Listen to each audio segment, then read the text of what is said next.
All right, good morning, everybody. The day is March 21st. Today is a Saturday. The time is 9:32 a.m. And we are going to do deliberations today on Group 2, hatcheries, followed by Group 3, subsistence and sport fisheries and gear. We're going to begin with Group 2. There are 3 proposals in this group, beginning with proposal number 170, please.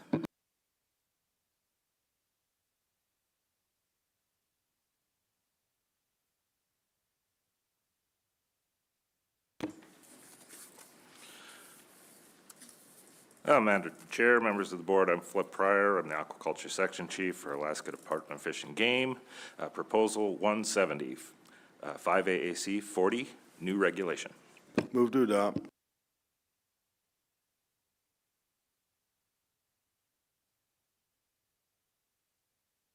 Can I get a second, please? Oh, sorry, second. Thank you. Staff comments, please. All right. This would reduce the number of pink and chum salmon eggs on each hatchery permit of the state by 25%. There are currently 11 hatcheries producing pink salmon eggs with a capacity of 1.39 billion eggs. There are 15 hatcheries with a permitted capacity of 939 chum salmon eggs. A 25% reduction in permitted egg take levels could result in a similar percentage reduction in the annual ex-vessel value of the commercial salmon fishery and could have negative effects on the local economy. The department opposes this proposal. The department will continue to closely monitor the hatchery program and take steps to address concerns if there is compelling reason to amend terms of a hatchery permit based on data that provides clear evidence the amendment will have a reasonable probability of measurably reducing identified adverse effects on wild salmon. Thank you. Board discussion. Mr. Wood. Yeah, thanks. Seeing as I'm so on the ball, I'll just kick us off.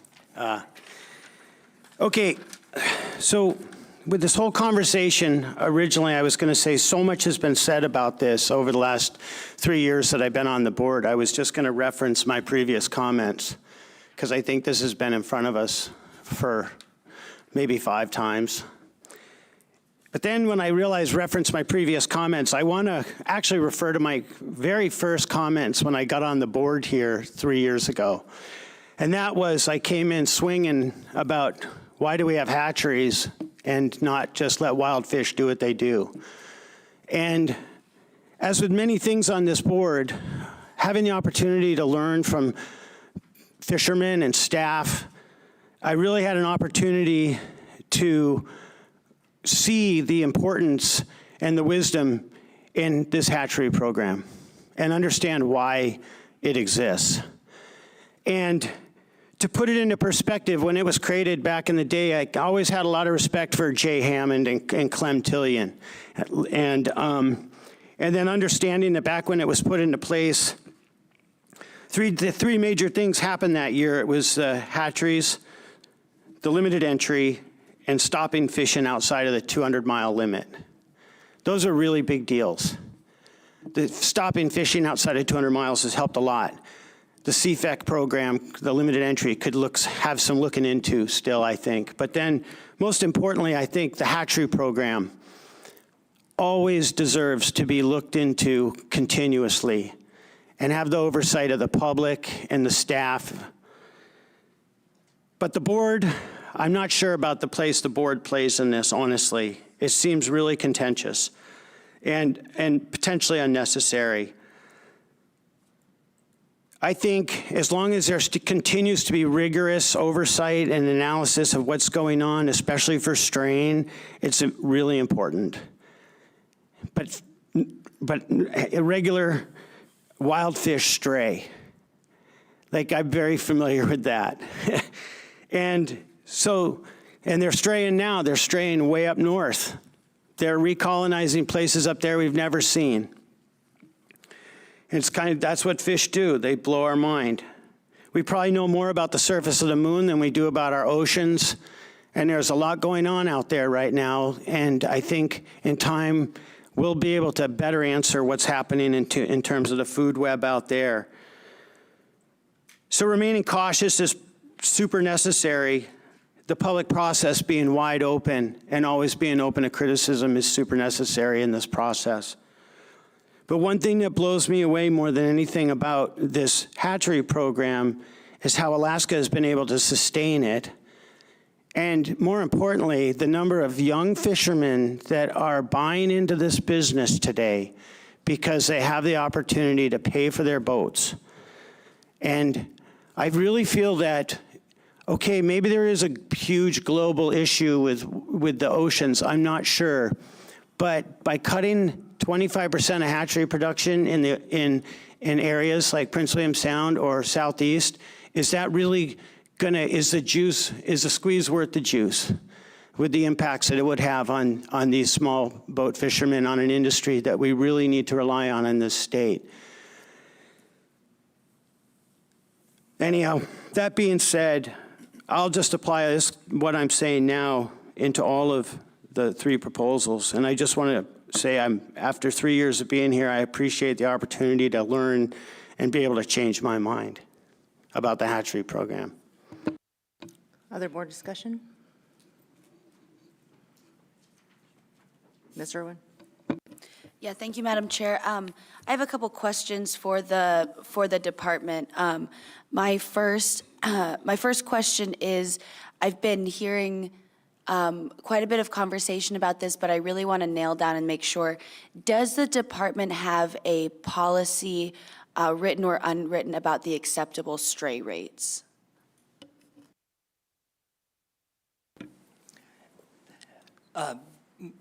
Through the chair, Board Member Irwin. Sorry. There are a couple of places where stray rates have been written into either some plans, like a comprehensive salmon plan, or into a review. But there are no policies that I know of that have a specific stray rate for the state for salmon, or for hatchery salmon. Okay, thank you, Mr. Templin. And could you tell me generally maybe what those ranges are I understand each of those might be slightly different, but could you give me like a slight range of what those acceptable stray rates look like? Through the chair, the most common one that you'll hear is 2%. There's a story behind that, but really it was a number that was thrown out by one of the previous principal geneticists at a meeting. He had read that in a paper somewhere. 2% is probably on the low end in some reviews that have happened. I've seen it as high as 15 in some places, in places where you know that you're already going to be having an interaction. That was in a review, not in a policy or anything. So there is no range, really. It's just a few instances of stray rates. Thank you. And then my next question, I guess, is why has the department not established an acceptable stray rate? As I'm understanding it, that's part of the legal requirements, is for us to establish an acceptable stray rate. So why have we, at this point, not accepted a standard stray rate? Commissioner? So this is an interesting discussion, one I'm giving a great deal of thought to over the last year or two. Do we set a single stray rate for every hatchery, for every stock, and in every individual case that's a maximum? Probably not. We don't have a single exploitation rate for every salmon stock that we set as a standard across the state. I think we want a stray rate that's founded on not impacting our wild stock management and not impacting the genetic integrity. Is that a single number for every species and every system? Probably not. It's probably based on what we know about that release site, and we know what we know about its stray rates in terms of how it affects our management and how it affects the genetic integrity. So I don't think a single stray rate set for the state is probably appropriate. It probably needs to be thought out a little bit more. But certainly we do not want to have stray rates higher than those that affect our ability to conserve our wild stocks or that affect the genetic integrity of our wild stocks. Thank you. Follow-up. So I guess my question is then, when can we expect to have a standard stray rate? As I understand it, it's part of the legal requirement for us to establish this to ensure that we are not adversely impacting wild stocks. And so I can understand and empathize with the sentiment that there maybe needs to be some more detailed look at what those stray rates look like in individual stream systems and what those effects might be. But for me, it seems as though it would be most responsible for us to establish this, and we've had these hatcheries within the state system for quite a while. And so I'm just wondering, when can the board reasonably expect the department to have something set that we can look at and compare and see whether or not these stream stray rates are within a level of acceptability from the department? Through the chair, I don't think we have a legal requirement to set a stray rate. I think we have a legal requirement, again, to protect the management of wild stocks through our hatchery program and protecting the genetic integrity. I don't think we have an obligation to set a statewide stray rate standard, unless I'm wrong, because I kind of looked into my legal authorities, and that's why we have an RPT process to kind of look at those fundamental questions on a regional by regional basis rather than having a statewide basis. So. Mr. Chamberlain. Apologies. So looking at the genetic policy, and forgive me, my computer I normally use is locked up, so I'm having issues. But I believe, if I'm correct, there's the genetic stock policy actually addresses the 2% stray rate as in, and I believe it's tied to how many life cycles it takes for that salmon population to be replaced, does it not?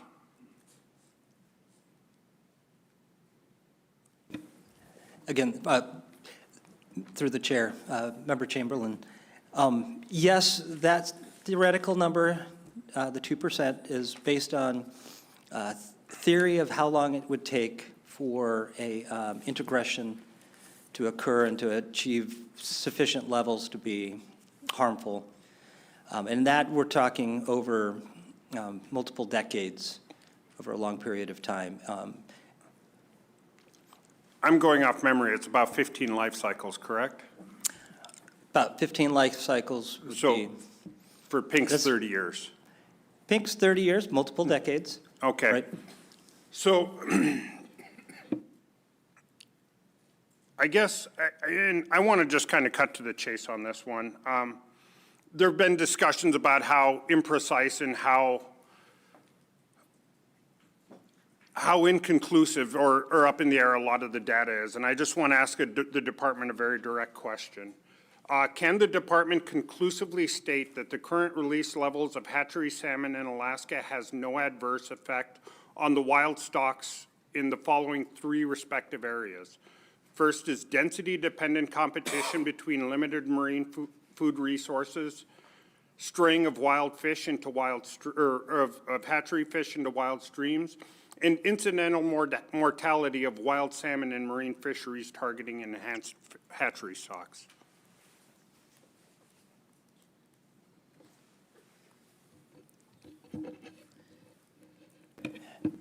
Through the chair, hey, Member Chamberlain, could you repeat those three again? There was kind of an overlap. Of course. We'll take them on one at a time. The first is density-dependent competition for limited marine food resources between hatchery and wild stocks.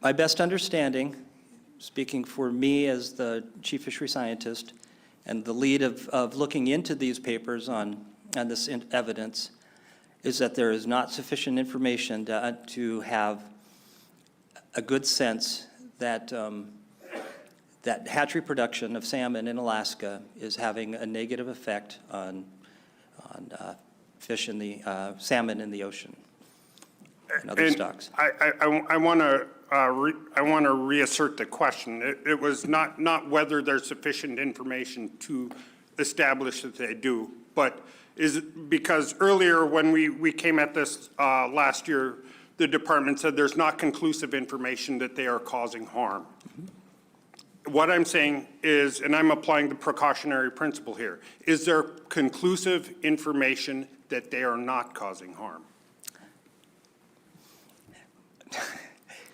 Through the chair, Member Chamberlain. You're right, you're correct. That is a very different question, and it's asking the department to prove a negative, which is also a very difficult thing to do. I would say that there is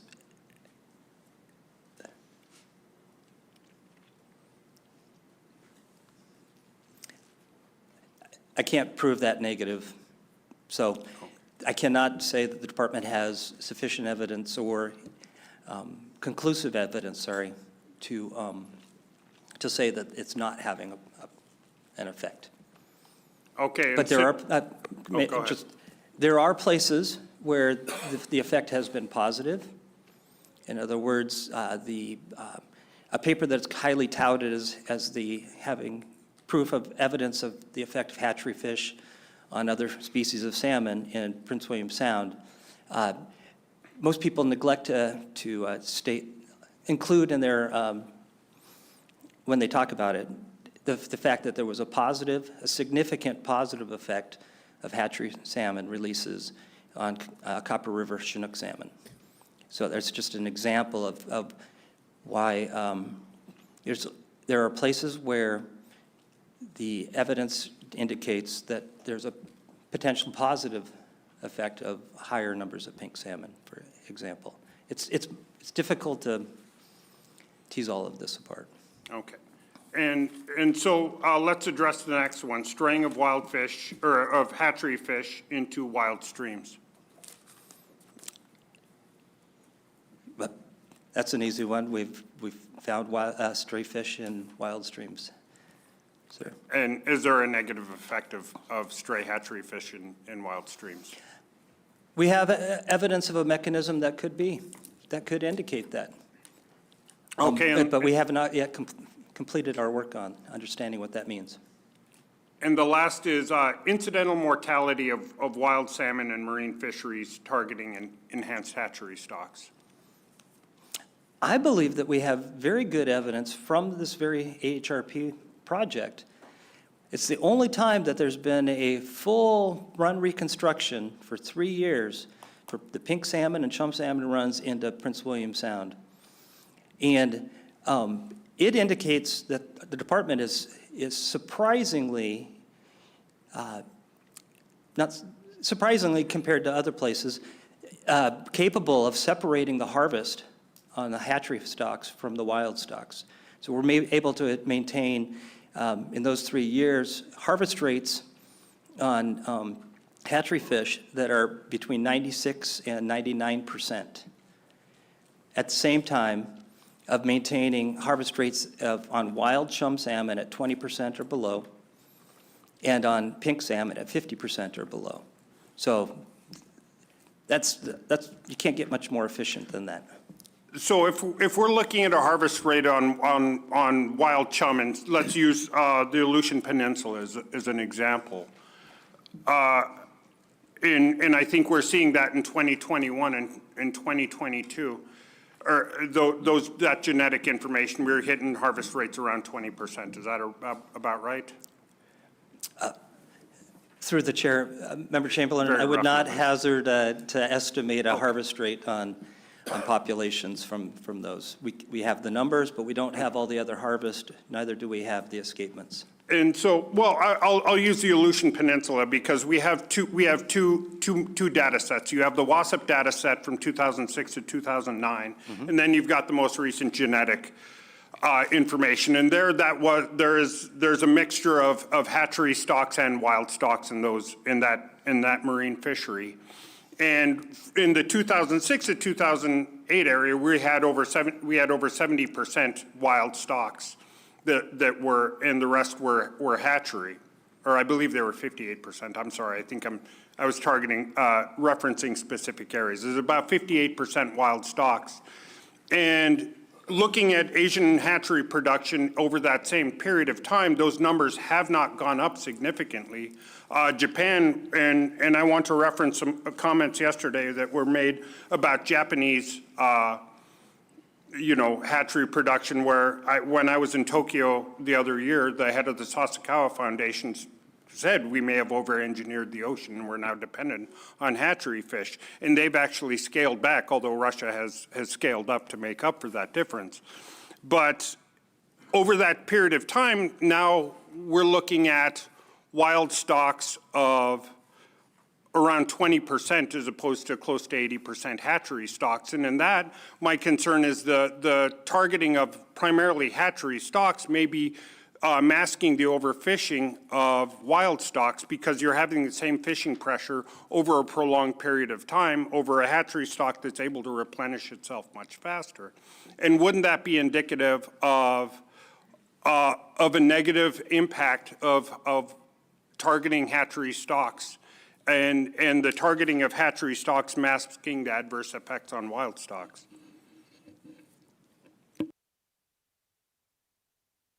It's a very simple, easy, not hard question. Through the chair, I'll take your word for it. First of all, I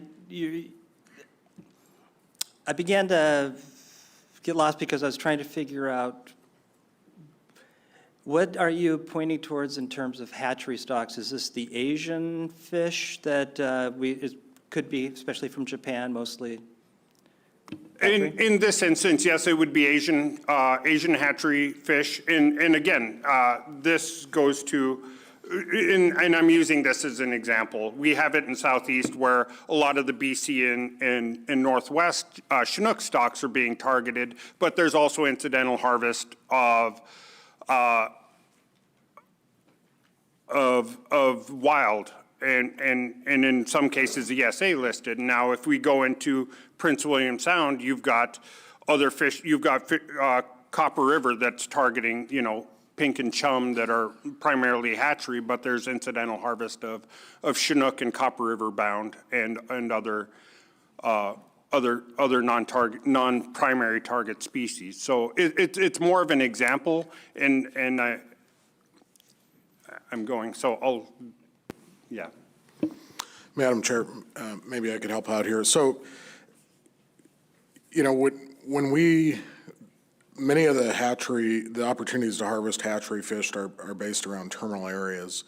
And so when you have the fleet concentrated in terminal areas harvesting hatchery fish, that actually reduces harvest pressure on wild stocks. So that's an important point that I haven't really heard talked about here during this meeting. And regarding your mixed stock fishery questions, I mean, we still have an obligation to manage all the stocks that are encountered in a fishery. So, we have the ability to, through EO authority, to manage for those other stocks that are encountered in mixed stock fisheries. And, we do that through monitoring escapement and catch rates. Yeah, thanks for that, Forrest. I was just going to kind of chime in that in this discussion that,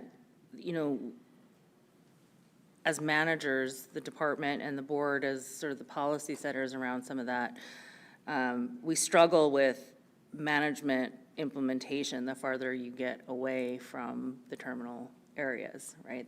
We struggled with that last month. We continue to and will continue to. With respect to harvest on wild stocks, I appreciate your comments on that because, yeah, we do have wild stocks that are struggling. We also have wild stocks that are not. And when I think about primarily in the pink and chum area, in the hatchery production areas, we have no jurisdiction or say over what's happening in Asia or in Russia, Japan, whatever other producing country. But what we do have is to focus the conversation on what's happening in Alaska.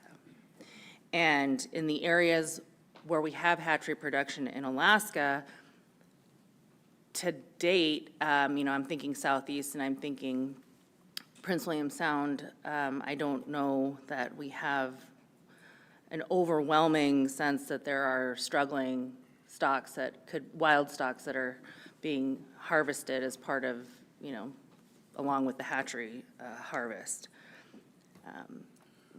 You're assessing those, you're monitoring those, you have escapement goals indexed or otherwise for those. So I don't necessarily think that that's a bad thing.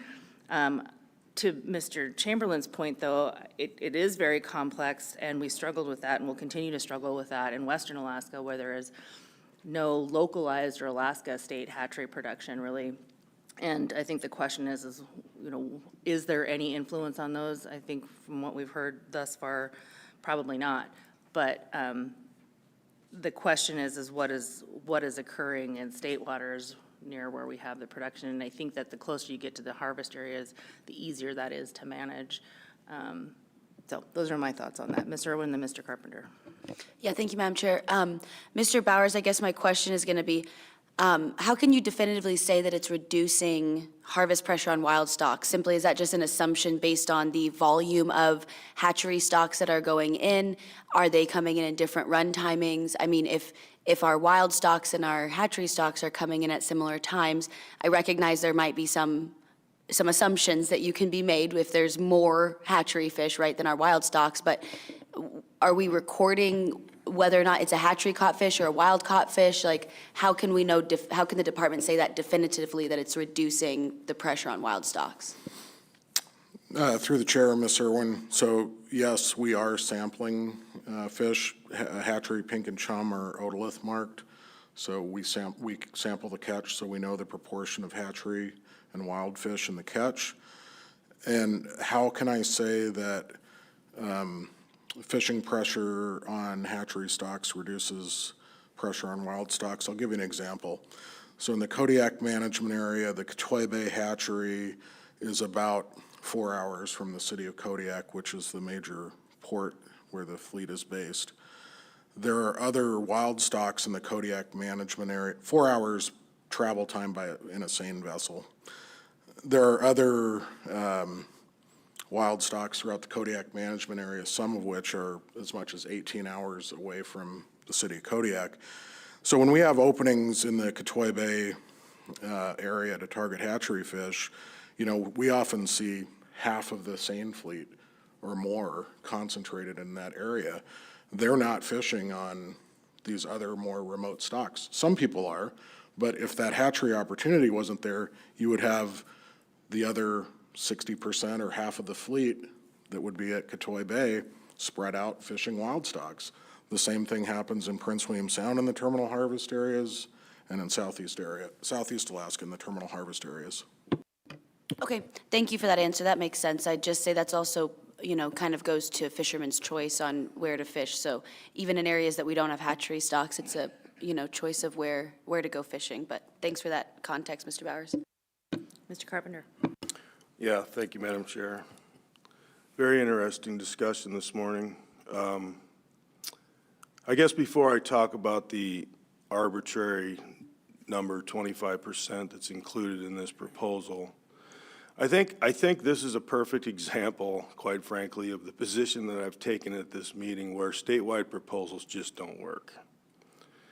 The discussion around how does the department manage hatchery and wild stock interactions while a commercial fishery takes place it appears to be that there's very little understanding of that. And I'll give you a perfect example of it because I do have a clear understanding of it. And I think the understanding that I have is not only from the fact that I participated, but I think the RPT process speaks very directly to this point. Hatchery fish that are released are thermally marked. And that is what allows the department to sample fish each day, each opener, each tender load, so they understand the interaction between hatchery and wild fish, so they can use time and area based on the sampling that's done to execute that fishery. And I think Prince William Sound is a perfect example of that.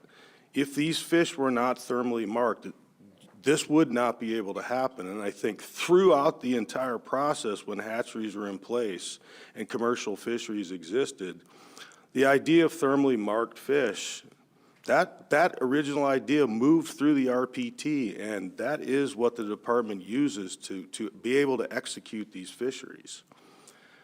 It would not be possible otherwise.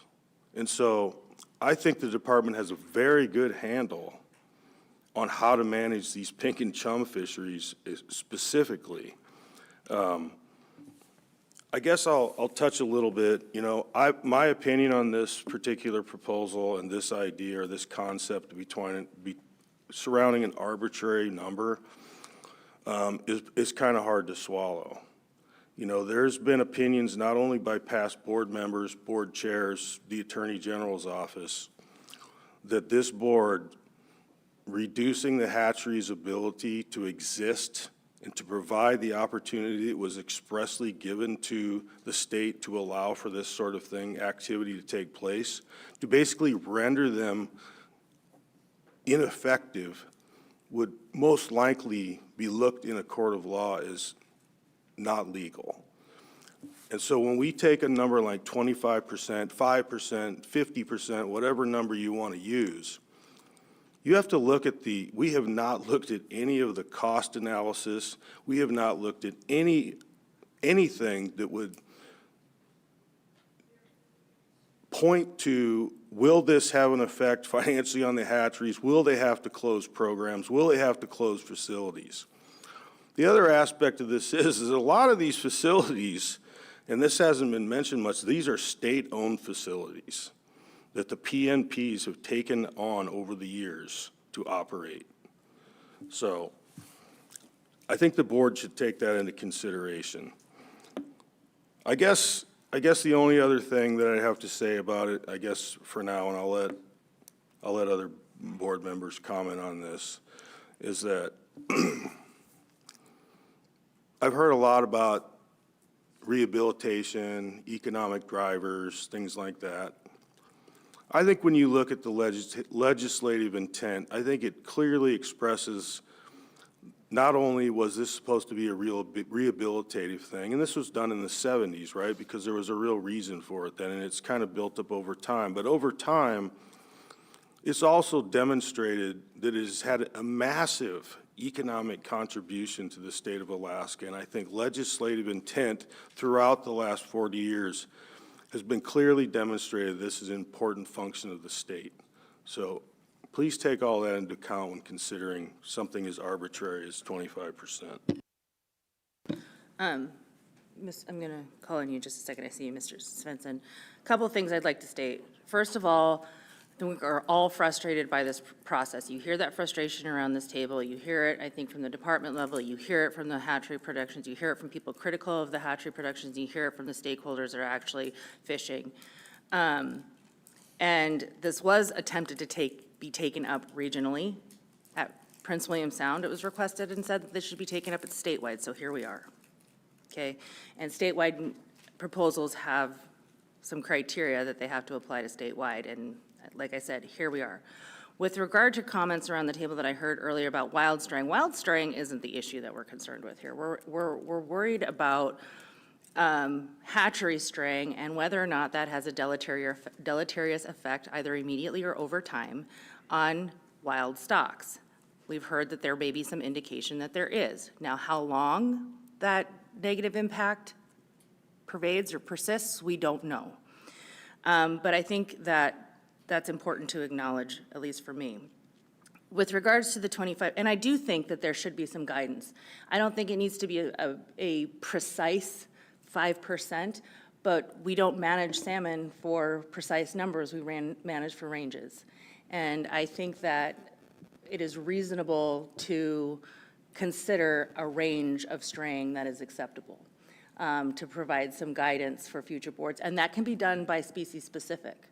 And it can be done region-specific. But I do think that there needs to be some kind of criteria by which the public and future boards and the operators, quite frankly, should be evaluating the impacts and sort of an indicator of when we might need to take some action. I think that's reasonable. With regards to the arbitrariness of the 25% number, it is relatively arbitrary, but the reason I think we're dealing with this number is because there's been past non-binding agreements that folks have believed in, and that 25% may have been an agreeable number in the 90s, but clearly the fisheries have changed and the economics of the fisheries have changed also.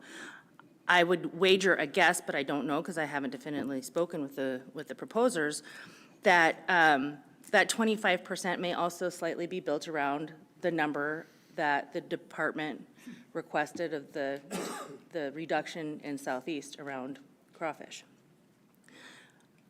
I don't know how arbitrary that number was. I didn't make that decision. I could ask the commissioner now whether or not that was just an arbitrary number, or how did you come to that 25%? Was it a kind of a guess? Well, we saw that we were having effects on wild stock management, so we reduced it, and I have a report on my desk that I haven't had time to dig down into, but obviously, we're probably going to take some further steps down to address that stock-specific release site that we have for hatchery fish. Thank you. But I guess my point is it kind of gets to Mr. Chamberlain's line of questioning as well. Like, we don't necessarily have science to prove that it is having a harmful effect, but we don't have science to prove that there isn't. And so we're walking a fine line in guessing. And so is a guess arbitrary? Maybe, maybe not. It depends on, individual's opinion, I guess. But the bottom line for me is that the RPT process, for whatever reason, appears to be broken. We heard that in testimony. For whatever reason, the public is not feeling like they're getting the opportunity to comment. Now, that could be for a variety of different reasons, and we've spoken to the frequency of the permit review process. I don't know when permit alteration requests come in through, or what the frequency of that is, but there seems to be the perception of at least a past very cozy relationship with the department. And I don't think either the PNPs nor the department were particularly good at getting information out to the public on production. That being said, the more that I've had the opportunity to speak with the PNPs and the department, I think that there's some really good work being done. And I think that that feeds into whether or not it's appropriate to take this kind of cut. Setting just the straight economics aside of what that provides through the cost recovery and also the supplementation or enhancement of the wild stock fisheries that have persisted for decades and decades in these areas. There are, I think, really important and excellent community programs and supplemental or secondary and tertiary benefits that come from the hatcheries, and that being, king production, coho production, educational opportunities, public engagement opportunities. Those are all very positive things in being able to teach not only Alaskans, but visitors to our state about the importance of our fisheries. So I am not supportive of a 25% cut. I'm not supportive of any cut at this point because I believe that we don't have a really good idea on what the benefit of that cut will be.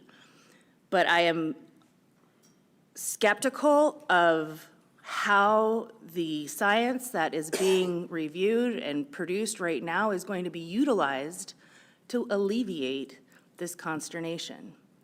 And we'll get into it in subsequent proposals here, but I'm going to try and keep it to this proposal. For the most part, I am not supportive of a 25% cut. I'm not supportive of any cut. I won't be supportive of this proposal, but I think that there are conversations to come in subsequent proposals about how we hold the department's feet to the fire and we hold the producers' feet to the fire to hopefully rebuild public confidence in what these programs are doing. Mr. Svensson. Wow, I don't know how to follow all this, but I think there's been a lot, I'm just going to keep it short and sweet.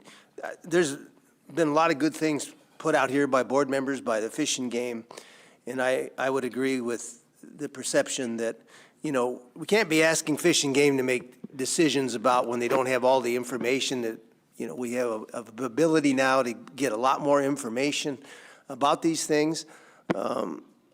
I obviously am not in support of this 25% cut. I'm not in support of any cut. But I think that Fish and Game have the expertise. They have a lot more ability to get to this information now than the board does. And I I just wonder how much the board needs to have their fingers in this pie. It's great, I mean, and that's all debated too. So I'm just going to cut, and say that it's a difficult situation, and I think we need to wait and let more of this information come out on what's being done and to find find the answers to this thing before we'd make any cuts one way or the other on this. And I'll leave it at that. Mr. Godfrey. At the risk of sounding like a broken record, this is my 6th year serving on this board, and not a year has gone by where this wasn't an issue in some capacity or another. And so I'm not going to repeat a lot of what I've said in the past regarding hatcheries and hatchery production and my opinion on that. I'll open up by saying I'll supplement what Director Bowers had said about the reduction of pressure on wild stocks that hatcheries sometimes present, having grown up commercial fish in the Kodiak Island fishery. I'll further elaborate on that. I would argue most of the time when there's an opener there, the majority of the fleet's there, and you're lucky if you can get a quarter of your net in the water with a round haul because it's so congested with boats and it's a very small bay. So that is definitely a benefit, and I appreciate you adding that to the record, Mr. Bowers. I struggle with this because every year there's new arguments based on new data or pseudo data, and it's a very small data set that ends up getting used to color a gigantic area and be superimposed as if it's the end-all be-all in the gospel and it's conclusive, but it's not conclusive. Quite frankly, I don't think I think this is unknowable. What our biologist was saying earlier, there are certain questions you can't say conclusively. This is always going to be speculative, highly speculative, because the variable inputs are innumerable. You can't even account, you don't even know what all the variable inputs are in the ocean and the atmosphere and everything in between. So at best, you're hoping you've captured and controlled for those variable inputs to come up with a model that gives you something that's speculative but maybe likely. And I don't see with current technology and practices how we're going to get there anytime soon. So with that, I like to look at things sometimes conceptually that are analogized metaphorically, and I had it shared with me by someone, and I wish it would have been shared during committee of the whole or public testimony. I didn't hear it during public testimony, but if you look at a football field, forget the end zones, just end zone line to end zone line, 100 yards, that's 3,600 inches. If that 3,600 inches represents all the nekton biomass in the North Pacific, the Alaska hatchery production represents 1.44 inches of that.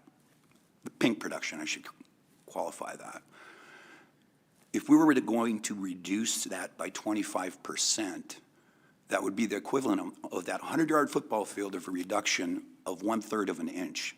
And to do that and expect an observable difference by science or scientists, it seems like a fool's errand to me.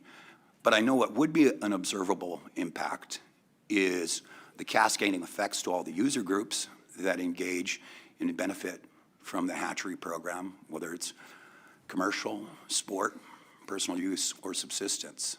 That would be observable. And so the other way I heard it analogized is a 200-pound man. If that is all the nekton biomass in the North Pacific, you ask him to remove 2 nickels from his pocket, and again, expect to see an observable difference. So I think the negative impacts on something like this far outweigh the speculative benefits, which I think are probably immaterial and highly conjectural. So I won't be supporting this. Mr. Chamberlain.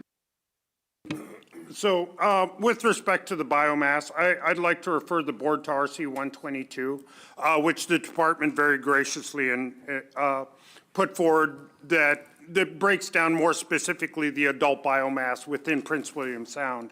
And there you'll see it's the ratios are substantially higher than 2 nickels, to the point where the hatchery runs dwarf the wild runs in there. I also would like to refer to the last graph on there is figure 10, which breaks down the commercial harvest in the state of Alaska by species. And what you'll see there, and it's hard to see because the chum are blue, but a lot of the wild biomass is diminishing, or the harvest on the wild biomass. And that's indicative of what we've been seeing over the last 30 years, is you're seeing a lot of the in-river fisheries have been declining steadily, time over time. And to the point now where we are starting to hit treaty implications, and you're having a 7-year moratorium on the Yukon. The Copper River is the one system where king are barely holding on. Cook Inlet is struggling when it comes to kings. And this chart doesn't touch on coho kings. We just took substantial action within Cook Inlet for declining coho numbers. And when we're looking at the density-dependent issues, this matter has been raised since, the inception of hatcheries. There were people saying, we need to pay attention to the carrying capacity and all of these things. And so one of the things that really alarms me is that we don't even have a projected timeline on when we're going to have an answer to this question. It's going to be a never-ending one, and it's one that, well, we're still looking into it. And we've heard testimony that, yes, we've been given timelines for an answer on this in the past, and those timelines have long since passed. But what we're looking at, and what I'm observing in this, is hatchery fish are making up a larger and larger percentage of the commercial fishing harvest and the entire run size throughout the state. And one thing we're seeing is that the coast, for the last dozen years, the state of Alaska has experienced some of the largest runs on record. But all of those runs, the size of those runs, have come exclusively on the coasts, while the rivers, the Yukon River and the Kuskokwim River, have been shut down commercially for over a decade. And we're looking at more terminal areas like Cook Inlet. Aside from sockeye species, Bristol Bay is struggling, where all of these river systems are contracting and contracting, but we're still having massive runs. At the same time, we're seeing smaller agent weights to the point where a lot of the pink that are being harvested can't be filleted. They're either turned into canned food or dog food. And so what we're doing is I'm seeing a replacement of our runs, of our wild runs, where it used to be king salmon focused, and there's a large scale shifting in what we're known for. When I was a kid, we would routinely catch 30, 40-pound kings on the Kuskokwim River. Now we're lucky to get one that's 20 pounds. There are large-scale shifts we have to be aware of, and we have to be looking. And I think one of the things we have to look at within the precautionary principle is make sure that we're not replacing our prized species with a fish that is not struggling. Pink salmon are not struggling. Chum within Southeast are not struggling. And those are becoming the predominant species within Alaska. And, it's hurting the sport fishing community. It's having massive effects on the subsistence community. And so one of the things I feel we as a board have to do is pay attention to that precautionary principle. And we have to fight for what traditionally was our fishery and what made up the fishery in Alaska. And for that, and based solely on that, I will be supporting this. Thank you. Mr. Godfrey. I just want to ask Director Bowers, just in response to Board Member Chamberlain's comments as far as wild stocks diminishing in the returns in contrast to the hatchery returns. Could you speak to Prince William Sound? Thanks for that question, Mr. Godfrey. So, in Prince William Sound, we haven't had any trouble meeting wild pink salmon escapement goals there.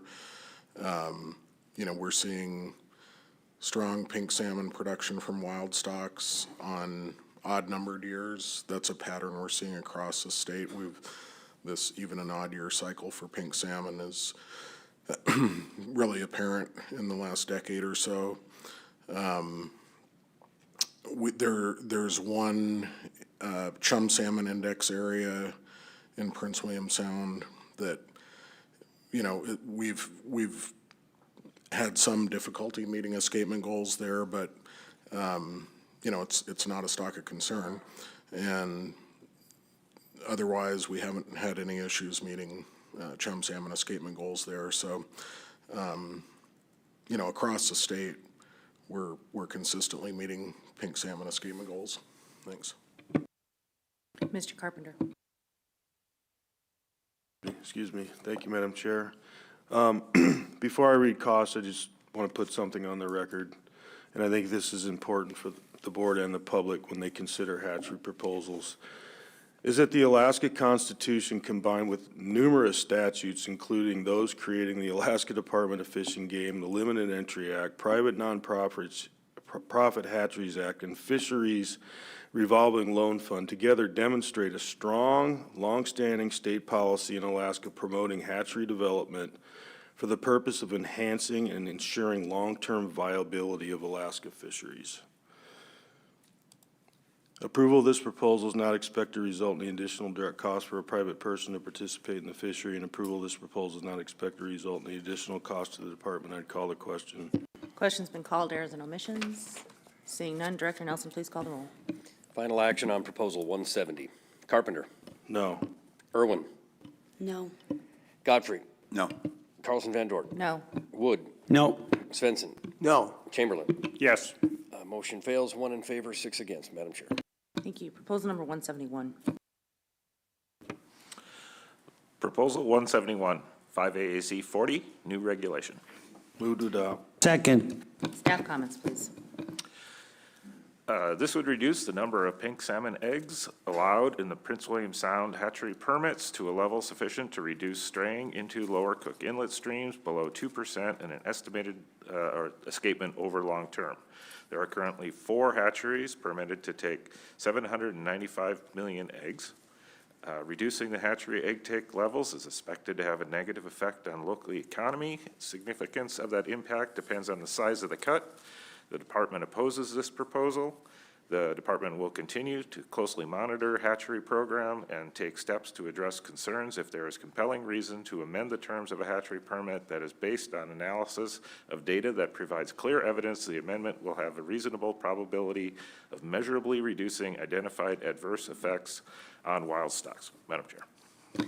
Thank you. I'm going to reference my comments on the previous proposal and not be supportive of this. Ms. Irwin. Thank you, Madam Chair. And a question to the staff. I apologized if I missed this in my very large number of RCs.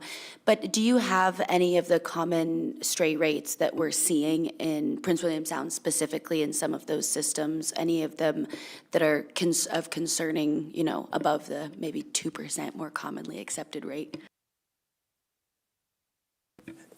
Yeah, for the record, this is Bill Templin, Chief Fishery Scientist for Alaska Department of Fish and Game. I forgot to put my name on the record earlier. Through the chair, Member Irwin, I do have some numbers. The best, you said recently, the ones that I have are from 2013 to 2015. And I can give you a range rather than a long list of all the streams that were looked at. If I can relocate that on my screen here.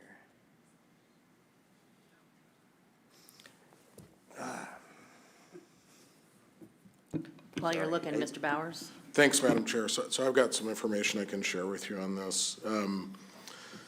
So we sampled a handful of streams in Prince William Sound, examining pink salmon for hatchery marks, and over a 5-year period, there were 382 fish that were from the AFK hatchery in Prince William Sound.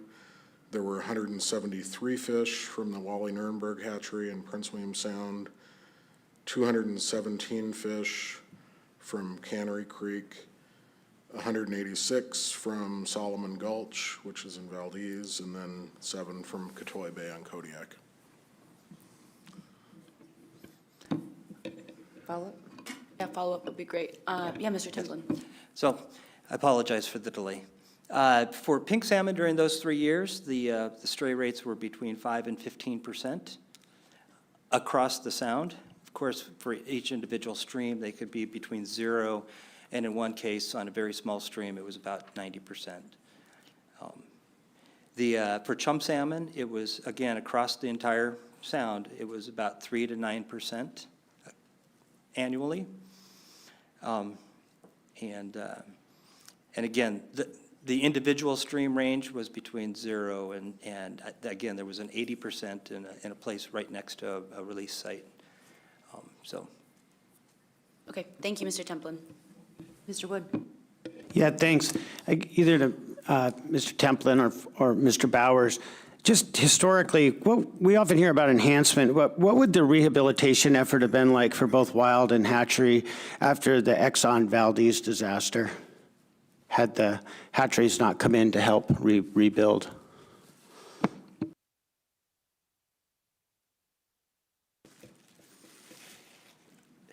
Through the chair, Member Wood, it'd be very difficult to speculate on that. There were a lot of studies. There were places where oil was found in streams, et cetera. But it'd be very difficult to estimate the actual change in productivity of the wild population, which would have been necessary to understand, I believe, answer to your question. Sorry, man, but thank you. I'll try. Mr. Svensson?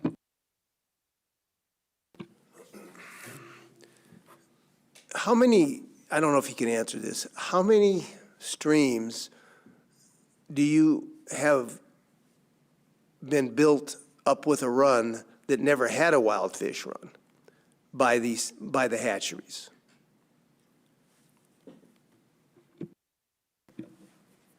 Again, through the chair, that's a very interesting question, because but it's one that'd be very difficult to quantify, because it would require continual monitoring of hatchery and wild proportions in those streams to see. However, we do see places where hatchery fish tend to go or have been observed in large percentages, maybe not large numbers, but large percentages that are areas that, as far as we know, are not productive for wild pink salmon. So we know that it's a possibility, but to actually quantify the number of those places, I could give you some specific answers in locations, but. Mr. Bowers? Thanks, Madam Chair. Mr. Svensson, I'll give you a good example. On Kodiak Island, there's a place called Fraser Lake, which is a large lake on the south end of the island. And about a mile below the lake, there's a 30-foot falls that blocks anadromous salmon passage. And in the 1950s, there was an effort where sockeye salmon were stocked into Fraser Lake. And as adults began to return, continual stocking efforts happened, and a fish pass was built so that salmon could migrate over the falls. And that actually became one of the largest sockeye salmon runs on Kodiak Island. So that was, completely an aquaculture hatchery type effort. And it remains a really important run today. So that's actually probably the most successful introduction of sockeye salmon anywhere in the world. So I just thought I'd provide that. Thanks. Well, thank you, Mr. Bowers. It'd be nice if there were more areas like that the fish couldn't get back to, and you stocked the lakes and then made them a way to get back, because that way there's no argument about hatchery fish versus wild fish. There were never any wild fish in there. Thank you. Mr. Irwin and then Mr. Chamberlain. Yeah, thank you, Madam Chair. I just want to put some thoughts on the record. So if anyone's been paying attention this cycle, I really like to look at the sustainable salmon policy when it comes to a lot of these issues and make sure that we're following that. And specifically, I like to refer to the precautionary approach to management, because I think that it's an integral piece of that policy, which allows the board to make decisions based on precautionary approaches to management and conservation. There's a lot that there's a lot of data out there. And, one thing I will say is simply because the department hasn't given us a presentation or hasn't done all of the RPT process hasn't done all the due diligence to create all of the reports necessary, it's integral that we do look at existing literature out there and peer-reviewed science that does, Rougeron says we have found consistent negative correlations between pink salmon abundance and reduced sockeye survival and delayed maturation. And I know that many of these pieces, even some of like the literature review, people have mentioned that, these are from outside of Alaska or they're different species and populations. I think it's integral that we look at it maybe with a critical lens, but we still look at those studies. So I don't like the notion that there's not enough information for us to be making decisions about this in terms of the actual evidence, scientific-based evidence that's been proven. Is there more to go? Absolutely. There's a lot further to go on this issue. And I think that the commissioner's reduction in the egg take in West Crawfish Inlet is a really important thing to be us recognizing, is the acknowledgement that there is potentially some sort of correlation. It might not be definitive yet or determined by the department, but we're also required to have reasonable segregation, and that's not something that's been determined by the department. We also need to figure out an appropriate straying rate. That's also not something that's been determined by the department. Now, with all that being said, I do not know what a 25% reduction would do for our PNP hatcheries. It's a big cut, and I'm balancing that with the knowledge and the information that's in front of me right now. And so I am struggling to be able to commit to a 25% reduction right now, but that does not mean that I don't think that there are adverse effects of hatchery straying, us not having proper segregation, reasonable segregation established. We need to clean up this process, and I'm not sure exactly what that answer looks like, but I believe that we need more information on the marine habitat, what the carrying capacity is, and I think that these questions need to be answered sooner rather than later, because if there are adverse effects on these depressed stocks, we have king salmon stocks that are looking at extirpation in this state, and so there needs to be a prioritization of some of these things, especially defining pieces as listed in the legislative act of the program shall be operated without adversely affecting natural stocks of fish in the state under the policy of management which allows reasonable segregation of returning hatchery reared salmon. So I think it is integral that the department in the future be able to answer Mr. Chamberlain's questions of definitive proof that there is not adverse effects happening on wild fish. So again, I will not be supporting this proposal, but those are my thoughts. Thank you. Mr. Wood. Yeah, thank you. I'd like to address that idea a little bit just in terms of regionalization. When you go around the state and you talk to the places where hatcheries are operating and people are using them for the fishery, and then you look at the wild versus hatchery production in these areas, and you ask yourself, is it suffering? And you look at the opinion of hatcheries and you say, is it suffering in these areas? And just contrary to that, then it's not suffering, it's actually thriving.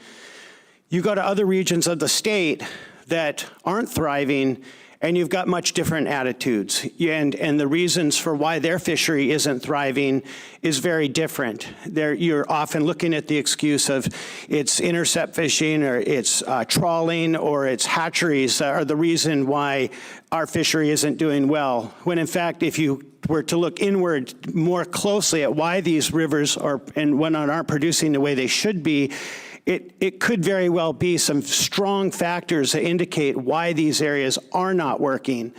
And I think that down to educating yourself and the public perception is so important, because you can take on yourself doing field trips to hatcheries. You can call Rougeron and speak to him on the phone. You can seek out this information. It's out there. You can attend RPG or regional planning teams if you'd like. The board has done diligence presenting this information to us over the years, actually, in defense of what this staff has done. I think a lot of it is just public perception and where you're from and how you look at things. And so with that, I'll just leave it. Mr. Chamberlain. Thank you, Madam Chair. I don't want to belabor this point, and so I'll reference my comments from the prior proposal, but I do want to speak to the abundance of wild pinks in Prince William Sound. We've heard just today that it was 5 to 15% was the stray rate for pinks in Prince William Sound. When you're releasing over a billion, or about a billion pinks, that's 50 to 150 million hatchery pinks that are straying into wild streams. So even with reduced productivity rates, I should expect those wild numbers to be increasing dramatically. The second and third generation after the strays don't get the otolith marks. So I know the department counts all of those as wild salmon. And so if we're looking at the explosion of pinks within the Gulf of Alaska, I should expect there should be a wild explosion of the wild stocks in there. So with that, I'll not belabor further. I'm just going to put a couple again, referencing my previous comments, but specific to this proposal, I will note in the staff comments what would be the effect if this proposal would be adopted. It would require the department to annually assess the extent of the Prince William Sound hatchery produced pink salmon present in Cook Inlet streams. And then it notes, as we often see, the board does not have the fiscal or administrative authority to require the department to conduct an assessment program. Maybe not, but you have a current assessment program. So that's kind of a weird statement to, I think, to insert in here. And again, I think it behooves the department and the PNPs and the RPTs and, you know, to consider a consistent review process of the permits, whether that's 5 years, 10 years, whatever it is, that sort of comprehensively looks at the permits as they have changed over a period of time. I don't know what's appropriate, but I'm just going to throw that out there. Mr. Godfrey. I just want to respond to Board Member Chamberlain's comment. I'll take the numbers at face value of the 5 to 10% or 5 to 15% stray rate when he's referencing the Sound, releasing a billion pinks, and then doing the math off that number would presuppose that a billion pinks return, which clearly they don't. So that number is highly sensationalized. Commissioner? Yeah, so I've been listening and sitting here, and I've listened to all public testimony that I could. I listened back on some of it when I was traveling. We've been arguing that we want a regional approach. I think that's something we do need. In Crawfish Inlet, we took a proactive engagement. We're going to probably take some more engagement because what I read in the draft report probably needs some additional engagement. In this case, I'm looking at Prince William Sound. I'm seeing fish straying into Lower Cook Inlet. That's outside the management area. I'll probably be taking a good close look at this after this meeting because what I've seen now in terms of stray rates is that they may be high. I don't know whether or not they're having significant impacts, but it's time to take a good close look and work with the RPT group that we did in the Crawfish Inlet area and try to figure out whether we need to do something now about the stray rates that are occurring at 1 or 2 hatcheries. I don't think all hatcheries are having similar impacts with Prince William Sound. That's why I'm having trouble with having a broad brush approach at a moratorium on all hatcheries in Prince William Sound. But I think there may be 1 or 2 hatcheries that we need to take a good close look at and find out whether we're having unacceptable stray rates. And you have my commitment doing that moving forward. Thanks. And just, I'll also note that I just kind of leaned over and asked Director Nelson to add regional versus statewide, where and how the board should be accepting hatchery proposals, or if we should be accepting hatchery proposals, because I think we're going to see more of this unless we clarify how the board wants to engage in this space and with what frequency. So I just asked him to add that to the miscellaneous business agenda. Mr. Carpenter. Thank you, Madam Chair. I will reference my comments from the prior proposal, but I do want to have a little input in regards to the way the proposal is written specifically. I think the department has demonstrated when you talk about the 2% stray rate that may be not equitable across the state. There may be very different stray rates that are acceptable in very different locations specific to the proximity of hatcheries or major river systems, et cetera. So I think asking the department to figure out what that number of reduction in egg take capacity or hatchery production would be to fall below that, I think is a difficult question to answer. I think just for the record, I think, I've heard a lot about Prince William Sound, and it is a major producer of hatchery fish, without question. Has been for over 50 years. And when you talk about life cycles and the impact, Mr. Chamberlain referenced 15 life cycles. It's been well over that in Prince William Sound. And I'm going to use the Copper River as an example. It's the closest river to, in proximity, major river in the state that is, not only does it have very robust sockeye returns, the coho returns to the delta and the copper are very robust. We've heard from the department that managing commercial fisheries based around wild and hatchery interactions is very doable for the reasons that I stated earlier. And of all the major rivers in the state, does the Copper River is it a perfect example of meeting its escapement goals every year for king salmon? No. But it's the most consistent in the state for the size of the river. That's the closest proximity to the most major pink salmon production in the state. So I think those are important things to consider. And so I won't belabor it anymore. I think there's been good discussion, but I do agree with the commissioner and Ms. Carlson Van Dort. I do think that the RPT process, that there should be a more,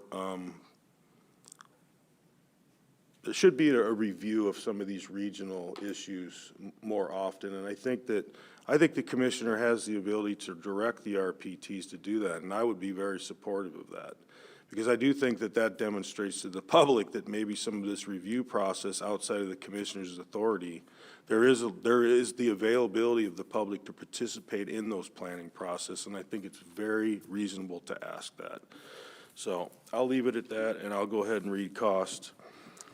Approval of this proposal is not expected to result in any additional direct cost for a private person to participate in the fishery. Approval of this proposal will result in a significant additional cost for the department to annually address the level of Prince William Sound hatchery produced pink present in Cook Inlet. And if there's nothing further, I'd call the question.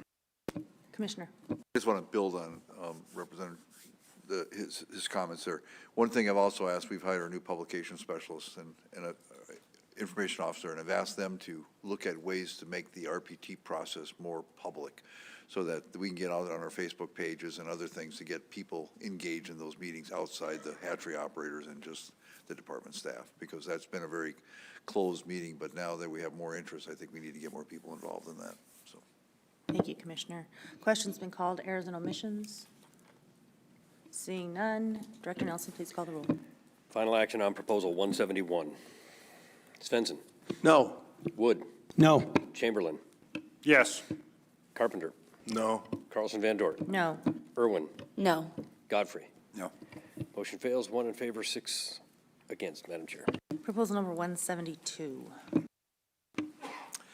Proposal 172, 5AAC 40, new regulation. Move to adopt. Second. Staff comments, please. This would create a moratorium on new pink and chum salmon hatchery production above the level permitted in 2025. There are currently 11 hatcheries permitted to take 1.39 billion pink salmon eggs and 15 hatcheries that are permitted to take 939 million chum salmon eggs. This would cap the hatchery pink and chum egg take level statewide to the capacity of 2025. The department opposes this proposal. The department will continue to closely monitor the hatchery program and take steps to address concerns if there is compelling reason to amend the terms of a permit that is based on analysis of data and provides a clear evidence the amendment will have a reasonable probability of measurably reducing identified adverse effects on wild stocks. Madam Chair. Thank you. And just to be clear, this proposal is specific to pink and chum egg takes specifically, correct? That is correct. It doesn't deal with coho or king or any other species? No, it's specifically to pink and chum. Okay, just wanted to make that abundantly clear. Okay, board discussion, Ms. Irwin. Okay, thank you, Madam Chair. So As I stated before, that it's difficult to consider a quarter, for me, a quarter cut in production, not knowing what that could mean for our PNPs and for folks that depend on those stocks, from all user groups, right? We've got user groups from commercial, sport, personal use, and subsistence who rely on those species. With that being said, in bringing up my prior comments, that we need to take a precautionary approach to management, one that I don't think swings the pendulum too far the other way without knowing what the unintended consequences are. This is something that I believe we have heard throughout this entire deliberation process and throughout our time at this meeting, that there is an unknown effect on our wild hatchery fish, right? Or our wild stocks from hatchery fish. There is no definitive proof that our wild stocks are not being adversely affected or impacted by hatchery fish as required in the legislative act from 1974. So when I look at the sustainable salmon policy and I look beyond simply the precautionary approach to management, I see a couple of subsections that I'd like to bring to the attention of the board. So C5A is, in the face of uncertainty, salmon stocks, fisheries, artificial propagation, and essential habitats shall be managed conservatively. C3K is plans and proposals for development or new expanding salmon fisheries and enhancement programs should effectively document resource assessments, potential impacts, and other information needed to assure sustainable management of wild stocks. C1D is effects and interactions of introduced or enhanced stocks on wild salmon should be assessed. Wild salmon stocks and fisheries on those stocks should be protected from adverse impacts from artificial propagation and enhancement effects. And finally, C1G, depleted salmon stocks should be allowed to recover or where appropriate should be actively restored. Diversity should be maintained to the maximum extent possible and at the genetic population, species, and ecosystem level. Now, I don't think that we have any definitive proof to say that we are exceeding in any of those at this time. And so for me, I believe that this, from what I continue to hear, is that we need time to do research, analysis, assessment. I believe this is going to provide the department the time that's needed in order to carry out some of these assessments without us continuing to add to a potential problem. Right now, we need to do analysis to figure out what that looks like. We've also heard that there's no established acceptable stray rates. Now, the department has said they're willing to establish those regionally, maybe even species-wise, but those are not in place yet. Neither is what constitutes reasonable segregation. And so for me, I would be remiss if I left this board table with status quo, having no pressure on the department to establish these very integral pieces of these plans. We also have lack of information on the competition for food in marine habitats and the ocean carrying capacity. You know, our hatchery stocks are not the only ones adding to the biomass of the ocean. We heard a testifier yesterday speak to the amount of pollock that is in the ocean. And so it isn't solely our wild hatchery stocks. However, that is what we're at the table right now deciding today, is whether or not that level of production is appropriate. And I cannot definitively say that this level of production is appropriate or any additional level of production is appropriate. So at this time, this seems like the best path forward for me, for us to focus on simply 2 of the species, right? We're just looking at pinks and chums, and provide ourselves some breathing room, the department some time to analyze and assess so that we can move forward in a way that is in alignment with law, statute, and regulation. Thank you. Mr. Carpenter. Thank you, Madam Chair. I think that was interesting, what Ms. Irwin said. I think there's some validity to that. You know, when you talk about the sustainable salmon policy and you talk about the precautionary approach, I think a perfect example of the precautionary approach is exactly what the commissioner did in Crawfish Inlet. I think that is why the legislature provided him the authority to do that. I do not believe the legislature intended to give the Board of Fisheries power to put a moratorium in place to basically usurp the commissioner's power at our request, because that is really what a moratorium is doing here. I think the commissioner has demonstrated, and the department has demonstrated already, there is a moratorium in place for pink and chum production. And in my opinion, that production is never going to increase at any point in time in the near future. First of all, it would be a politically foolish decision to allow that. But secondly, I don't even hear the producers of these hatcheries, these PMPs, even asking for that. I think that they all realize that the current levels of production are probably fine. Do I think the board needs to put this in regulation? No, I don't, because I think it overrides the power of the commissioner and his ability to follow legislative intent. Now, having said that, I do also think that similarly to what we did with some of the trawl proposals, moving it to a more appropriate venue like the Joint Protocol Committee, we don't actually have that opportunity here necessarily. But we do have this regional planning team, and they're all around the state, and they're very regionally oriented for a specific reason, and that is the way it was set up many, many years ago. That process was a very different process the first 35 years than it has been the last 10. And I know that because I've participated in those processes for a long time. And so one thing that I think is an interesting concept is that the idea behind a moratorium is that I think that this board could show intent and direction to the commissioner to push the RPT at the different regions around the state to specifically look at the moratorium he has in place and possibly adding time to that moratorium. Because I don't necessarily disagree that that's inappropriate. I just think that the venue in which this proposal is trying to do it is very challenging, and I'm not sure, quite frankly, it meets the board's, I think it overrides the board's authority to a certain degree. And so I guess I have a question for the commissioner then.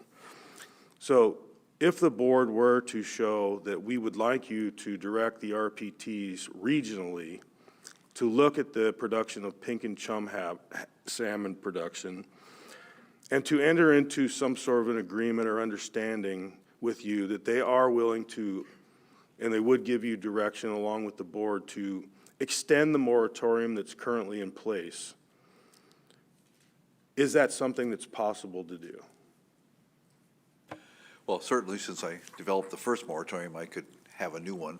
For the first time this meeting, I've heard interest in the the hatchery operators to have an extended moratorium, given the uncertainty that some of the questions we have regarding all these different science questions and everything else. Yeah, I'd be interested in, if they're willing to have that conversation and extend the moratorium. I think it's a proper precautionary measure until we get some better answers in some of the science that we're addressing. So I'm open to that idea. Well, thank you for that. I appreciate you. And I guess the final question is, we've heard, I've heard from board members, there's a concern about you aren't going to be the commissioner forever, and I understand that, and there will be new people appointed to that position. And I've heard that from the public as well, and that's kind of the driving factor behind putting this in regulatory language. But if you were to reach an agreement before your term is up, or however you want to call it, as being commissioner, if you put this moratorium in place to extend it from the current 4 years, let's say out to 15 years, something like that, which would give adequate time for all of this science to be developed, and future boards could surely take that science when it's available and react to it. But could a new commissioner come in without going back to the RPTs and just tear up that moratorium and enact something independently?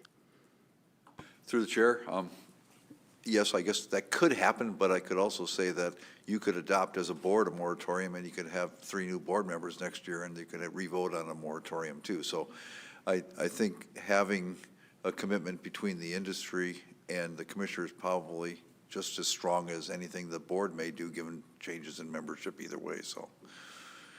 Okay, well, I appreciate that. I'm not in favor of the way this proposal is the direction of this. I am interested in the concept, and that's why I brought this idea up. And I'd really be interested to see what other board members have to say about that idea. A question, and then I'll open it up. To Member Carpenter's question about the moratorium, I just want to get specific here a little bit. That's specific to Sarah, is that correct? Southern Southeast? Yes. Okay, so, great, there's concerns around that. My question is, if we,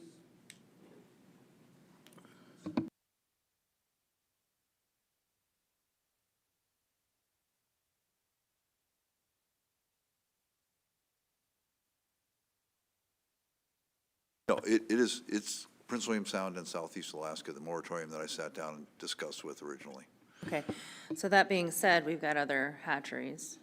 And the question would be, conceptually, as Member Carpenter presented it, would that moratorium extend only to those particular hatcheries, or would that be extended and expanded to all of the state hatcheries?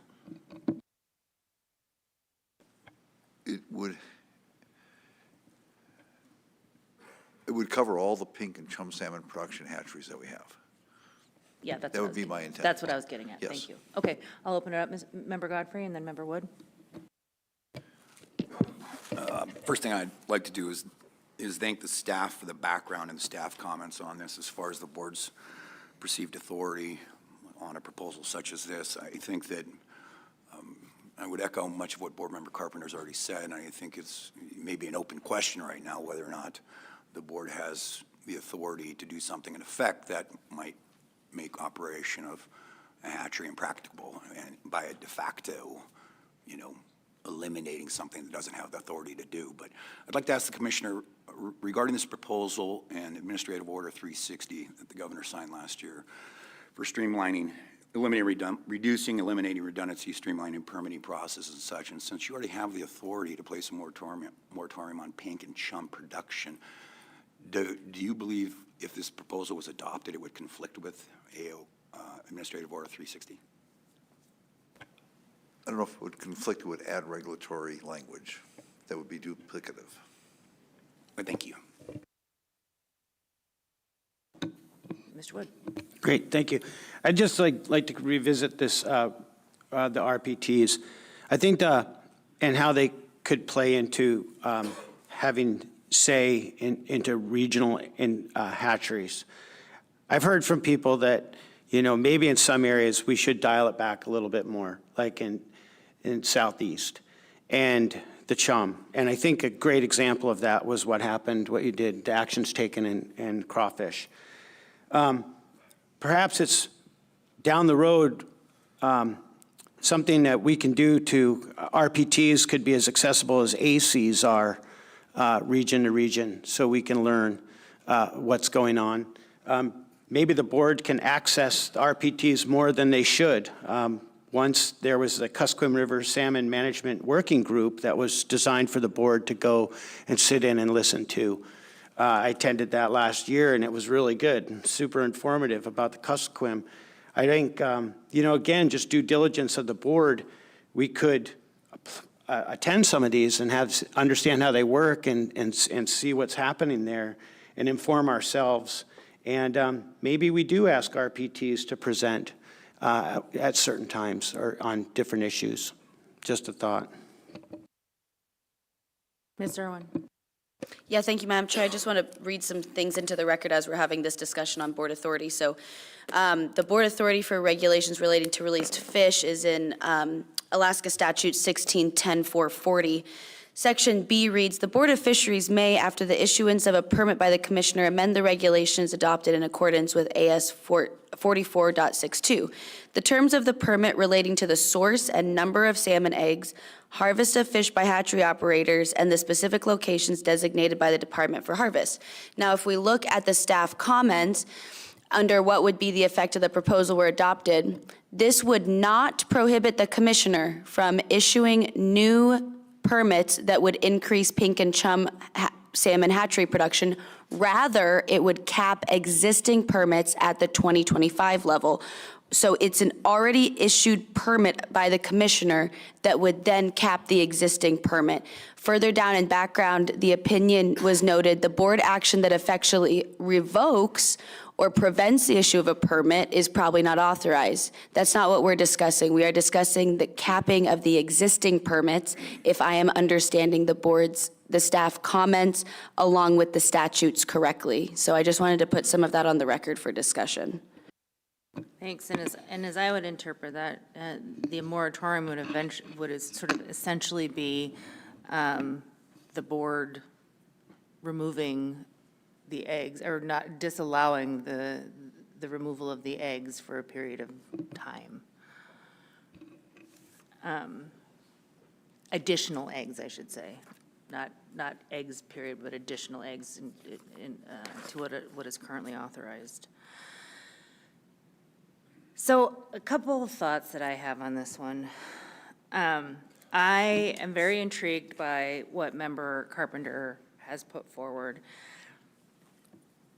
My reluctance to just say, sounds great, let's go, is born out of the ambiguity that I see in the questions that I asked of you, Mr. Pryor, during your presentation, which were on the last couple bullets on the last slide of our C-124. And those were essentially related to when will the study be completed? And that phrase where the AHRP work will not be done until context is provided for the set of answers to the questions and the department has reached policy conclusions. And then also, when will the department act? And that will be, the department will form policy conclusions once full technical results are available, et cetera, et cetera, et cetera. And here's my issue with that, is that there is nothing in here that is really binding. There is nothing in here that is sort of forcing the outcome. And again, I've mentioned on the record, I think there are constituents, folks, stakeholders, whatever we want to call them, not to mention myself, that are kind of impatient. These hatcheries have been in place for 50 years. And 50 years later, we're starting to do the work that was required in some of the founding statutory and regulatory language, because this has been brought to the board repeatedly for years. So I hear what the commissioner's saying. I appreciate his commitment, but I'm asking, where is the incentive for keeping our foot on the gas? That this just doesn't become a loop that we languish in, and these studies aren't really put to use, and what the mechanism for doing that is. So I see it as a bit of a carrot and stick approach. So I'll leave it at that, Mr. Bowers. Thanks, Madam Chair. So one thing that I don't believe we have informed the board of is that the technology regarding the genetics work that we did in AHRP, that is new technology. So the work that we're doing in AHRP couldn't have been done decades ago, because the ability to genotype these individual fish, that just didn't exist. So the timing is driven by the technology. And I think you can have some assurance that we will take these results seriously and act on them from the commitment that we have put into this project. I mean, it's $14 million, somewhere, maybe more, Bill's saying more.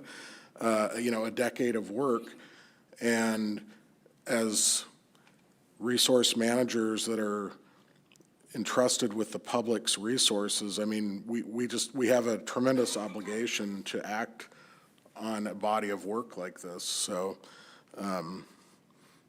yeah, and then unfortunately, the answers we provided yesterday, are somewhat open-ended, because we haven't, as policymakers, we don't have the information yet to form a policy conclusion that we can act on, but we will have that information. No, I appreciate that, and thank you for that. The other aspect of this is, of course, the economics, and I asked almost most of the hatchery, the PNP representatives that came before us, whether they were, operating at current capacity for primarily pink and chum. And most of them, if not all of them, indicated that they were. I'm also looking at RCs 105 through 107 that show the tax returns for, I think, Sarah, Prince William Sound, and Insura, that shows sort of a mixed bag of revenues to expenses on an annual basis.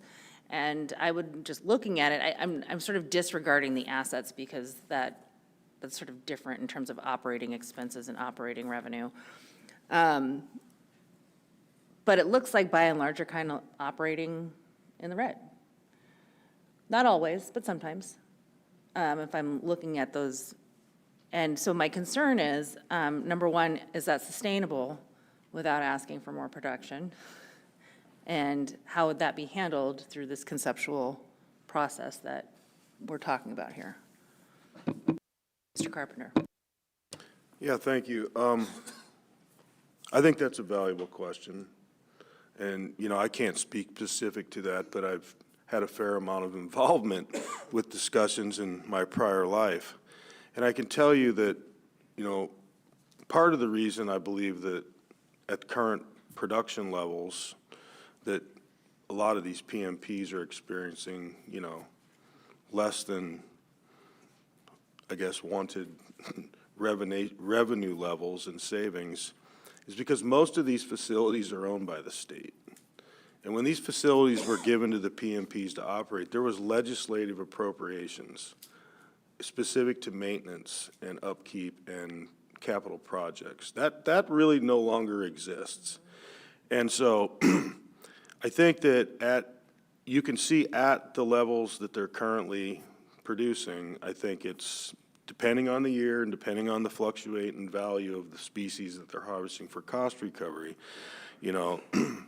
that's an important thing to consider. So I have never heard in the last 5 years anyone at these PMPs, even knowing that that situation is in place, is asking for more chum and pinks. And so that's why I'm comfortable going this route. And I don't know the actual avenue for this idea that I have. I haven't really heard of many people saying that this is a horrible idea. In my opinion, we could take no action on this proposal, but give clear instruction to the commissioner that what we would like him to do is task the RPT specific on pink and chum on a regional level to agree to cap the production at current levels for X amount of years, and all of that information compiled to him, he could extend the moratorium that's currently in place. Now, having said that, I do agree with Ms. Carlson-Van Dort that, and I also agree with Mr. Bowers, that this is a huge project that's cost a tremendous amount of money. I'm not sure in our lifetimes we will ever know truly the carrying capacity of the North Pacific. Maybe with technology at some point we will, but that is not going to be in probably my lifetime for sure. And do I think it's important that the information that is derived from these studies that can be presented to a body like the Board of Fisheries to make educated decisions on policy? I think it's valuable. I think it's also valuable that, information as it's gathered, some of that should be presented to the board, even if it's not in its finality. Do I think the board should act solely based on that? No, but do I think it's possible that a board would? Possibly. But I think it's probably more informative to the public that there's a little bit more transparency there. So that would be my intention with this proposal. It's on the table, that's an idea. So I guess I really want to see where the board's at on this. Thanks, Mr. Carpenter. I'll just kind of continue my thoughts a little bit and then open it back up. I sincerely appreciate where you're headed with this. I think there's a lot of merit to it, but I wish that that was something that had been presented at the beginning of this meeting, not at the end of it. And we have this proposal before us. And lacking the specificity of how this would work, I don't know how much time that would take, and again, at what point do we say we need to act? So I'm unsure of how I feel about this, but I think that unless we have sort of an articulated path forward, it's not necessarily inappropriate for the board to act on this proposal. And if once a program or a process is articulated and presented and agreed upon, that might be a very good reason, whether in cycle or out of cycle, to revisit, the contents of this proposal, depending upon which way the board chooses to act. Mr. Svensson. This question's for the commissioner. If this is enacted, Commissioner, does this in any way, shape, or form hurt your ability to make these decisions? Was I not clear enough? Or? I'm just trying to figure out how. Okay. We each have our authorities. I think you've heard loud and clear what my intent is moving forward here. I've heard the board's intent here to put some kind, extend the moratorium. I will work with the industry to extend that moratorium. I have my own beliefs, as I've said on the record, that I believe that the moratorium that we currently have in place is the right thing to do, so I'm not opposed to extending it, but again, I'm kind of reluctant to say, does this impair my ability to work with industry to extend this moratorium? I don't think it does one way or the other, because I'm going to use my authorities to address the issues that I'm hearing of concern to the board. Okay, because I just wanted to know if that was going to make your decision, to make a decision on these hatcheries in this amount difficult, and it doesn't sound like that it is. Thank you. Mr. Wood. Yeah, thank you. I'd like to reference 5 AAC 39.222 and go to O. And it says research and data collection should be undertaken to improve scientific and technical knowledge of salmon fisheries, including ecosystem interactions, status of salmon populations, and condition of salmon habitats. I think the department is doing due diligence on their providing information and studies of interactions with hatchery versus wild salmon. And I feel confident in that. I continue to wish time and time again that the condition of salmon habitats was also part of the evaluation to understand what's going on with these salmon populations that are not doing well. And there's more to it than just blaming it on hatcheries, trawling or intercept. And I guess because I'm a habitat guy, conditions of salmon habitats, I think really we could use more information on that and how they interact rather than finding other reasons to blame things on. Ms. Irwin. Thank you, Madam Chair. I'd just like to speak really quickly to Mr. Svensson's question to the Commissioner and recognize that I fully believe that you're speaking to your intent, Mr. Commissioner. I believe your intent, and you've shown by your actions that you're interested in continuing this moratorium and being responsible for the hatchery production. With that being said, intent isn't guaranteed to pass on to you a predecessor or to anybody else. What is guaranteed to continue on through administrative changes is codified regulations. Now, yes, another board could come in here and vote in and overturn it. However, that would have to go through the entire public process. It would have to have a legal notice. There would have to be members of the public come in and weigh in, and there would be a whole nother board discussion. So I have full faith that what the Commissioner is saying is is his honest truth and has shown to prove that. But just speaking to that, intent does not automatically follow administrative changes. And so for me, I think if this is something that we really believe should be codified and that the board believes strongly about, I don't think there's any harm in codifying it into regulation, especially after what we just heard from the commissioner, that it's not going to necessarily tie his hands within his authority. So thank you. Let me ask the question a different way, speaking to Mr. Svensson's question, Commissioner. If the board were to adopt this, would there be anything that would disincentivize you to continue to work with the RPTs in this space?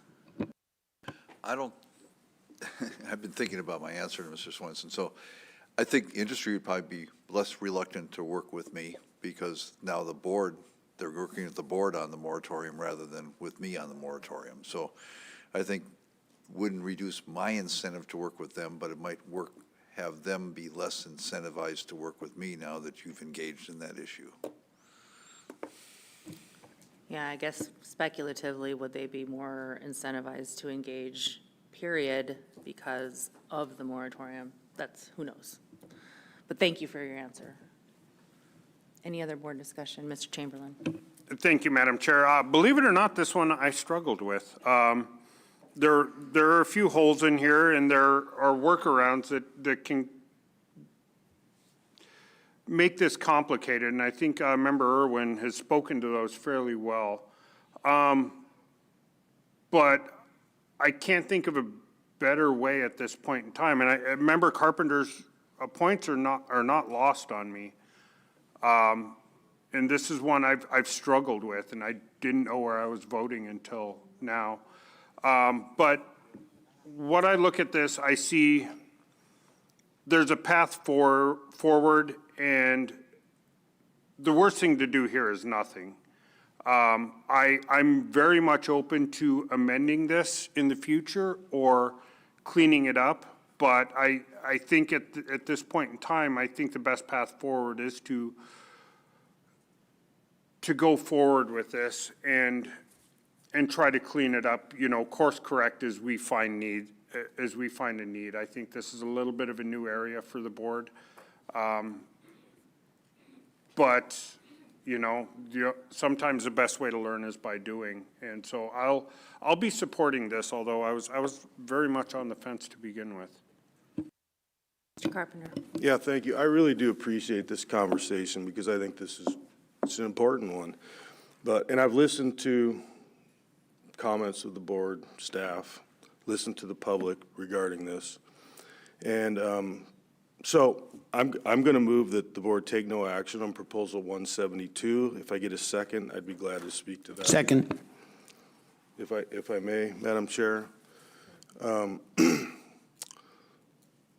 I understand board members' concerns, trying to hold the department's feet to the fire to move this conversation along. Do I think it should move along quicker? Of course it is. Of course I do. Unfortunately, we, have limited money and there's only so many hours in the day, and this detailed process is far above the level of my expertise, I know that. And so I'm relying on the scientific community to be able to provide me with evidence to make informed decisions. So what I would like to see happen is that, at least my intent, would be to direct the commissioner to engage with the RPT process. The topic would be a 10-year extension of his current moratorium. There would be public engagement, notice, and that the RPT shall, in form of a report with the understanding of that is the topic, a 10-year extension of his moratorium. Once the commissioner receives the input from the RPT, and I'm talking about in an expedited fashion if possible. I would prefer that this happen before the October work session next year if possible, so that that report could be brought to the board's attention, because I think it's important, and I think it's important for the public. And that if the RPT process and the public through engagement thinks that this is a good idea, then I think the commissioner, with the intent that at least I'm providing, we'll extend that moratorium. And that would be my reason for taking no action at this time. Discussion on the motion, Ms. Irwin. Yeah, thank you, Madam Chair. Thank you, Member Carpenter, for the motion. I stated this yesterday when we were talking about or the day before when we were discussing the joint protocol meeting, which I agreed with, I voted in favor of.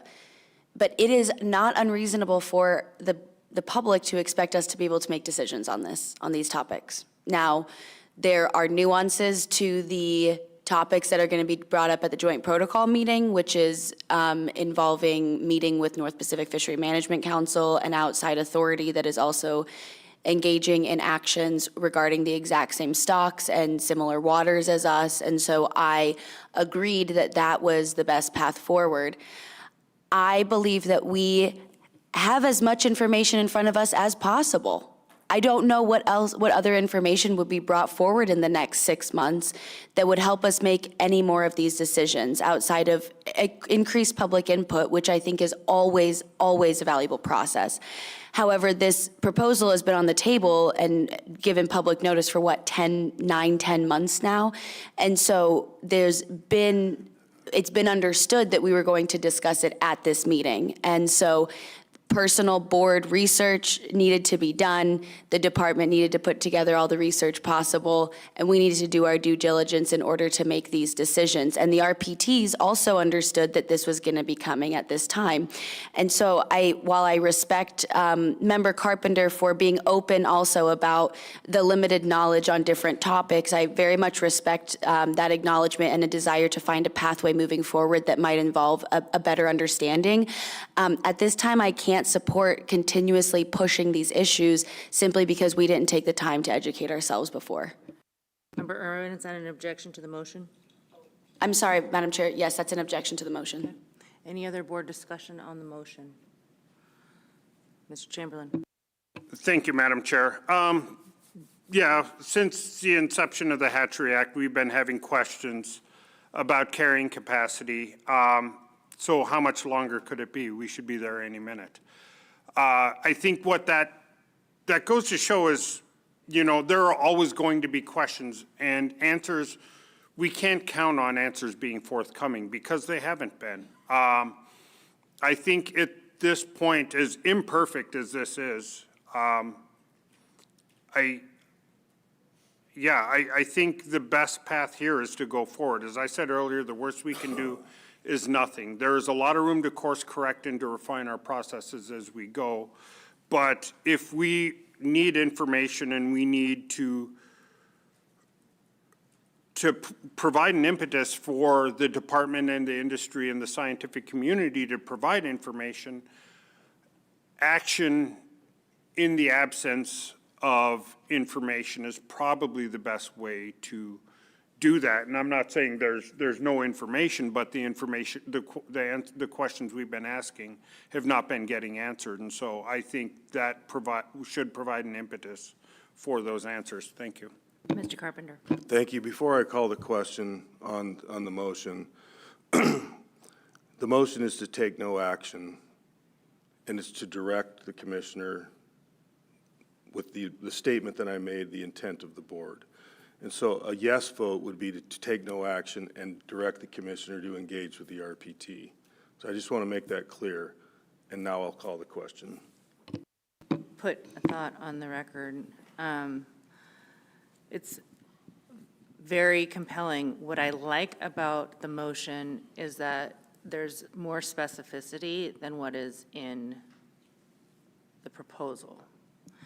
The proposal lacks some specificity about what the process would be surrounding a moratorium and for the length of time that we would consider it. Man, I'm torn on this one because I think they both have merits, and I agree with a lot of the comments that Member Irwin stated, that there is an expectation from the public that the board take action. And there has been plenty of notice and there has been plenty of time to have these discussions. So I appreciate both aspects of where we're at right now, and I don't know which way I'm going to go. Member Wood. Yeah, thank you. I mean, the way I understand it now is that there is a moratorium on pink and chum already. And that the department is going to work with the hatcheries and RPT groups and all to keep doing this. So to me, to pass this and say, oh, there's a, or to pat, not, to, so to the motion, if yes means no action, then what will continue to happen is a moratorium. So it's more specific. It's a 10-year time frame, and the motion gives guidance on what that means. So I mean, part of me just wants to vote this up and down, Proposal 172, yes or no. But by voting yes on Mr. Carpenter's proposal before us would be, we will get action out of this. We will continue a moratorium, and we will continue to have the commissioner engage. So I'm supportive of Mr. Carpenter's proposal. Mr. Svensson, then Mr. Carpenter. I guess I'd put this to the commissioner. I don't know. How long would you have I mean, what I don't like about it is, does this just run on and on to where the entities talk to you? When are the RPT, when are they going to talk to you? Can we put a time they have to talk to you? Or that's what I don't like about just running it that way, too. Well, through the chair, I think what I heard is you gave me an October deadline by the work session, so we will work to get meetings scheduled between now and then to have something to report back to you in October. And to me, that would be hopefully a signed MOU to extend that moratorium for some period of time. Getting back to Mr. Chamberlain's questions, I can't guarantee that we're going to have an answer to the North Pacific carrying capacity in 10 years, or by October, but you know, those questions science is going to continue to tackle those questions. But in the meantime, I think until we get more pertinent information on what are acceptable stray rates, which I think we do need to define, I think having a moratorium in place is the right thing to do. So you have my commitment to work towards that end by October. Mr. Carpenter, and then Mr. Wood. Yeah, I did call the question, and that's fine. The chair hasn't recognized it. I just want to know, Commissioner, if what I said in my statement of intent is clear enough and directive enough to you to be able to execute what we're asking you to do. Yes. Thank you. Mr. Wood. No, I was just trying to clarify. I mean, this an October deadline to report to us, it seems very appropriate. And if we were to just pass the proposal as it was, would there be any reporting to us in October? Is there any guidance for that?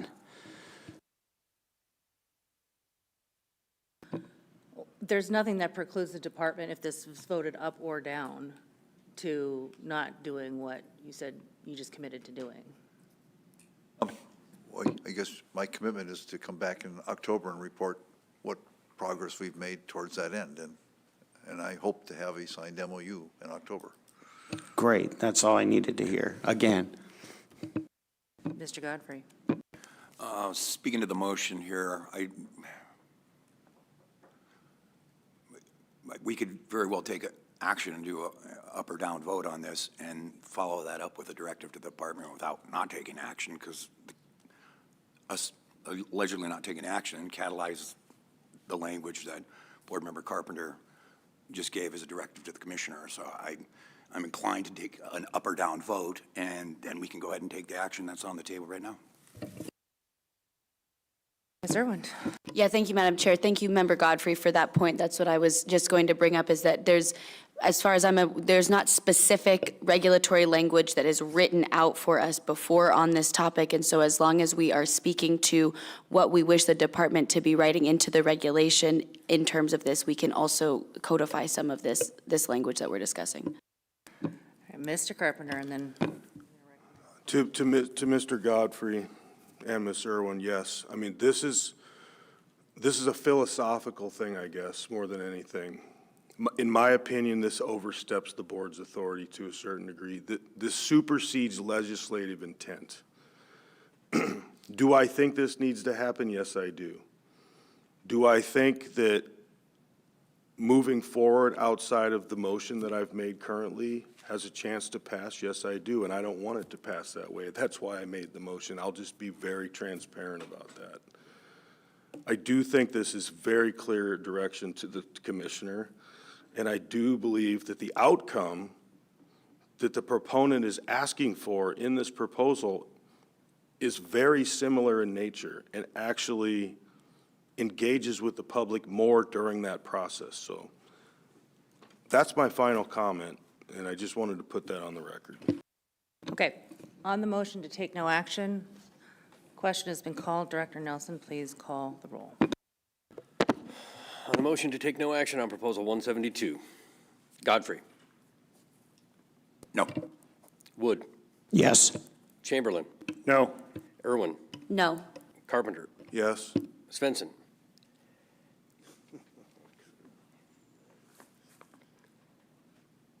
Yes. Carlson Van Dorp. Yes. Motion carries 4 in favor, 3 against, Madam Chair.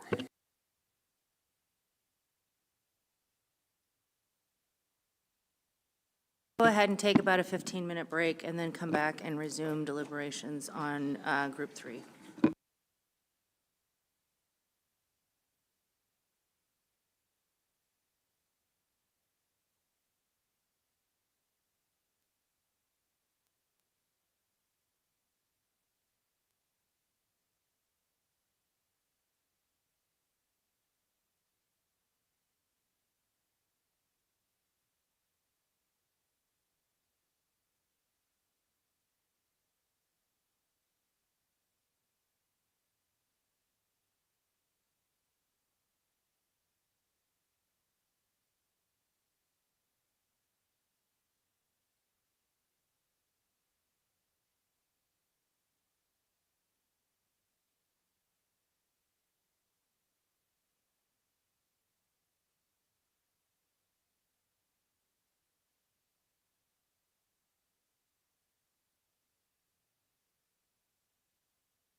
Okay, welcome back. The time is 11:52. We are on the record beginning deliberations of Group 3, subsistence and sport fisheries and gear. There are 10 proposals in this group, beginning with proposal number 162, please. Thank you, Madam Chair. For the record, Colton Lipka, Regional Management Coordinator for Cook Inlet. Proposal 162, 5AAC 01010, methods, means, and general provisions. Madam Chair. Move to adopt. Second. Staff comments, please. Thank you, Madam Chair. Proposal 162. This would prohibit the use of commercial transport services in all subsistence fisheries. Current regulations, subsistence fishing guide services are prohibited in the Glen Allen Subdistrict. There are no other regulations related to the use of commercial services in subsistence fisheries. For the effects of this proposal, this would make it more difficult for a person who currently relies on commercial transport services to access subsistence fishery resources. The department is neutral on this proposal. Current regulations are presumed to provide a reasonable opportunity for subsistence uses, and access to commercial transport services may provide access to fisheries and increase participation for some subsistence users. To meet the board's statutory responsibility to the subsistence law, it should consider whether subsistence regulations continue to provide a reasonable opportunity for subsistence uses if the proposal is adopted. Madam Chair. Thank you. Board discussion, please. Mr. Carpenter. Thank you. Thank you, Colton. I'm going to stick with the same principle I've tried to stick with as much as I can at this meeting. This is a statewide issue. This has been dealt with regionally in the Copper River, and I think that's the appropriate venue. And for those reasons, I'm not going to support it the way it's written. Mr. Chamberlain. Thank you, Madam Chair. I'm finding myself agreeing with Member Carpenter more and more.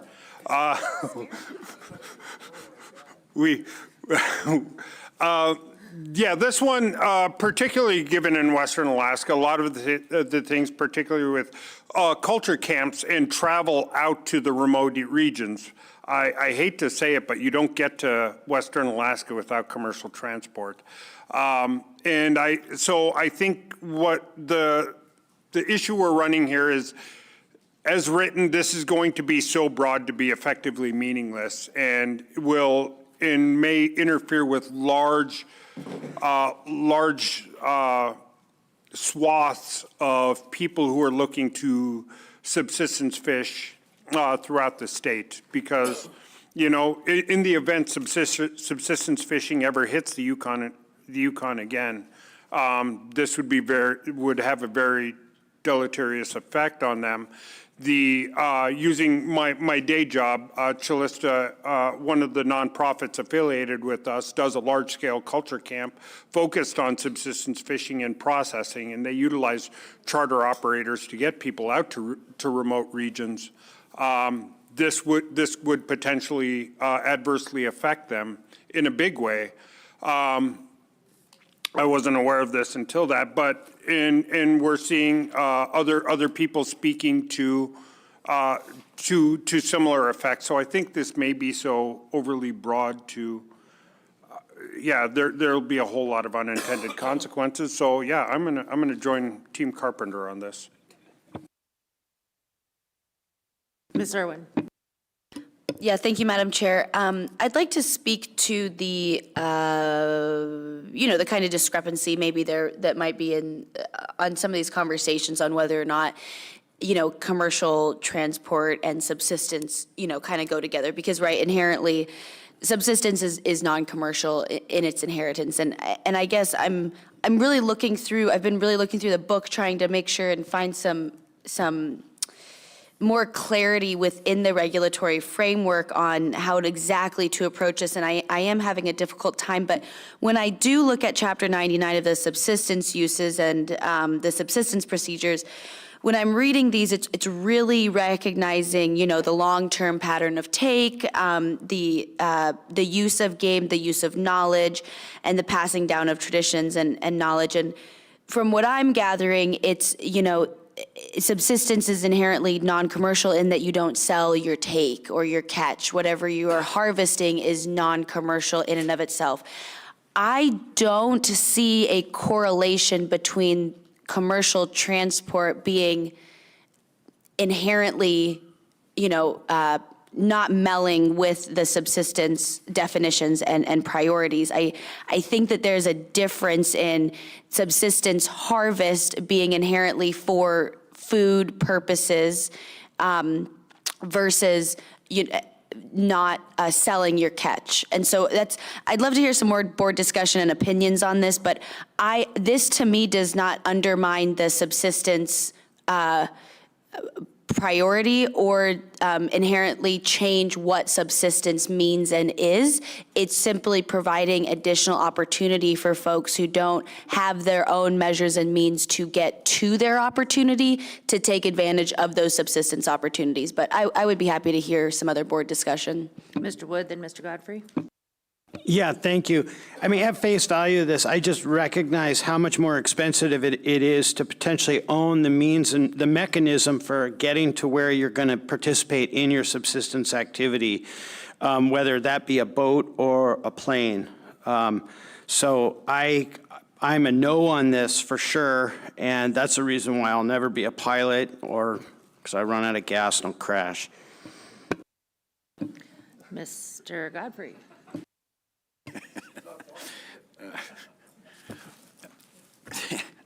So I've spoken on this in the past when these types of proposals have been in front of us, but they were particular to utilizing guide or charter services for subsistence, which I've said on the record, I think there's generally two rationales that are accepted for subsistence. You subsist because that's a tradition that's handed down to you from your parents, grandparents, et cetera, or you subsist to offset the cost of protein, particularly in rural Alaska.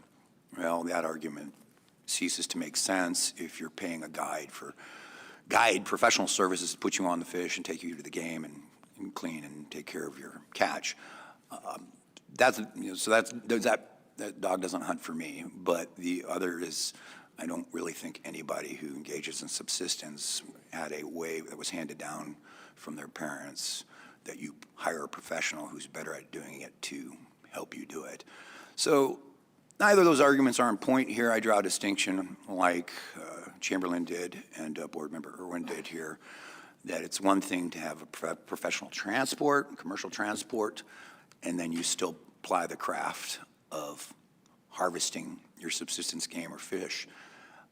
That, to me, makes sense. But all that said, I'm just going to go ahead and punt the reason that Board Member Carpenter said, and I think this is not necessarily appropriate for statewide.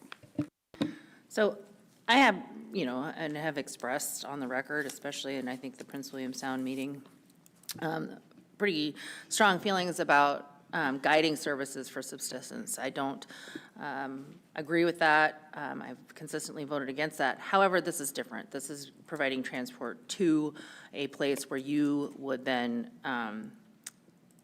do all of your own fishing and whatnot and harvesting. And I see that as being a very different thing. And I think the effect of the proposal would be to continue to widen the gap between the have and the have-nots. Those that have access to transport, boats, whatever that they need to be able to harvest. I don't think that's fair. And I also, heard in public testimony folks that were in favor of this saying, well, part of our subsistence is to share, and that's great, and that's true. But a lot of people want to have that experience themselves, and that's part, I think, also of maintaining some of those connections to the resources and the waters and the lands, having the ability to harvest for yourself. And I think it's not unreasonable to be, to use whatever means you can to get there. If you have to pay somebody for a ride, I think that's reasonable. And so I don't want to arbitrarily restrict access, particularly if there are abundant resources to be able to harvest. So those are my thoughts on it. Any other additional board discussion? Mr. Carpenter. Thank you, Madam Chair. Before I do subsistence and costs, I'll just would like to put on the record that there were some concerns specific to Alaska Wildlife Troopers, and I just think that's important to put on the record that this particular language in this would prevent them, not necessarily from enforcing it, but there would be a lot of calls, and it would be very unclear to the public, and so for those reasons. But to subsistence review, I'll reference my subsistence review for other statewide Finfish proposals, and I'll just touch on a couple of them. Is this stock customary and traditionally taken? The board has many positive customary and traditional use findings for fish stocks outside non-subsistence areas throughout the state. Can these proportions be harvested consistent with sustained yield? Yes.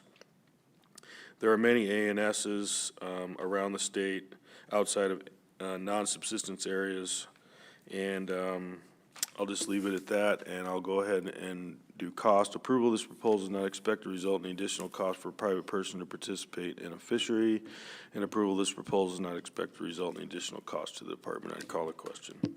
I will just note that amongst the folks that weighed in on this proposal, I would say it's pretty darn split. We had the Central Peninsula AC, Copper Basin AC, Copper River, Prince William Sound AC, Kodiak AC, Petersburg, Susitna Valley, Tote Cutoff, ACs all in favor of it, and Anchorage, Cooper Landing, Craig, Delta, Fairbanks, Matt Valley, and Northern Norton Sound, and Prince William Sound, Valdez against it. And then I would say a fairly even number, probably a little bit more on the support side, of individuals that weighed in on this. With that, the question has been called. Any errors or omissions? Seeing none, Director Nelson, call the roll, please. Final action on proposal 162. Carlson Van Dort. No. Carpenter. No. Wood. No. Godfrey. No. Svensson. No. Chamberlain. No. Irwin. No. Motion fails 0-7, Madam Chair. Proposal 176. Madam Chair, for the record, Patrick Fowler. I'm the Sportfish Management Coordinator for Cook Inlet for the Division of Sportfish. Proposal 176, 5AAC, new section. Madam Chair. Move to adopt. Second. Staff comments. This proposal would allow anglers sport fishing from a vessel in salt water to pool their cumulative bag and possession limits with other anglers fishing on that vessel, effectively creating a vessel limit. Any harvest by the captain or crew of the charter vessel would not be allowed to be pooled with clients into the vessel limit, but would be required to be identified as crew harvest.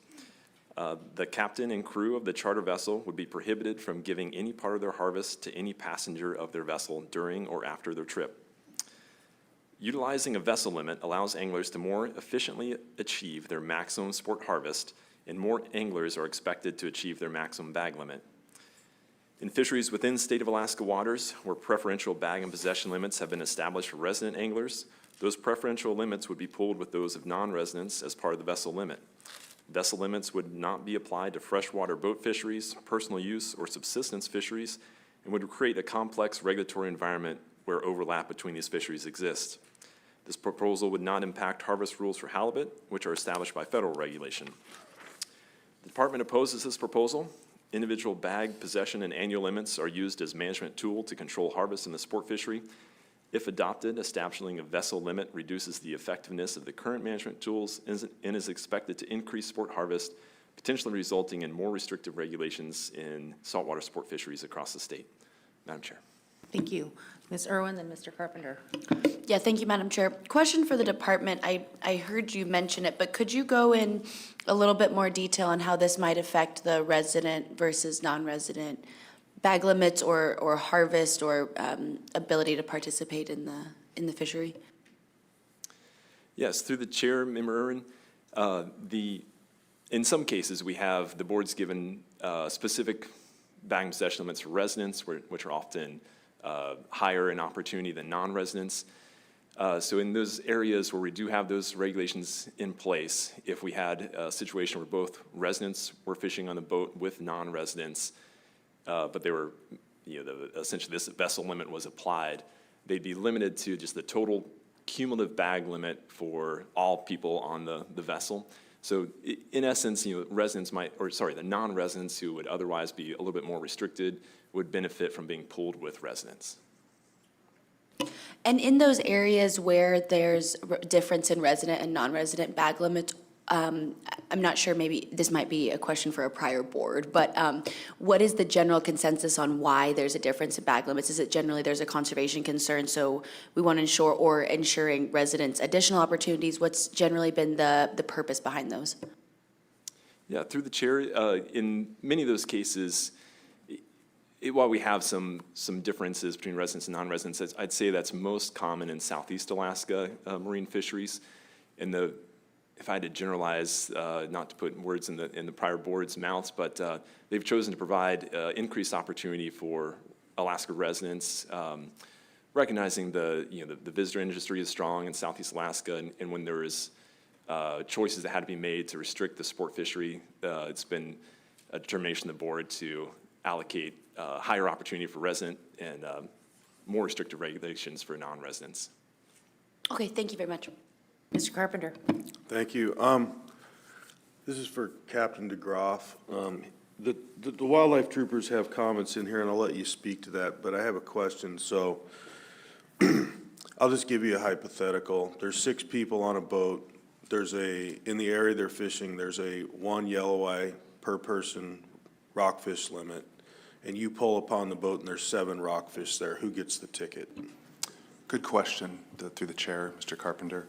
That's the issue that we have with these is if there's a violation in a scenario like that, king salmon stamp, licensing issues, angler limits, recording of species, size limitations, who does that ticket go to? This will create a lot of enforcement challenges for us to suss that out while we're at a boat side, looking at somebody's catch, looking at licenses, that sort of thing.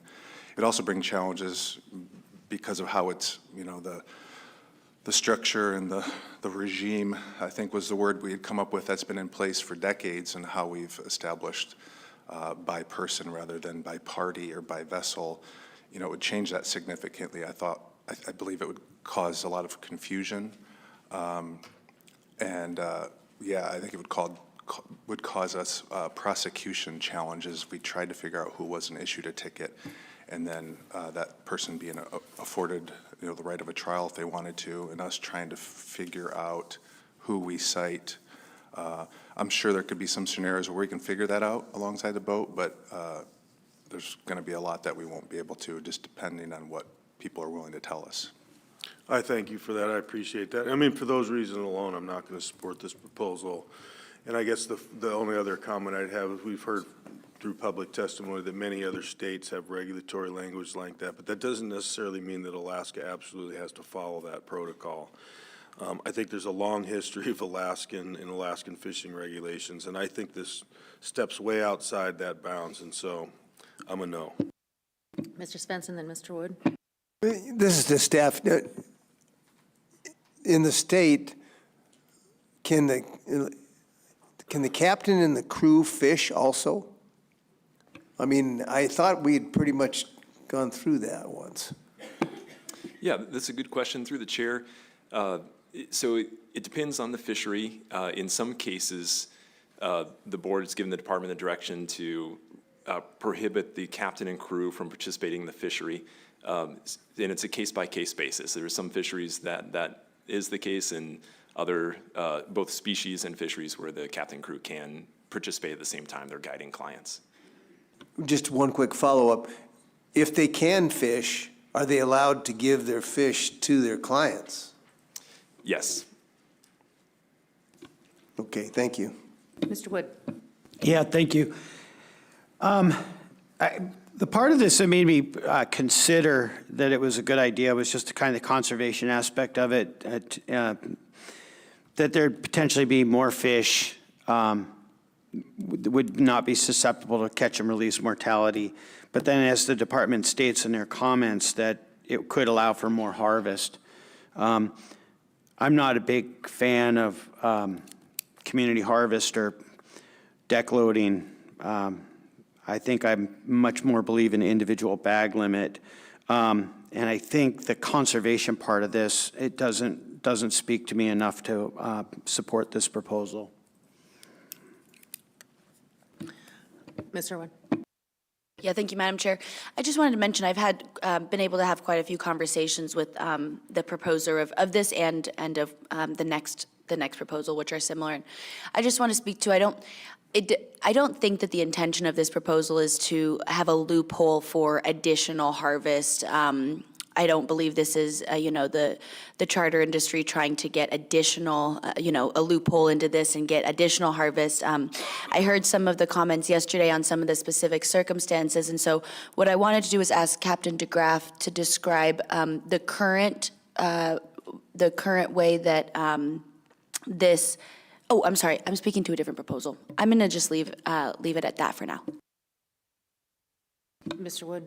Yeah, I had maybe this question for the department or Captain DeGraff, but if the boat had a resident and non-resident on it, and they caught a species that they were not allowed to retain but could pass it on to somebody else, would that be complicated with this proposal? How would this proposal address that? Through the chair, yeah, if under this proposal, the bag limit would be cumulative of all the people on board the vessel. So until the cumulative limit had been reached, all anglers could continue to fish. Thank you. That brings up an interesting question. What about proxies? Well, that's a good question, Madam Chair. I think, and I'll look to our other staff that are at the table here. I think how we interpret that is, when you're fishing for a proxy, that would be considered part of the cumulative bag limit. So that would potentially add to the harvest potential of the vessel. Madam Chair, that's my read too. It would be added to the cumulative bag limit for the boat. Interesting.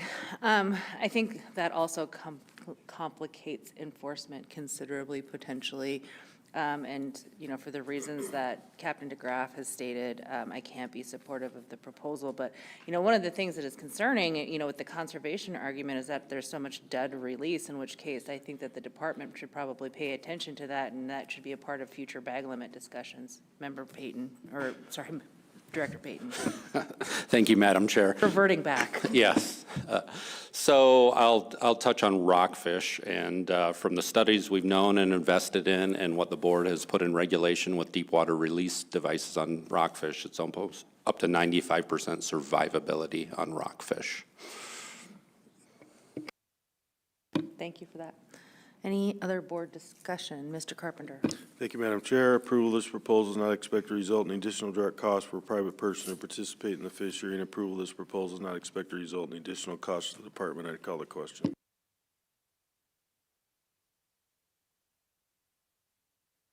Just note that there was probably about twice as many folks that weighed in and against this than there were in support. And the question has been called errors and omissions. Director Nelson, please call the roll. Final action on proposal 176. Irwin. No. Chamberlain. No. Godfrey. No. Svensson. No. Wood. No. Carlson Van Dort. No. Carpenter. No. Motion fails 0-7, Madam Chair. Proposal 177. Madam Chair, proposal 177, new 5 AAC new section.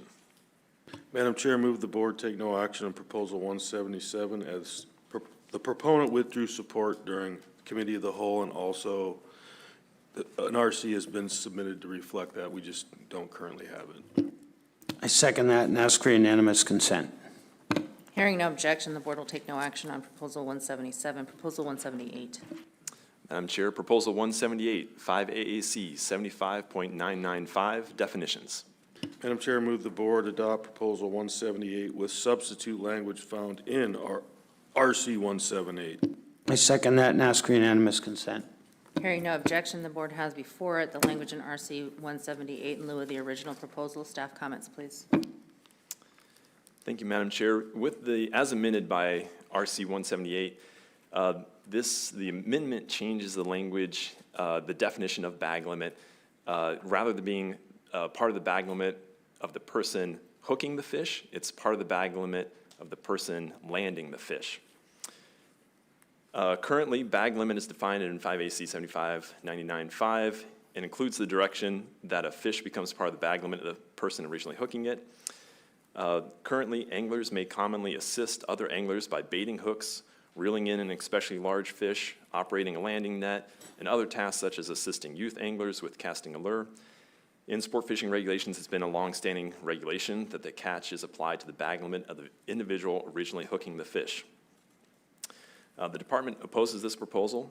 Allowing one angler to assist another angler by hooking the fish complicates enforcement and may encourage pooling of bag limits. And similar to Proposal 176 and 177, this proposal is expected to increase efficiency in the sport fishery, which may require more restrictive action in some sport fisheries. Madam Chair. Thank you. Board discussion, Ms. Irwin. Yeah, thank you, Madam Chair. I would forward the language. I'll just speak to it a little bit. I was in conversations with the authors, and they had suggested some language that they think might clarify their initial intent on this. So I'll just read number 5. Landing means A, fighting and removing from the water for retention of fish hooked on rod and reel, and B, does not include assistance by others with a net, gaff, harpoon, or other landing devices. The authors believe that there's a potential for a decrease in release mortality if the definition is shifted in this manner. I'll just leave it at that and see what the board discussion is. Mr. Carpenter. Thank you. I guess maybe this is for Department of Public Safety again. I'm just thinking through different scenarios in my head because that typically is what this always comes down to, hypotheticals. But a person that has a bag limit, let's say it's king salmon, downrigger fishing, he's already landed 2 fish, he or she, and another fish is hooked. The person continues to fight that fish all the way to the boat and then hands the rod off and they lift it on the boat.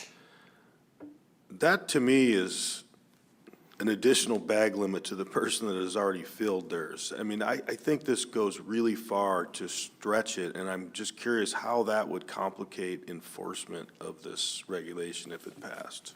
Yeah, Mr. Carpenter, through the chair, we've got essentially this very similar concerns to this proposal as we did the previous two. In the language that I saw there, that I think the primary problem that was trying to be solved was how do you, if you have and maybe perhaps to your question that you were hinting at, if you have a youth or a disabled person on the boat, and how can you help that person catch a fish when you're trolling, not trawling, but trolling. And for decades, we've held to the opinion that if you've got a rod and a rod holder and fish strikes and indicates an adult, charter captain, their help, friend or family, can grab that pole and hand that to that younger person or disabled person, let them set the hook by that furtive jerk or crank on the reel and bring that fish in just fine. That's what we've been telling the public for many years. Haven't seen any significant issues with that. And so that was the problem, based upon my understanding, that was trying to be solved with this proposal. This would still cause ambiguity. I think it would still cause us some concern. It would be hard to prosecute. It's a little cleaner than the previous two, I believe. But we'd still have, I think, issues trying to figure out whose fish it belongs to if there is a violation or appears to be a violation. Thank you for that. And then I guess maybe to the department, this specific language does not address the youth or disabled people. This regulation applies to everyone, and I'm worried about gamesmanship.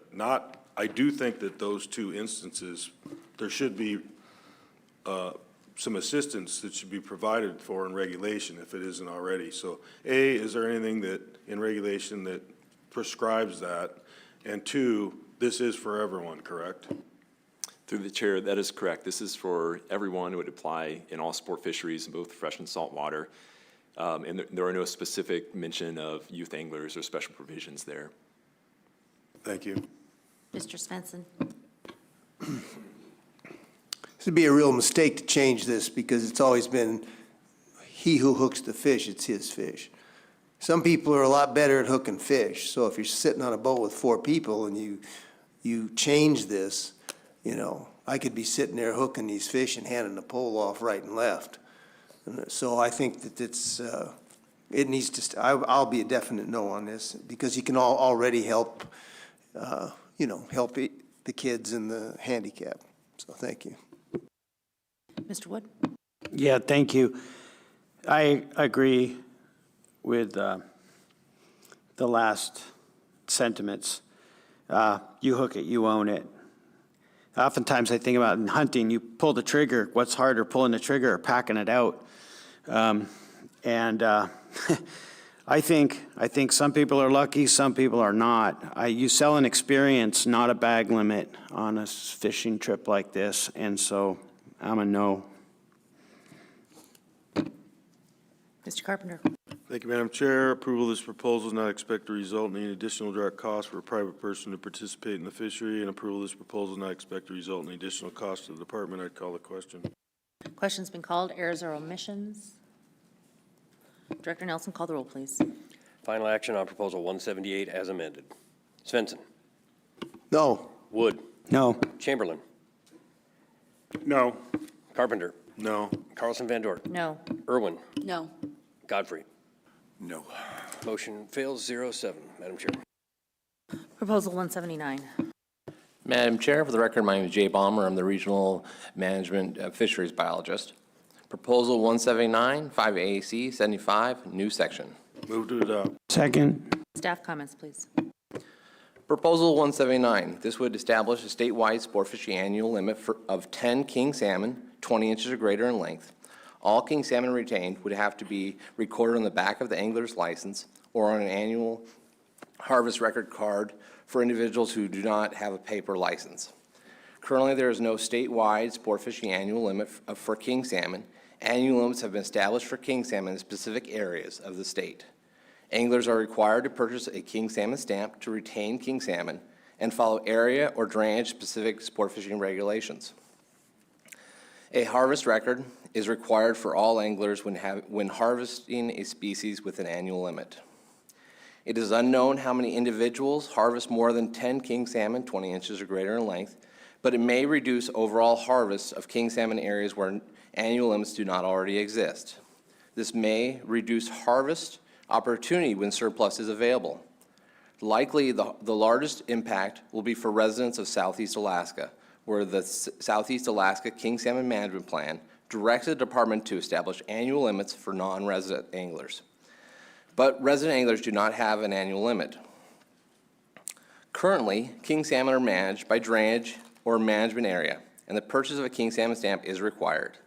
The Board of Fisheries has established king salmon annual limits in sport fishing regulations throughout the state, and those limits can vary between resident and non-resident anglers. Additionally, there can be a combined annual limit and recording requirement, for instance, in Cook Inlet saltwaters and freshwaters of western Cook Inlet, Susitna River Drainage, Kinnick Arm, Anchorage Bowl, and Kenai Peninsula. And the combined annual limit is 5 king salmon, 20 inches or longer in that areas. The department opposes this proposal. King salmon are currently managed by area and drainage using existing management tools. The department uses emergency order authority to restrict and liberalize king salmon sport fisheries at the drainage and or area level when appropriate. The addition of a statewide annual limit would add additional complexity and may unnecessarily limit harvest opportunity in some instances. All anglers across the state would now need to record their harvest of king salmon over 20 inches. There may be confusion about how the proposed statewide annual limit interacts with various existing management plans or existing annual limits and may require additional board direction.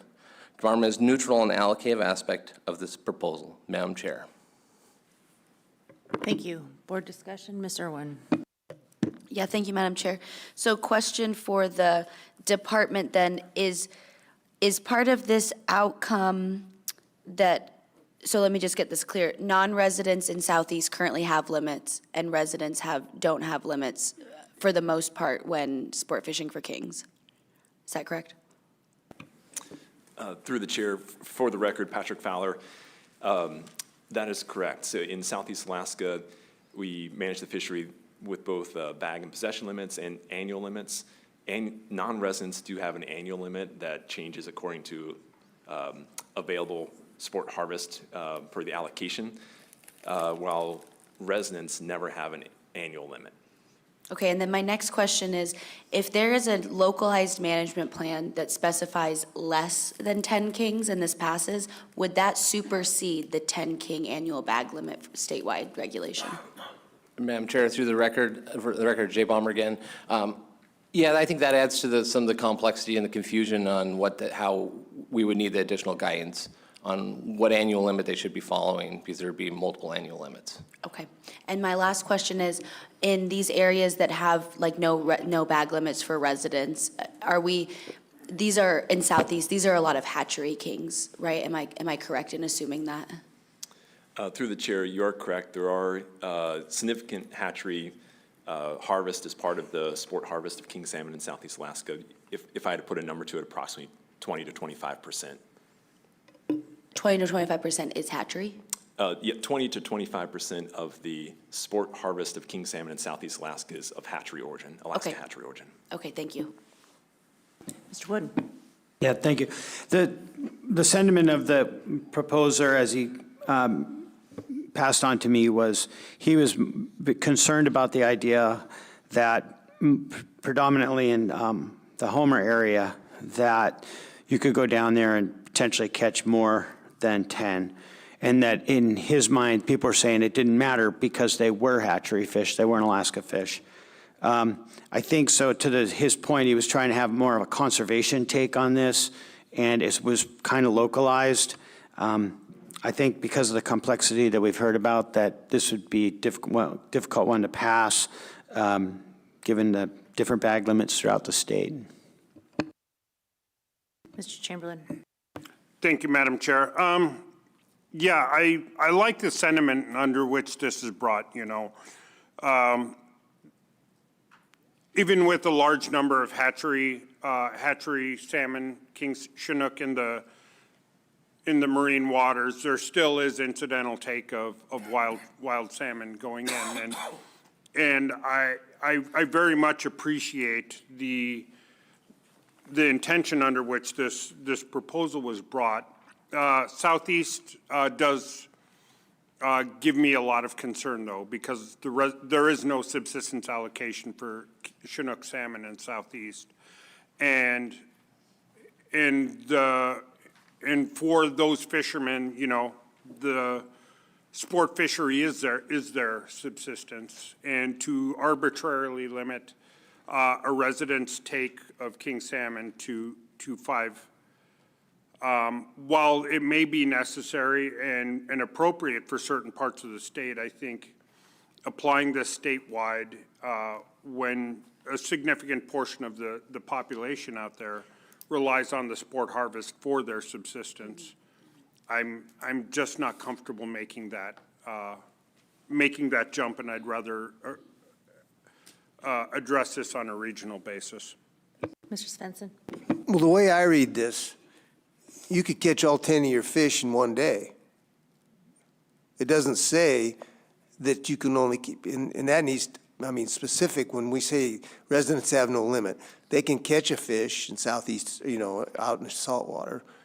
They can catch a fish, only one a day. They can come home, freeze it, and go back out and catch another fish. That's how they have a unlimited, but they only have one fish a day. Now, unless I'm reading this wrong, it's like they could put 10 fish on the back of their license in one day. Through the chair, no, I don't believe that is our interpretation. I think this has only to do with annual limits, and so the bag and possession limits wouldn't be changing. So it'd be the annual limit would be the number in the season or the year. Okay, thank you. Mr. Godfrey? Looking at the comment roster, I see 2 ACs in support of it and 8 times as many in opposition. I'll be voting no. I'll echo the comments of other folks around this table, and that I really do think that this needs to be dealt with on a regional basis. Having been through, you know, the allocation exercises for king salmon in Southeast Alaska a couple of times, those are carefully regulated, almost down to the fish. And this would really, I think, throw a huge and unnecessary monkey wrench into that. I can appreciate where the proposer is coming from and the spirit and conservation in which it's been submitted, but as written, I can't get behind it, and that's my thoughts on that. Any other board discussion? Mr. Carpenter. Thank you, Madam Chair. Approval of this proposal not expected to result in additional direct costs for a private person to participate in the fishery, and approval of this proposal would not result in additional cost to the department. I'd call the question. Questions have been called. Errors or omissions? Director Nelson. Final action on proposal 179. Wood. No. Godfrey. No. Carlson Van Dort. No. Irwin. No. Chamberlain. No. Carpenter. No. Svensson. No. Motion fails 0-7, Madam Chair. Proposal number 180. Madam Chair, Proposal 180, 5 AAC 75, new section. Move to adopt. Second. Staff comments. Madam Chair, Proposal 180, this would establish a statewide sport fish annual limit of 5 king salmon 20 inches gray in length. All retained king salmon would be required to be electronically recorded or annually reported to the department. This proposal is nearly identical to Proposal 179, but is distinguished by specifying that the annual limit must be recorded electronically or annually reported to the department, and requesting an annual limit of 5 fish rather than 10 fish, 20 inches or gray in length. Additional background, I would just reference my comments and background from the previous proposal, 179. The department opposes this proposal. King salmon are currently managed by area or drainage using existing management tools. Madam Chair. Thank you. Board discussion. Mr. Carpenter, then Mr. Wood. Yeah, thank you. I think the comments from the prior proposal are very reflective and have similar problems with this proposal also, so maintain my position on that. Mr. Wood. Yep, I will also reference my past comments, and I'll just say that, you know, because it's electronically done, I mean, there are some places where you still can't do electronically submitted in a reasonable amount of time. So I'll note the on-time public comments, and I think this is really interesting when I compare them to the previous proposal. The previous proposal, when I was looking at it, there was a handful of folks in support and quite a lot that weighed in proportionally in opposition to it. Now, for 180, it's almost the opposite of that, where there's much more people in support of this one, but not so much in and less that are opposed to it. So that's telling me that people think that 10 kingfish or king salmon per year is too many and 5 is sufficient, which I find really interesting.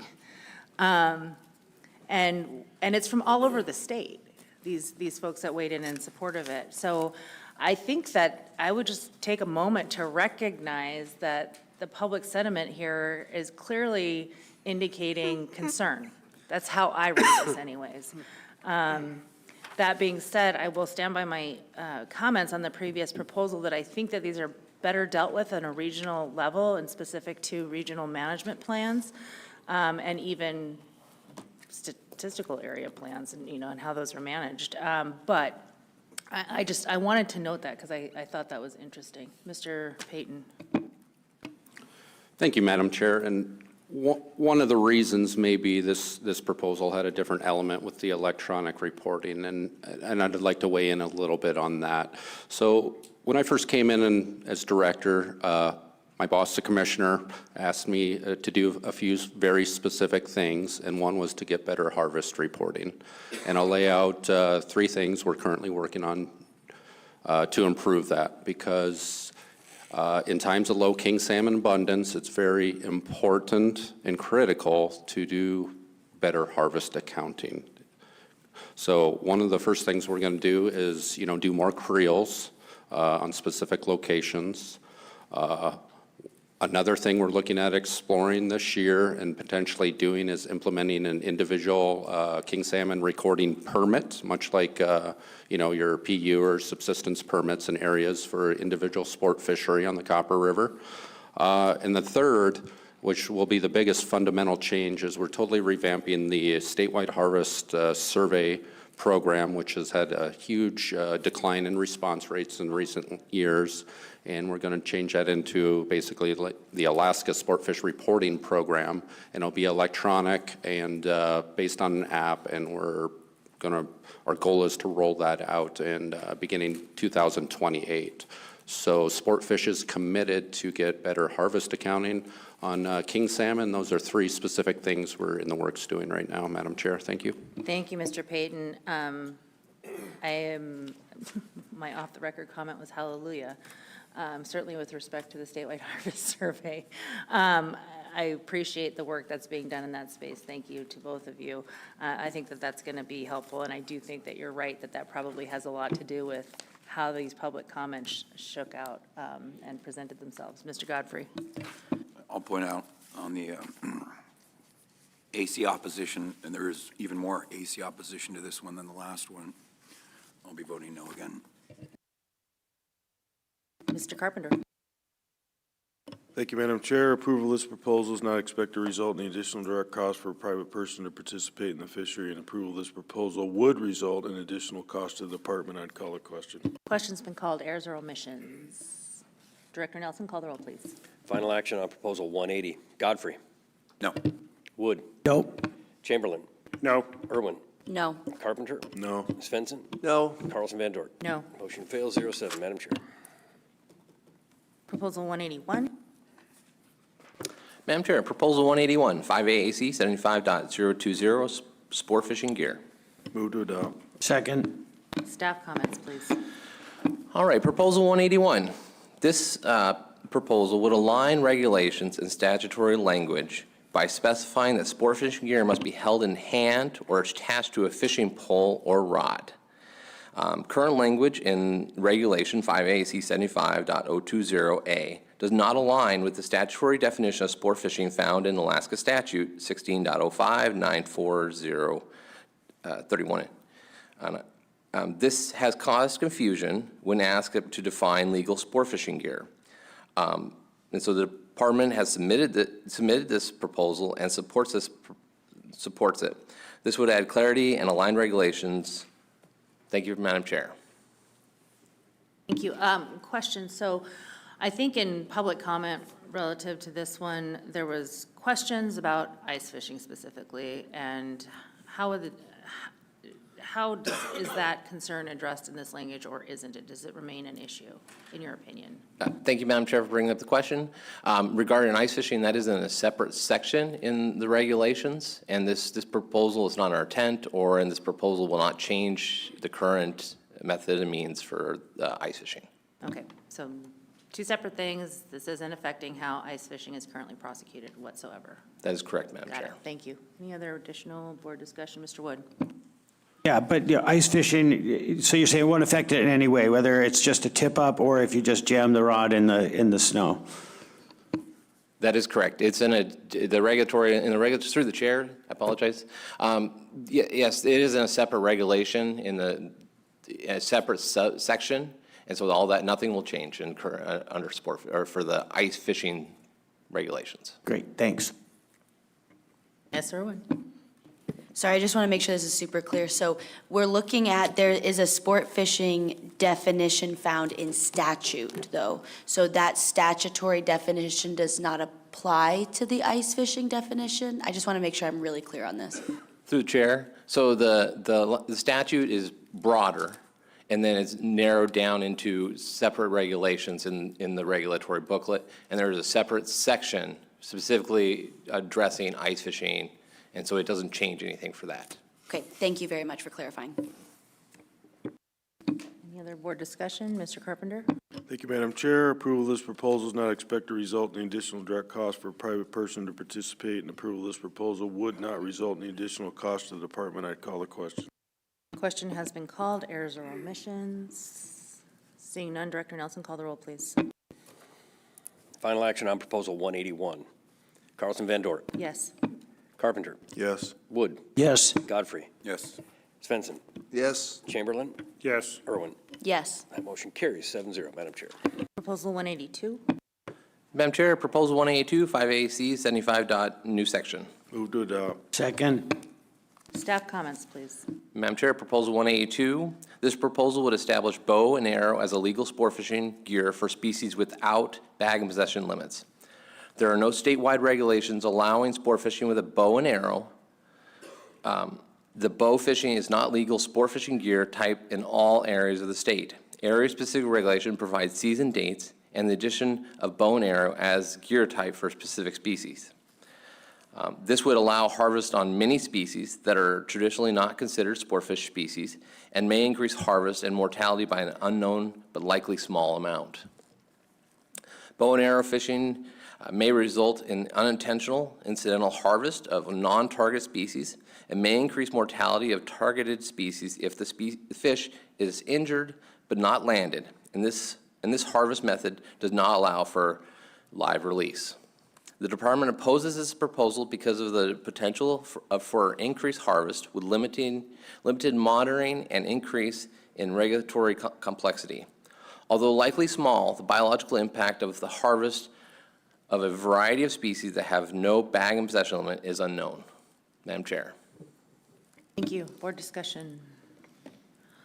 Ms. Irwin, then Mr. Carpenter. Yeah, thank you, Madam Chair. Well, as the department just mentioned, it sounds like there's a lot of unknowns with this potential fishery, and just the thing that really stuck out to me is the harvest method does not allow for live release, and so as a statewide proposal, it's concerning for me in that regard with other species and mixed stock fisheries that are in depressed stocks. If this is something that local regions and fishermen are very interested in, and it's a fishery that they want to continue, I would look at this at a regional level, but I think this is a little too broad and there's a lot of unknowns based on the department comments for me. Mr. Carpenter. Thank you. Consistent with my position that I've taken, I think this is a very broad proposal, and I think if there's a region in the state that wants to bring this before the board, then by all means. I think the other thing to consider is because it's not currently utilized, I think the potential for this lethal type of activity, quite frankly, in regards to fish, and there could be a lot of loss there and non-recovered fish, and I'm just not necessarily in favor of creating a proposal that does that, so I'll be opposed. Mr. Wood. Yeah, thank you. I think this is specific to the region, considering like pike and the Matsu, I get it. But to Member Irwin's point, the ability to live release is not an option with this one, so for that reason as well, I'll also be opposing this. Thanks. I'm going to oppose it as well. I think that it is way too broadly written. It should be not only regionally specific, but species specific. I mean, we do allow spearfishing. I guess this is kind of like above the ground spearfishing, but that's not how this is written, and I will be opposed to the proposal. Mr. Chamberlain. Thank you, Madam Chair. Bow and arrow traditionally was used in my region for fishing. And meandering around the Pacific Northwest, I've seen bow fishing used efficiently, and it is insane how efficient they can be or how good they can be on this. I think there's a lot of potential to this. But I do think a lot more work needs to be put in, and this would probably be more appropriate on a regional level. But I very much do like this idea. I'm not, I think bow and arrow fishing would be very appropriate on some streams where you're not running the risk of incidental mortality or misidentifying fish. If you're going after pike, they're easy to spot and they hold still for you. So for a bow and arrow, that would be absolutely amazing. So I'm very much interested in this, and I would like to see this proposal come back at the regional level, not necessarily on statewide. I'll be voting no, but I do want to express my support for the concept. Is bow and arrow a legal subsistence gear type?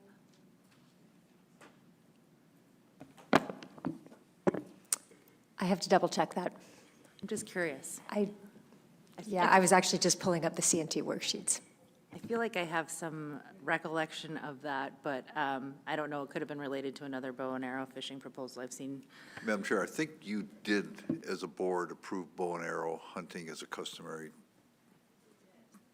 practice in some areas of the state. Yeah, it's ringing a bell. And you also have adopted bow and arrow hunting bow and arrow fishing for some species like invasive species in the state. So you've done this area specifically.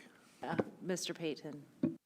Yeah, so to kind of address some of Member Chamberlain's thoughts on this, so this proposal too is specific to species without bag and possession limits, so I don't know what that would be up in the region you're from, but, you know, it'd be like stickleback, lampreys, suckers, blackfish, so it wouldn't apply to salmon and things like that with that, or whitefish, burbot, pike that currently have a bag and possession limit, for some clarity.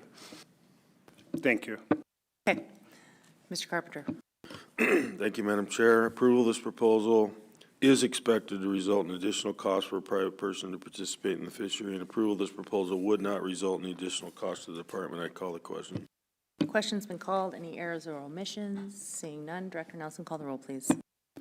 Final action on proposal 182. Irwin. No. Chamberlain. No. Godfrey. No. Svensson. No. Wood. Nope. Carlson Van Dorn. No. Carpenter. No. Motion fails, 0-7, Madam Chair. Proposal 183. Madam Chair, Proposal 183, 5AAC 75, new section. Madam Chair. Madam Chair, move to adopt proposal 183 with substitute language found in RC 129. Second that and ask for unanimous consent.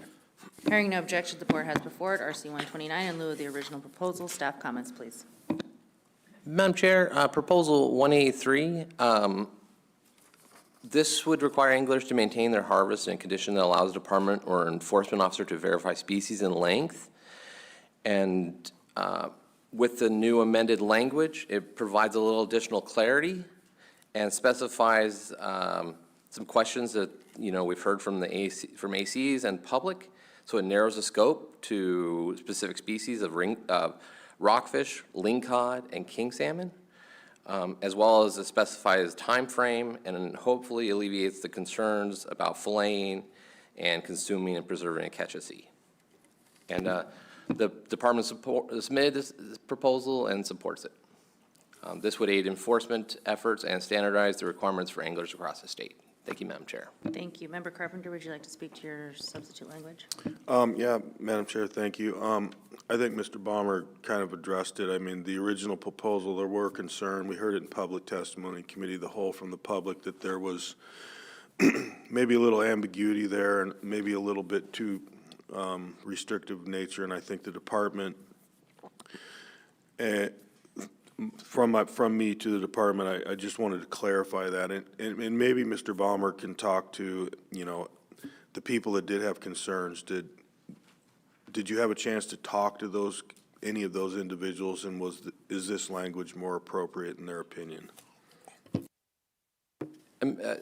To the chair, to Mr. Carpenter, we weren't able to talk to all the concerns individuals. There were discussions that occurred with users and as well as enforcement, and we feel like this does accomplish or alleviate their concerns. Okay, thank you. And then I guess to Captain DeGroff, is this, the way the substitute language is written, is this enforceable? Mr. Carpenter, to the chair, yes. Okay. I'll just leave it at that for now. Ms. Irwin, then Mr. Wood. Thank you. My question is just a clarifying one. When I fillet a king salmon, I cut the head off and then proceed. So is this going to still allow the final sentence, like anglers may fillet their catch but must retain enough of the fish carcass? So can they cut the head off the fish, and then would the measurement be from the cut off portion if it's filleted, or would it be they would have to keep the head or additional materials? Do you understand where I'm going with my question? Okay, thanks. Through the chair to Member Irwin, yes, you would have to keep the carcass whole so that they could measure the carcass for the overall length with this language. Mr. Wood. So you would have to keep the carcass whole? Even though you could fillet it, but you'd have to leave the head on and spine and tail. Is that what you're saying? That's correct, through the chair. You could still fillet the fish, but you'd have to keep, you just have to keep the head attached so that the enforcement officer could measure the entire fish. So we heard about discarding a lot of the remnants once you've returned, either to town or the dock or whatever. How does that solve that problem, or does it increase the problem? Through the chair, thank you for the question. In the language, it specifically says until the fish are brought to shore or offloaded from the vessel, or when an angler fishing from the shoreline has finished fishing for that day. So it specifically addresses that in the language now. Okay, thank you. Mr. Fowler? Thanks, Madam Chair. And to Member Wood, in regards to, the current practice where an angler might be able to dump the carcass at sea while they're out fishing, now we're asking them to bring that carcass with them all the way back to the dock. A good example of how this might play out is in the Southeast Alaska fisheries. The department has emergency order authority to prohibit anglers from filleting their catch at sea, so we can do things like look for coated wire tags for king salmon, measure rockfish, things like that. So in those instances where we've had fisheries in the water where we've required that, what ends up happening is folks will bring their carcasses back to the dock, and then either retain those carcasses the next day. For charter operators, what they typically do is just throw those in a bucket, and the next morning when they go out, they dump those at sea. In other cases, some of the harbors, the unanticipated problem with this is if folks bring their waste back to the dock and then throw that in the harbor, then we run into marine mammal interactions that get accustomed to that food source. So a lot of the harbors will either grind waste or work with the local processors to grind waste, or in some cases actually load those into like a floating fish barge and barge it out and then dump it as a public service. So there's the disposal of the waste is a consideration, but it tends to, there's ways to resolve it. Okay, thanks, because that was, initially I'm like, this is kind of a bear problem, not just marine mammals, but, and dumpsters and whatnot. So anyhow. All I have to say is y'all are missing out on some good meat in those cheeks and collars. And I'll leave it at that. Mr. Svensson? So did I misunderstand you when you said you could bring it to shore? When you meant shore, did you mean where you came from? Or could I go out there and fish, catch a king salmon that's supposed to be a certain length, go to shore, cut it up, throw it all away, and I'd still be good? I hope that's not the case. But that's a little confusing, and when you just say they just take it to shore, you meant back to where they came from, I guess, or? Yeah, I'd be happy to address that through the chair. And when I was just speaking there, I was really referencing the marine fisheries. Looking at the species that we have on this list, with our king salmon fisheries in their current state where we've prohibited harvest, mostly we're talking about the marine fisheries here. But yes, for these species, you would have to retain that carcass until you return to port, or the shore. So you're coming back into a harbor or boat launch.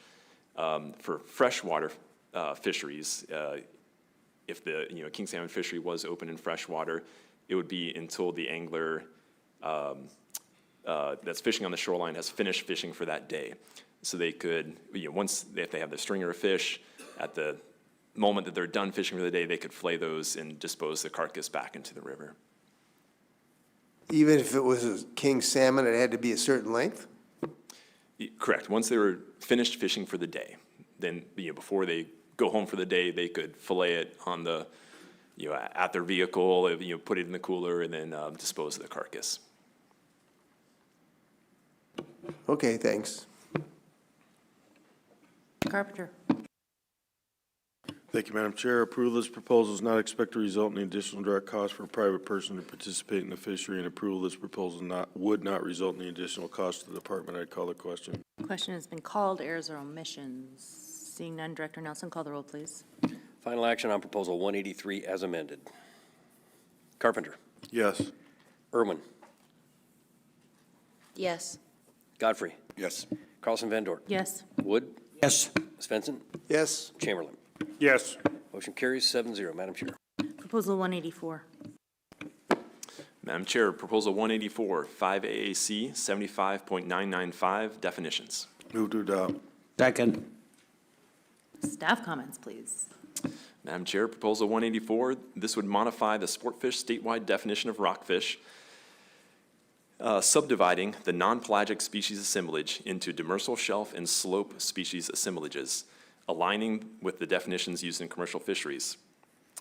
As the sport fishery for rockfish has evolved over time, there is a recognition that differential management measures for pelagic shelf, slope, and demersal shelf rockfish species may be appropriate in some areas to maximize opportunity while protecting the most vulnerable rockfish species. Historically, the department has managed rockfish as a single species group in the sport fishery, and in some cases with differential regulations for pelagic and non-pelagic rockfish. In Southeast Alaska, rockfish fisheries now utilize regulations for pelagic shelf, slope, and demersal shelf rockfish species assemblage. The department submitted and supports this proposal, and this proposal aligns the definitions of rockfish species assemblages across all fisheries. Madam Chair. Thank you. Board discussion? We'll say thank you for the alignment. I will be in support of the proposal. Mr. Carpenter? Thank you. I'll also be in support. I think this is an appropriate use of a statewide proposal, and I appreciate the department for bringing this forward. Mr. Wood? Yeah, thanks for the clarification. Just when I was getting used to pelagic versus non-pelagic, but I appreciate it now. They like to continue to challenge our brains, you know? Ms. Irwin? Yeah, thank you, Madam Chair. I would just like to note that there was quite a bit of overwhelming support from both ACs and the public on this issue. And I would just like to address, I'm looking at Kenai Soldotna AC's comments, and I guess I'll just pose this really quickly to the department while we're on the topic. There was a concern that a change could lead to over-harvesting as fishermen might attempt to target different species under multiple limits. Is that of a concern at all from the department's perspective? Through the chair, so this proposal wouldn't change any current management practices or change bag or possession limits, you know, in any fishery. So in this proposal, no, I don't see that as a potential. Okay, great. Thank you. I just wanted to make sure and address the AC's concerns. So I'll also be supporting this. Thank you for bringing the proposal forward. Mr. Carpenter? Approval of this proposal is not expected to result in any additional direct cost for a private person to participate in the fishery, and approval of this proposal is not expected to result in any additional cost to the department. I'd call the question. Question's been called. Errors or omissions? Seeing none. Director Nelson, call the roll, please. Final action on your final proposal, number 184. Svensson. Yes. Wood. Yes. Chamberlain. Yes. Carpenter. Yes. Carlson Van Dort. Yes. Irwin. Yes. Godfrey. Yes. That carries 7-0, Madam Chair. Thank you. That concludes deliberations on Group 3. We're going to take about a 15-minute break, and then we'll come back and do miscellaneous business and conclude our meeting. So short break to get the agenda distributed, and we'll come back on the record about 1:15.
All right, we are back on the record to go through our miscellaneous business agenda and round out this meeting. The miscellaneous business agenda is reflected in RC 181.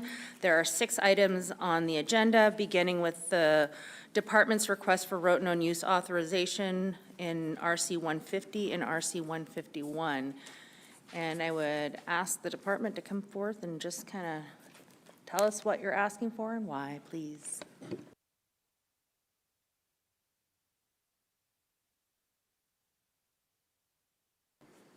Okay.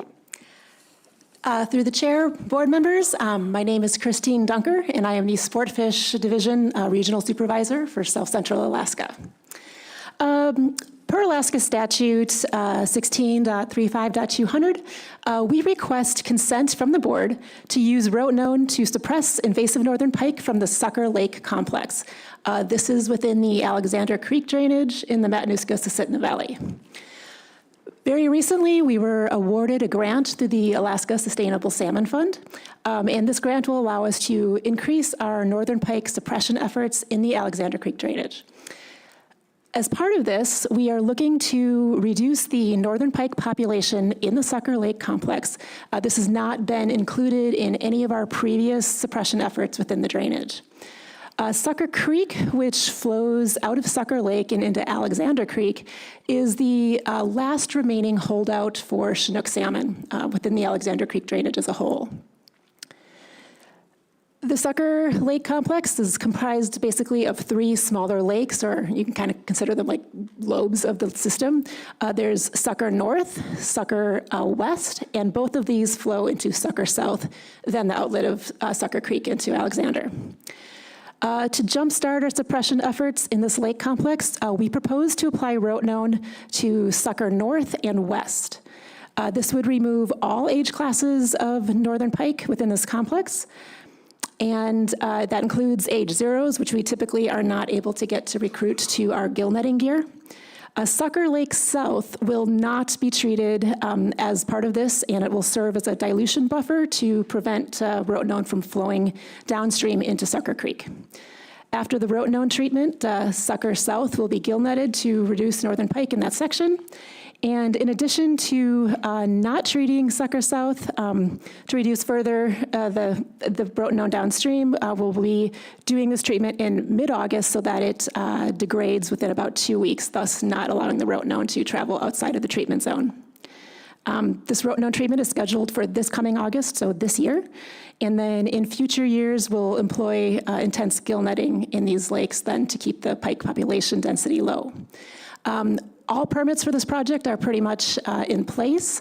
The last authorization we need is authorization by this board to conduct this treatment, and so we therefore respectfully request your consideration of our proposal. Thank you. Any board questions? Mr. Carpenter, then Mr. Wood. Yeah, thank you. Is the language found in RC 151, would a motion to include that language suffice what you're looking for? It would. Okay, thank you. Mr. Wood? All right, sorry. Okay, so I know Chrissy Dunker is the invasives queen because for 15 years she's been up there saying, coming to the Massachusetts Fish and Wildlife Commission asking for this very thing for different lakes. And it's always done very well, very thorough, and very effectively. So I am very supportive of this. Ms. Irwin? Yeah, thank you, Madam Chair. I have a couple of questions. This is a new concept for me, so please bear with me. So my first question is how long does the rhodonone stay around? Like how long does it last or live in the water system? Sure. Through the chair, Ms. Irwin, thank you. That's a great question, and it's variable. So rotenone, the chemical itself is broken down through exposure to sunlight and warmer water temperatures. So depending on our goals of a project, kind of depends on how long it may persist. So in a lot of our cases in the past, we've actually treated in mid to late October, right before ice up, because we wanted to ensure that the root node would persist for many months and ensure a complete eradication or a complete kill. And to date, root node has been our eradication tool. In this use for this coming summer and in this drainage, we're actually looking at it to be a very significant suppression tool. So as opposed to eradication, we're really trying to drop density tremendously. So therefore, this time we're suggesting or proposing to treat in the summer, in August, so that it's exposed to warmer water and more light conditions. And under these conditions, we expect it to dissipate fully in 2 weeks. Okay, thank you. And then my next question is, what are the effects on the ecosystem, non-fish species, like the plant life, the environment around it? What are those? Does it have any effect on the habitat? Sure. Through the chair again, Ms. Irwin, thank you. Root node does not persist in the environment, and it does not have impacts on organisms without gills. So basically, the way it works is it very quickly passes through the gills of gilled animals into the bloodstream, where it's essentially affects an animal's ability to metabolize oxygen. Mammals, birds, other organisms where there'd be skin contact, the chemical's broken down by enzymes. It does not ever make it into the bloodstream, and so those effects don't happen. So it's the gilled organisms, and we do our best to try to mitigate that through timing. Often in the late season, invertebrates and whatnot are senescing, so we try to minimize non-targets to other gilled organisms. Okay, and then this is a practice that's been taking place elsewhere as well, you said? Through the chair, Ms. Irwin, yes, root node treatments are a very common fisheries management tool used throughout the lower 48, used throughout the world, really. And it has a long history, even much beyond that, as a traditional fishing method in tropical Oceania. Okay, and my last question is just, why is this the route that the department is choosing to take instead of just like allowing additional opportunities? Minto Flats has a huge pike population, so when it kind of starts to get out of hand, the department usually increases pike bag limits there. So why is this the route that's best to take and not just allowing additional harvest? Sure, through the chair, Ms. Irwin.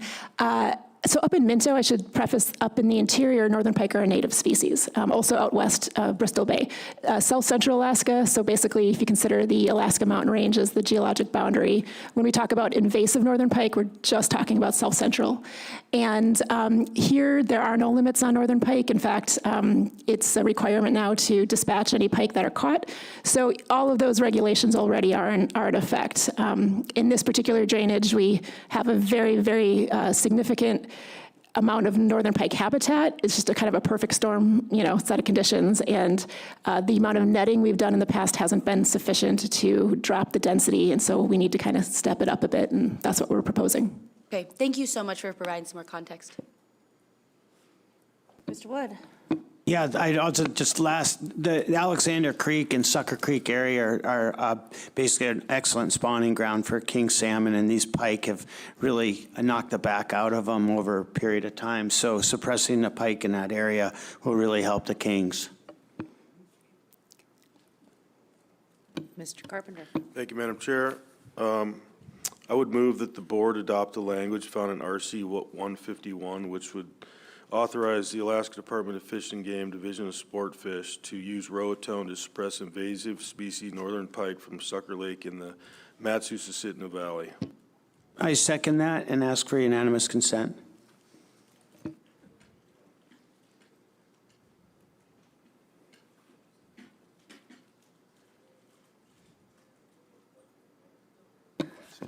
All right, we have had a second. Did you ask for unanimous consent? I can't remember. Okay. Is there any objection? Hearing no objection, so moved. That leads us to item number 2, a board-generated proposal on traditional knowledge. And I'll speak to that, and I would draw members' attention to, and I'm going to also call on Department of Law here, but I'll call members' attention to RC 182. And it was brought to my attention, I think earlier this month, I can't remember exactly, but fairly recently, that there was a legal snafu just with the regulatory process for the enactment of, I think what was Proposal 15 that was passed by the board in November at the AYK meeting. And at issue was the addition of the term traditional knowledge to 5AAC 01.249.1. Because there was no formal definition of traditional knowledge in reg, it exists only in policy, board policy right now. That was problematic, and I would just turn to the Department of Law to expand on that if necessary. Madam Chair, thank you for the opportunity. I think you kind of nailed it. It was a legal snafu. Incorporating that language into the adopted proposal at the AYK meeting left some room for ambiguity for the term traditional knowledge. The board, as well as the public's probably well aware, the board has an adopted policy on traditional and local knowledge that it commonly refers to, especially at meetings, for receiving those reports. However, to kind of perfect the board's ability to keep that regulation and codify it, that kind of was the genesis of why this board-generated proposal got started and the motivation for it. Thank you. So that's where it came from. That's why it's before us, and I'll speak to sort of the criteria for the development of a board-generated proposal. So one, is it in the public's best interest? And I believe it is, because this was acted upon, and again, this is sort of a legal issue that was that we were unaware of at the time. Is there urgency in considering this issue? It's holding up the reg, so I do think that there is some level of urgency in getting this completed. The language isn't substantively different than the policy, although it has been drafted by the Department of Law representative, and will receive additional review before it comes before us in the formal BGP, if so passed. Our current process is insufficient to bring it to the board's attention, i.e. reconsideration, normal board cycle, submittal, ACR's petitions. Yeah, I mean, I think that this is an instance that should warrant a BGP, again, in the interest of time and being able to move forward with the approval of the regulations that the board passed during its regular cycle. That was properly noticed. And will there be reasonable and adequate opportunity for the public to comment? And the answer to that is yes. If this is accepted as a BGP by the board, then the process would be that it would be publicly noticed and given an adequate public comment period so that the board can take public comments on the language and then consider it potentially at a special meeting that's called by the board. Questions or discussion? Ms. Irwin. Yeah, thank you, Madam Chair. I just want to make sure and clarify, because within Proposal 15 was not just the addition of traditional knowledge, but it was also a date change to July 13th as the start date for the fall season. So my question is, if we do not have a meeting to codify the definition of traditional knowledge before July 13th, does that mean that our actions taken on Proposal 15 will not be codified for this summer's management measures, meaning that the start date would go back to and stay July 16th as it is currently in regulation before we voted on Proposal 15? Through the chair, Member Irwin, that's a good question. How it would work, based on my understanding, is just the portion of the proposal using traditional knowledge would be struck. The rest of the adopted amendments in that would go forward, and that would probably lead to potentially require the board to submit another proposal to amend that traditional knowledge at part of the original proposal. Does that make sense? Yeah, Yes, it does. Thank you for clarifying. I appreciate that. Oh, sorry. Yeah, thank you very much for clarifying that. And I do believe that, that as Member Carlson Van Dort went through the criteria, I do think it meets the criteria. And it is important, we're starting to utilize this in our processes and refer to this traditional knowledge, local knowledge as a reference. And so I think it's important that we make sure and clarify this. Thank you. Mr. Commissioner. I just want to make sure we get the public notice here correct. So there'd be two public notices. One would be for the board of, for this board-generated proposal. The second one would be to re-adopt the regulation that. If we accept this as a BGP and it is approved after public notice and public comment, it will be unnecessary to re-adopt a revised regulation, is how I That's understand not it. what I heard, so I'm just making sure that I understand this correctly, because I want to get the public notice correct so that. Right. Through the chair, I understand your concerns, Commissioner. So this BGP is for a separate regulation. This is separate from what was adopted at the AYK meeting. Now, it would, there would have to be additional action to ensure that the traditional knowledge was inserted into that AYK regulation. And so we can, issue a notice for that, and if the board, would have to take that action on the original proposal. Okay, so to your point then, so thank you for that clarification, because I missed that. So even though the board took action with the included TK, that's already in the existing sort of, it's been hung up, as I understand. It has passed, it's already gone through. Speak up, Shalene, because I don't know what you're saying. I think what I'm saying, Madam Chair, is you didn't have the regulation in place to adopt traditional knowledge. So Florida law said you didn't have that authority, so they're stripping that language out of the reg package. Now that you will, with the board-generated proposal, you'll give yourself that authority, so you probably have to re-adopt that regulation. Got it, okay. Well, we can make that notice correct, right? Yes, Madam Chair. Okay, thank you for the clarification, Commissioner. It's been a long week. Okay, any other questions, Mr. Wood? Yeah, thank you. So what we're doing here is just adopting a definition of the traditional knowledge so that it can be used in the future legitimately. Okay, copy that. Thank you. Mr. Carpenter. Thank you, Madam Chair. I move that the board adopt the language found in RC 182, which would become a board-generated proposal for traditional knowledge policy. I second that and ask for unanimous consent. Hearing no objections, so moved. That brings us to agenda item number 3, board generator proposals for the Yukon action plans in RC 162 and RC 163. Ms. Irwin. Yeah, thank you, Madam Chair. So as the board already is recognized, we went through RC 162 and 163 yesterday. It became apparent that this board there was not significant notice put out to the public in order for us to take regulatory action and implement those action plans and codify them. So we shared with the department what our intentions are. However, I would like to see these action plans codified. I believe that this board-generated proposal process is a good way to continue allowing for the public to engage after the fact. They can submit RCs, public comments, and substitute language for the proposal if it gets into a board-generated proposal status.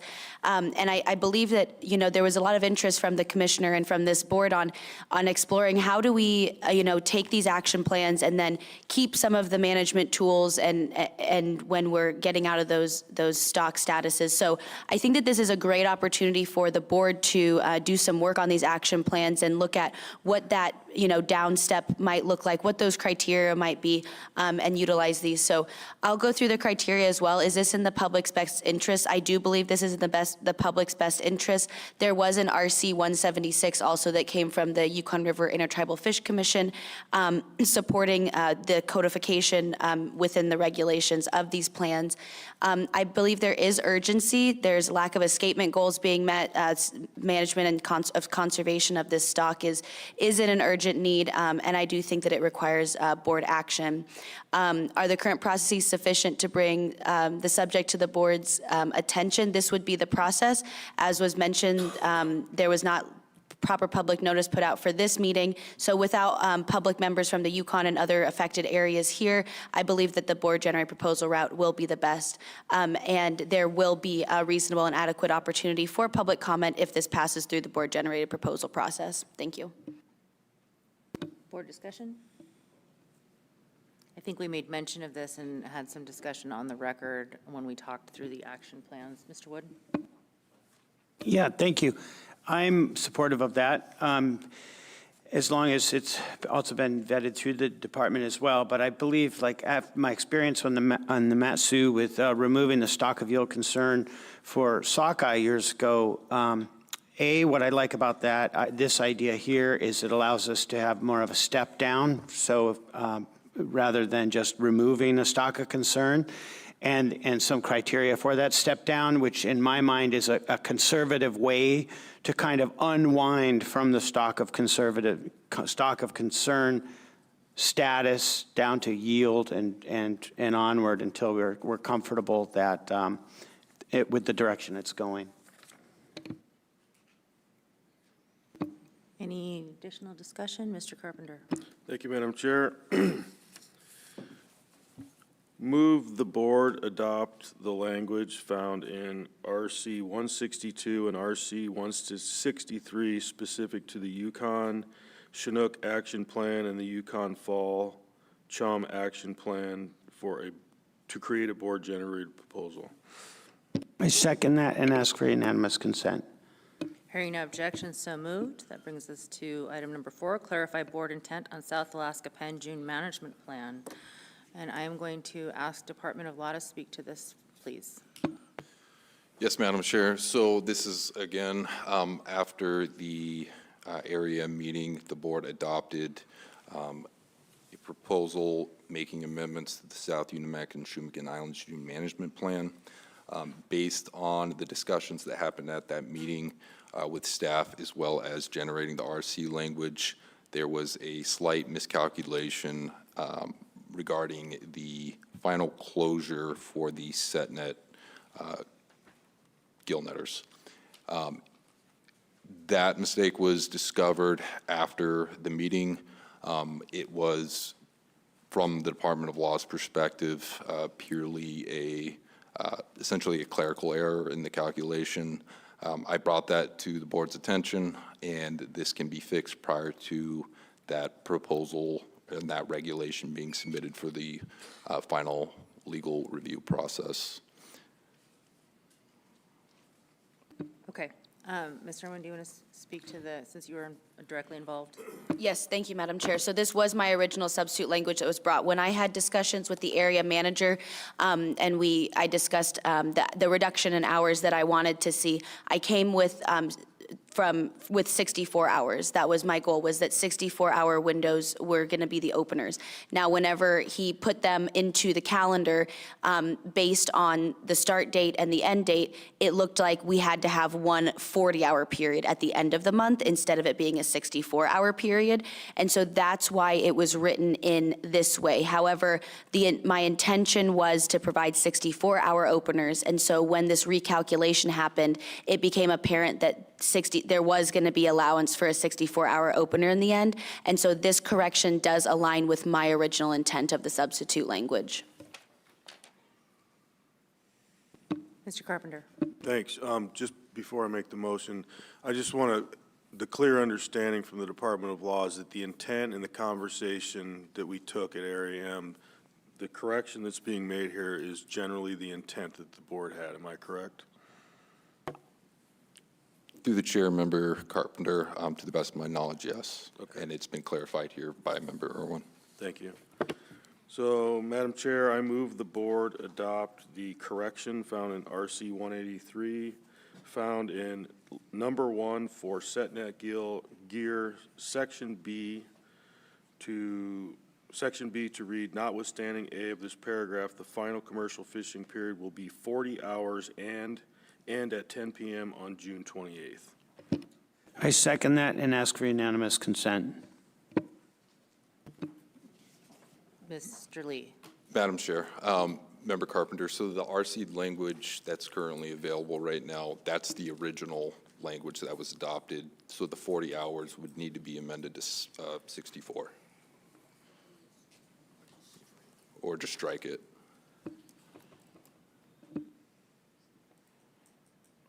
Okay, I'm going to withdraw my motion for the minute because I'm trying to figure out what you said.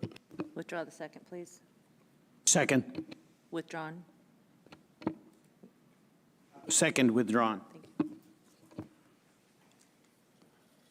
Can you please be very specific about where on this piece of paper in RC 183 that we have in front of us that we need to amend? Yes, Or Madam Chair. accept?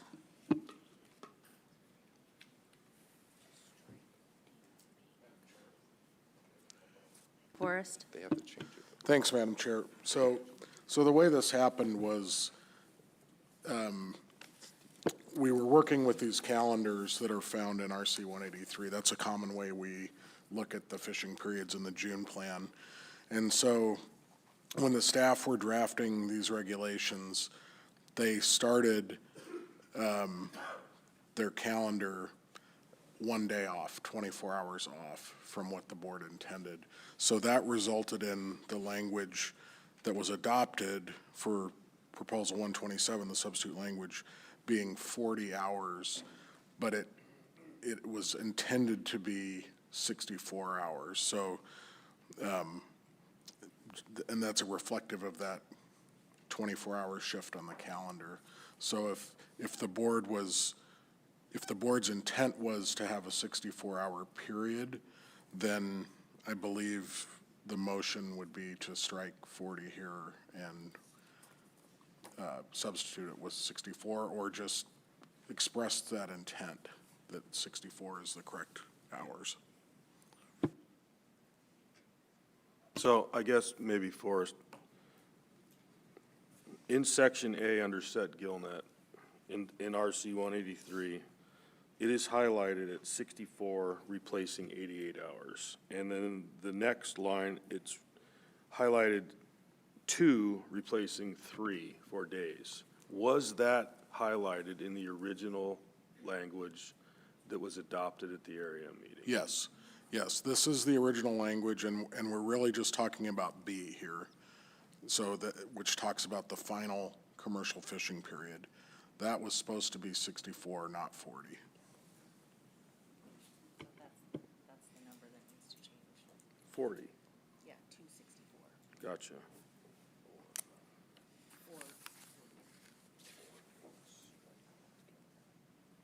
I still don't understand.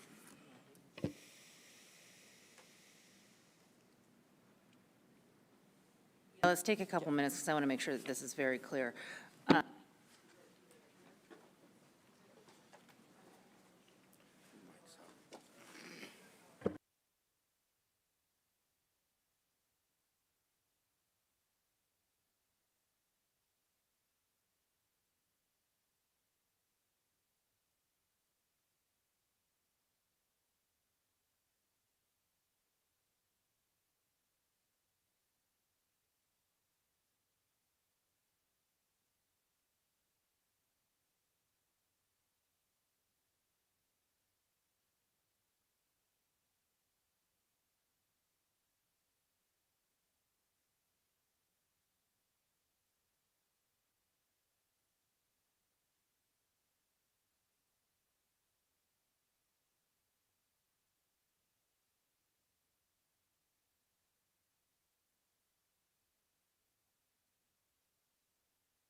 All right, Mr. Carpenter.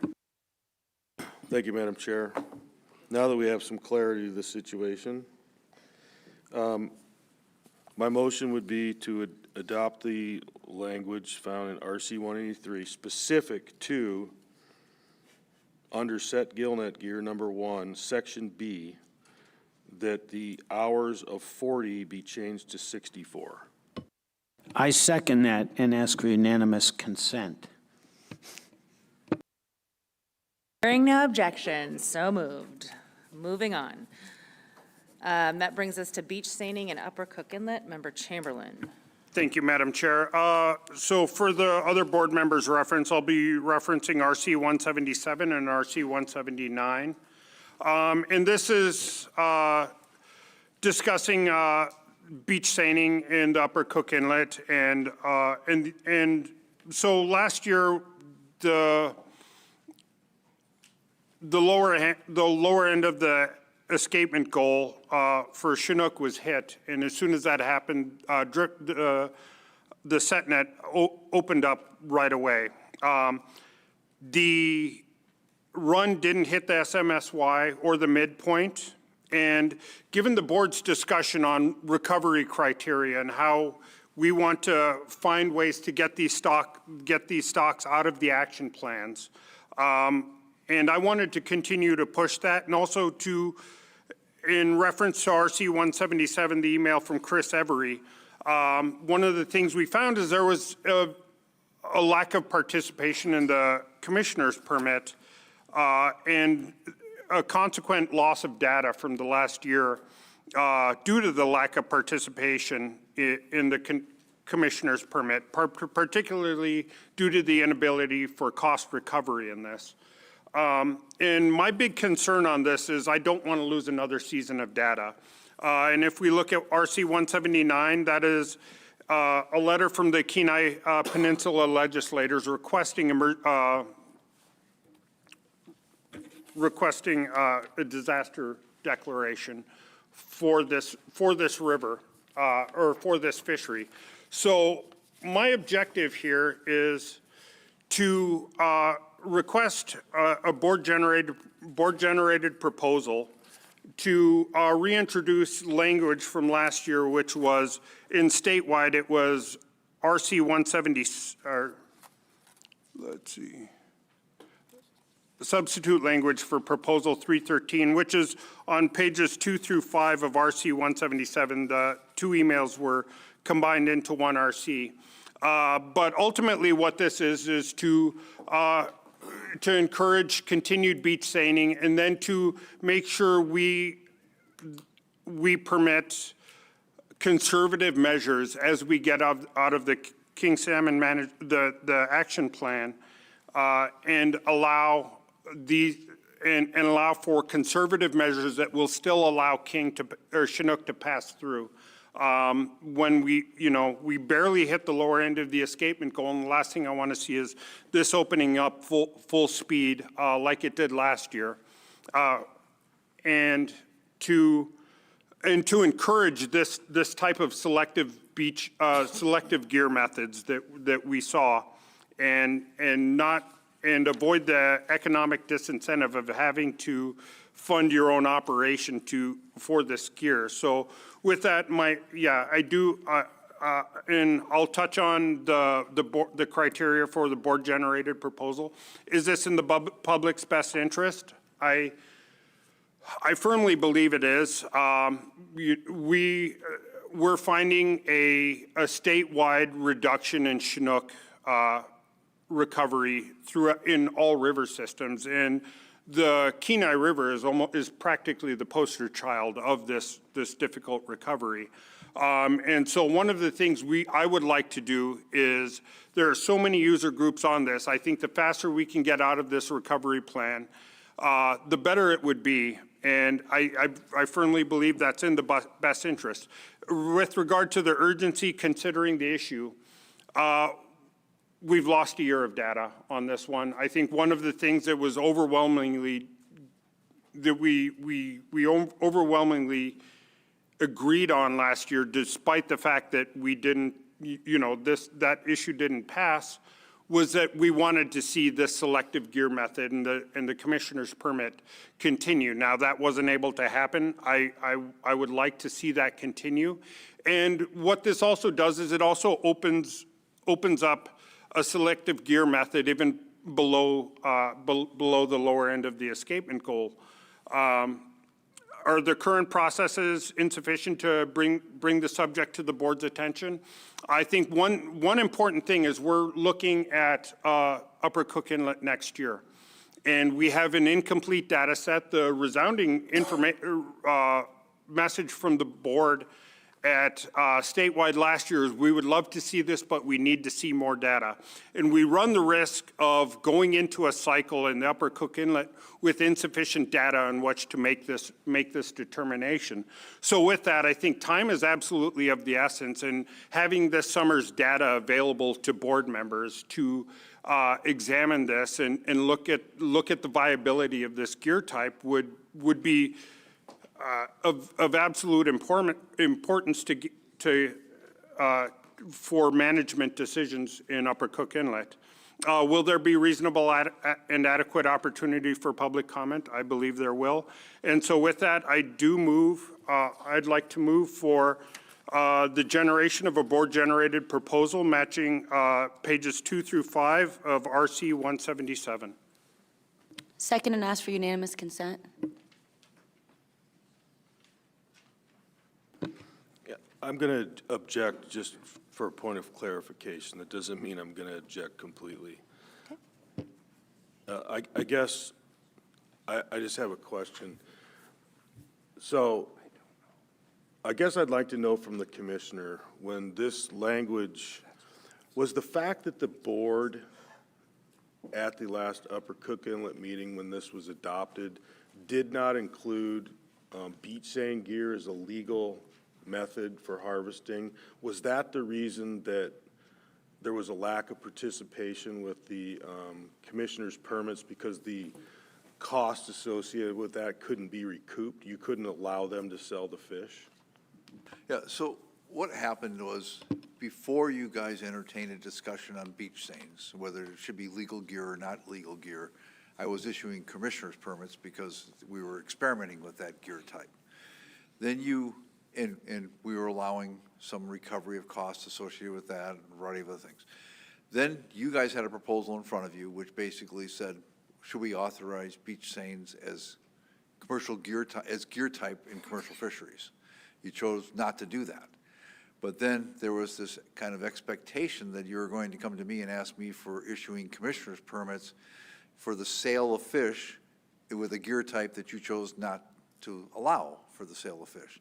So we proceeded with the commissioner's permits without the sale of fish, which only resulted in one person, I think, at the end of the day, going out and doing that work. Many people wanted to do that work. I think we were receiving applications of over 30 people to participate, and they wanted to basically be able to sell fish.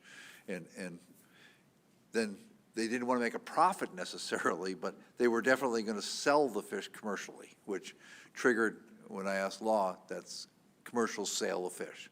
So that's where we are right now. So now the question is how do you guys want to handle that? You can go back and you can legalize that gear type, and then people can fish that gear type. I think that's what you're trying to do here. I think it would be, the question that I have is, will that require a CFEC action? Because when you guys legalize dip nets in this fishery, CFEC, the CFEC permit's tied to a gear type, and now that gear type is tied to either dip nets or gill net gear. So if you wanted to now legalize beach seine gear, it would probably be a two-step process. You'd have to do this board-generated proposal, then CFEC would have to go back and find that that was an acceptable gear type for that permit.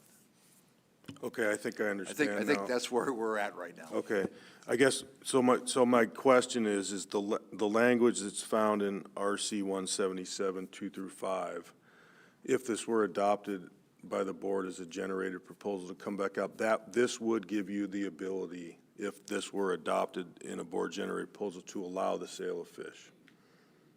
I would not be issuing commissioner's permits, because my understanding of this is beach seines would be allowed in this fishery, not under a commissioner's permit, and they'd be allowed gear type, and set gill net gear would not be under during the period you're in the recovery plan or the action plan.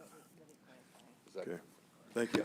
So let me see if I can follow this. So with the language that's before us, and what we discussed last year was to allow for set beach seine gear in the action plan, right, within the action plan. And what also is sort of the new information that's come into this was the fact that well, I guess not necessarily new information, but it was interesting to see how the department chose to open that fishery within the action plan with the use of gill nets. Now, that was allowed, but, you know, again, to the conversation that's been continuing over the last couple of years about what does recovery look like and all these things, I think that was part of the discussion, part of the things that I would like to clarify if this goes forward.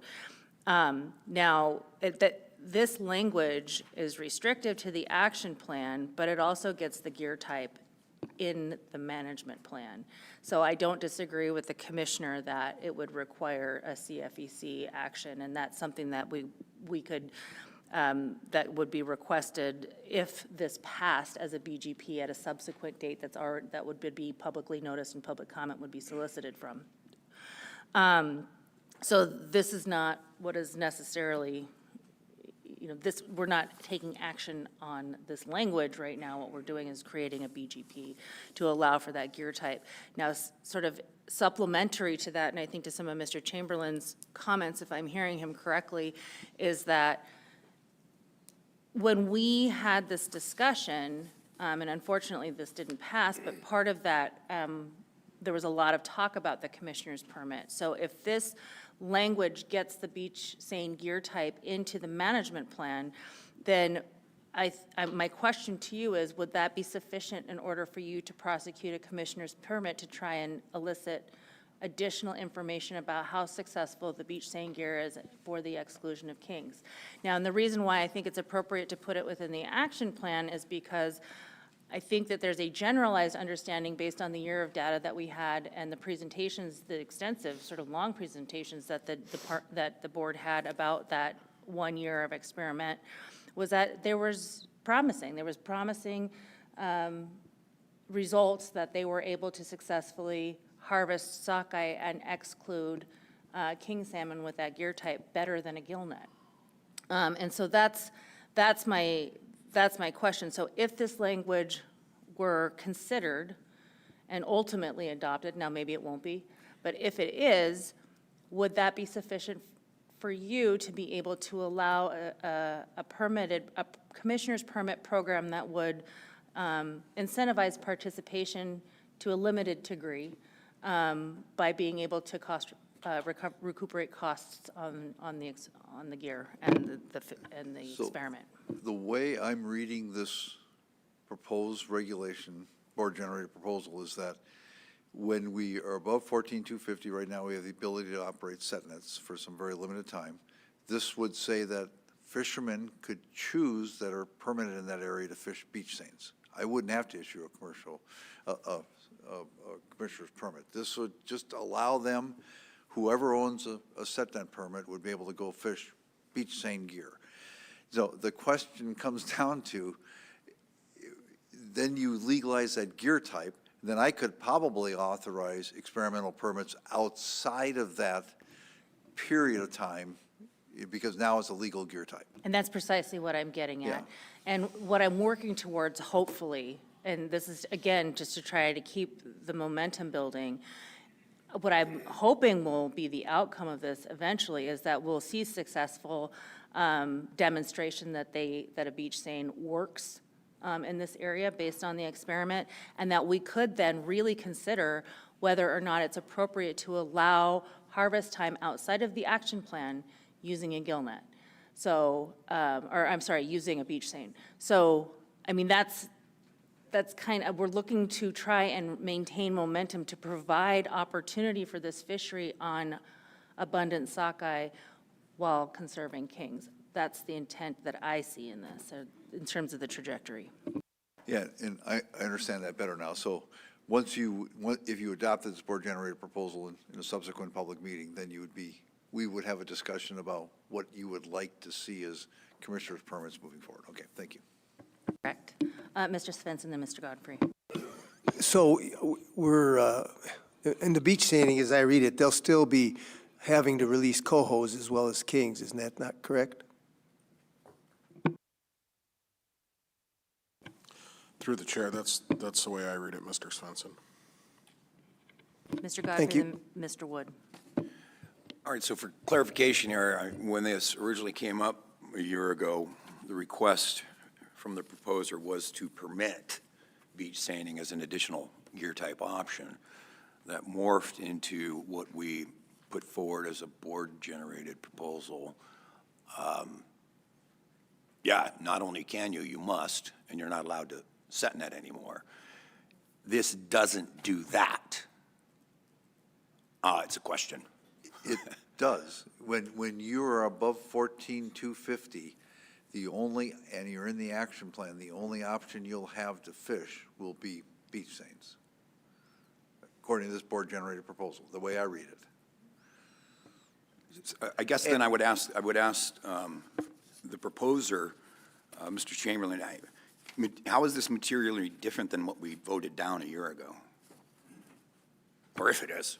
Oh, it's not, but it largely reflects the level of effort that we've had, and when we voted it down, it effectively killed the beach seining effort. And when we look at, you know, the Kenai Peninsula Legislative Delegation's letter, they had 37 set net deliveries in 2025, which is the equivalent of roughly the equivalent of the number of people who are seeking to beach seine. So what I'm looking at this is a trade-off. Would we rather have them beach seining or set netting? And beach seining can happen at an earlier point than with set netting, and so we can see increased effort in a more selective gear type. I think the other thing that I would add to that, Member Godfrey, is that, you know, not only are we seeing what hopefully is not going to be a pattern of disaster relief request, but also the request from somebody who fishes that area and has been a longtime participant in that, seeking the ability to do that. And unless we approve that gear type, and this was, I think, one way to do it, then he can't issue a commissioner's permit program to continue it. That's how I see it. Mr. Wood. Yeah, thank you. As I recall, this was an ACR, and then it was not voted, it did not pass because it eliminated the use of a set net in lieu of the drift, or in lieu of the beach seine. And then currently, if you do this and you still aren't allowed to use set net, then you exclude anyone who's a set netter that doesn't have a beach site to have a beach seine. So this is a bigger problem. This would solve the problem for people on the beach, but not for people who own a set net permit and don't have a lease site. Yeah, I think the original ACR was to request beach seining outside of the action plan, and this language that's before us was developed to include it within the action plan because we didn't have enough data about what the effects of beach seining would be on king release and survivability potential. Mr. Wood. Yeah, I think it's great to be able to get a commissioner's permit to do the beach seining. There's no doubt in my mind that was the right thing to do. And by the action that was taken, it made beach seining illegal to sell your fish. So it wasn't issued. So I do understand that, and I regret the fact that there is no beach seining being able to be studied. But if you adopt what you had originally proposed, then people get to beach seine, but you don't use a set net. And that only affects a small portion of the permit holders. Right, and that's why we're not voting on whether or not the merits of the proposal, the language here right now, we're voting on whether or not to accept it as a BGP, in which case it would be noticed, public comments would be solicited, and the board would have an opportunity to review it as we would any other proposal where substitute language could potentially be generated, or not. or either in cycle or through a special meeting. And the reason I think that the urgency, to Mr. Chamberlain's point, is that, I mean, I don't know whether or not we'd be able to act quickly enough and, you know, with making sure that we're giving adequate notice and opportunity for the public to comment on this. But I would like for the commissioner to be able to issue commissioner's permits for beach seine this summer so that we don't lose another potential season of data. And I don't know if that's something you could do or not, but that's part of the urgency. I'm just thinking through this now, and there's might be different ways to skin this onion. For instance, you could potentially allow an individual fisherman to fish during the action plan, either a set gill net or a beach seine, and then you get to the same area. So there may be different ways to skin this cat as we move forward. So We still need to get the gear type in the management plan. yeah, okay. Mr. Carpenter. Yeah, I think this is very clear to me now. The real question is if we adopt the idea or the concept of moving this forward into a board-generated proposal, to get to Mr. Chamberlain's point about losing information, we would have to have a special meeting prior to the Cook Inlet season opening so that, in effect, what Mr. Chamberlain is seeking through this is to allow this to take place. Now, recalling what happened at the meeting where this was voted down, the original ACR had substitute language that was put into it at a out-of-cycle Cook Inlet meeting, I believe. And it was voted down mostly due to process. At least from my opinion, it was process. I'm all in favor for allowing people to try different gear types under a commissioner's permit and to sell their fish to recoup the cost to do that, because I do think that information to the department is valuable. But I also think that by bringing this forward now in the form of a board-generated proposal through a commission, or to have a special meeting prior to the season is a little bit of a stretch. And I also kind of think that it's a way to circumvent the normal process. And I also think that this next fall, there is a normal Cook Inlet meeting.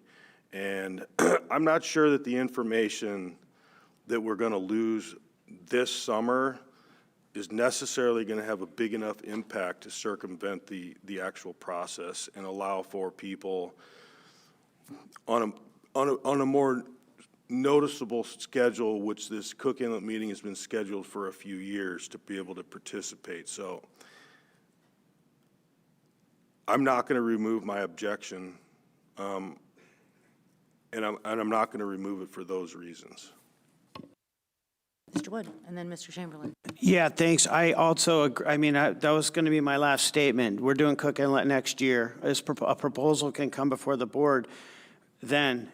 I mean, the bummer is if there's any way to get that information through a commissioner's permit this year, it would be great. But I think to create a whole proposal that gets put out there, it's like an abbreviated ACR process. And so I'm not in favor of that. Mr. Chamberlain. Thank you, Madam Chair. And to this one, I want to respond that without incomplete data, what we're running the risk of is denial of beach seines as an allowable gear type at the next due to incomplete information. One of the big things we had with a lot of board members, myself included, is we don't know the post-release mortality of these Chinook from the beach seines. You know, you can be harming gills or scales, all of that. And a lot of the science we saw at the Aleutian Peninsula showed there's post-release mortality that you need to look at from days 3 to 5, and we simply don't know that. And so what this is this is a short-term fix. Absolutely, the public will be noticed on this one, but we also have the ability to course correct based on information in the regular in-cycle meeting next year, I anticipate if this goes forward, we will have more information, and we will have the ability to course correct if need be. So I don't see the downside in this, other than we actually get the year of information we lost last year. So with that, yeah, I'll finish. Okay. I don't see any more board discussion. Just double checking again. On the motion, Director Nelson, will you please call the roll? On the motion to create a board-generated proposal, Chamberlain, Yes. Carlson Van Dort, Yes. Irwin, Yes. Svensson, Yes. Godfrey, No. Carpenter, No. Wood. No. Motion carries 4 in favor, 3 against. Madam Chair. Okay, that brings us to the last item on here, guidance on board solicitation, consideration of proposals regarding hatchery production. And this just kind of came to mind during the deliberation process on Group 2 at this meeting, and sort of there's mixed messages, I think, coming from this board a little bit, and I just wanted to discuss it, and maybe there's a venue that's better to have this discussion at, but I kind of wanted to throw it out there to at least get some initial thoughts from board members. Perhaps it's a discussion for a hatchery committee, maybe it's a process committee, maybe, I don't know. But I kind of wanted to talk about this because we heard a lot of frustration, and I'll reiterate about sort of how these proposals are coming to the board and through this process. We've seen for several cycles now that they were coming in a regional capacity. So they were done in cycle, region by region. There was a discussion at Prince William Sound that perhaps Member Carpenter could speak to better since I was absent about having these discussions once in a cycle at the statewide meeting, and if I'm incorrect, please correct me. So that's kind of set up the process that we just went through this week. But I also heard during this meeting that there's, again, there's sort of this regional push me, pull you, and whether or not these sort of blanket hatchery proposals are appropriate for statewide, since they have statewide implications and aren't bespoke or tailored towards the hatchery or the region that they're concerning specifically. So I just kind of wanted to have that conversation a little bit, and maybe it's not necessary to have another meeting, maybe we can sort it out here, but I just kind of wanted to get some members' initial thoughts on that. And Mr. Carpenter. Thank you, Madam Chair. I mean, I think, yes, at the meeting in December in Cordova, where a motion was made to only accept hatchery proposals every 3 years at a statewide meeting, that was the motion, and that did pass. There was a statewide meeting this year, and so this is kind of the way it's played out. I agree that regional proposals in general are a good idea. The problem was, and I think that there's people on this board that will probably agree with this part of the conversation, was that it was almost like it was turning into, we would see the exact same proposal, irregardless of what region, at every single meeting. It was almost becoming kind of almost an abuse of the process to a certain degree. And of course, the public has the right to put proposals in, but the board also has the ability to set standards in which those proposals can be taken up. My opinion is that I am more than willing to listen to this, but I think every 3 years, I think is kind of the appropriate timeline. And whether that be done in the form of a hatchery meeting every 3 years, that's up to this board. Hatchery meetings are non-regulatory, though, and unless there's a way to, through legislation, or I'm not sure what the practical function is to make the hatchery meeting regulatory. That would actually be the best way to handle it, quite frankly, if it was a regulatory meeting, and I think you could do that every 3 years, but I don't know how we get to that point. Mr. Chamberlain. Thank you, Madam Chair. Yeah, last year in Cordova, I expressed a willingness to go and have these discussions when we did it in Cordova and when we did it in Southeast, it was a very homogeneous room where my position was very much in the minority, but I felt that it was important to go and have these discussions in the communities where they were being affected in a very real way. I understand the board members' desires to have these less frequently. I also acknowledge that the discussion in this room was more two-sided, and you had a very even discussion between theirs, whereas in Southeast and in Cordova, it was a fairly homogeneous atmosphere in the room. But I'm not adverse to facing headwinds. I'm perfectly happy to hold that. To hold these discussions in those communities. But that said, I very much agree with Member Carpenter's sentiment. This seems to be the odd theme of this is we're agreeing on more and more things. But I agree. I would love to see more hatchery committee meetings and see this take place regularly within this. So yeah, what's going on? Mr. Wood and then Mr. Godfrey, Ms. Irwin. Yeah, thank you. I think every 3 years at statewide is more appropriate, and by the next time that this will come up, hopefully we'll have more information from the Hatchery Research Project. Godfrey?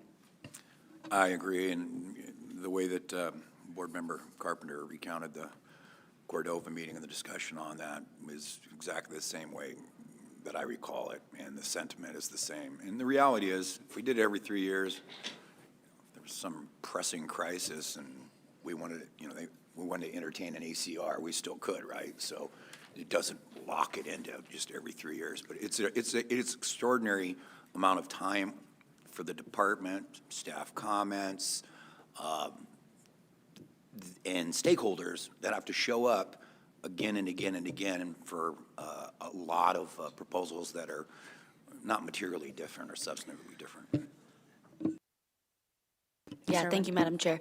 I tend to agree. I think from my limited experience on this board, I think that a 3-year cycle would be an appropriate place, especially hearing from my fellow board members some of the history leading up to this point. We do have a hatchery committee, which every board member is on, and so I would like to see that space utilized more, especially with our discussion that, we have limited information and we're, some of us are, wondering whether or not how equipped we are to make these decisions with the knowledge we have. So I would love to see that committee be utilized more. And I would really like for us to figure out a path forward that's going to be consistent so that the public can rely on a clear, concise public process. They know when to expect what, and that there's no public perception that there are default delay tactics going on. We want to move forward in a good way that's works best for this board and the public. So those will be my comments for now. I have a question. Maybe it's for legal or for the department. But the hatchery committee is great, but it's non-regulatory. We can't take action at it. The constraint that we think we've realized with the statewide meeting is that the statewide meeting proposals have to deal with things statewide. And so you don't have the flexibility to have those sort of individual area specific to hatchery only discussions. And so my question would be, is it possible and what would it take to, for example, add hatcheries to a regulatory meeting such as the statewide shellfish or something, the one that's relatively light, but in the Prince William Sound Southeast cycle where a lot of the hatcheries are being dealt with. This wouldn't preclude Kodiak, of course, but is that something where we could, if there are proposals that are continuing to come up, instead of having them in cycle and then at statewide, could we sort of find a way to deal just regulatorily with hatchery proposals in one place, in once a cycle? And I don't know if that's possible or what that would take, but I'm just kind of throwing that out there. I think it's an interesting idea to pursue. I'm kind of reluctant to just say yes, which one it is, but no, I think that's worth exploring. I don't know. I don't know what it would take to create, but maybe that's the subject of a hatchery committee meeting. I don't know. Or maybe the process. Maybe we can put that in the board process. The process committee. We're getting quite a lengthy agenda for that one. It's becoming quite the grabbing. Mr. Carpenter. Yeah, I appreciate that question, Madam Chair. I don't think we have clarity on that right now, but I do think that there's been pretty clear sentiment from the board right here that something in that form would be more appropriate than maybe even the way that we're doing it now. So I'm not sure that the board needs to act right now.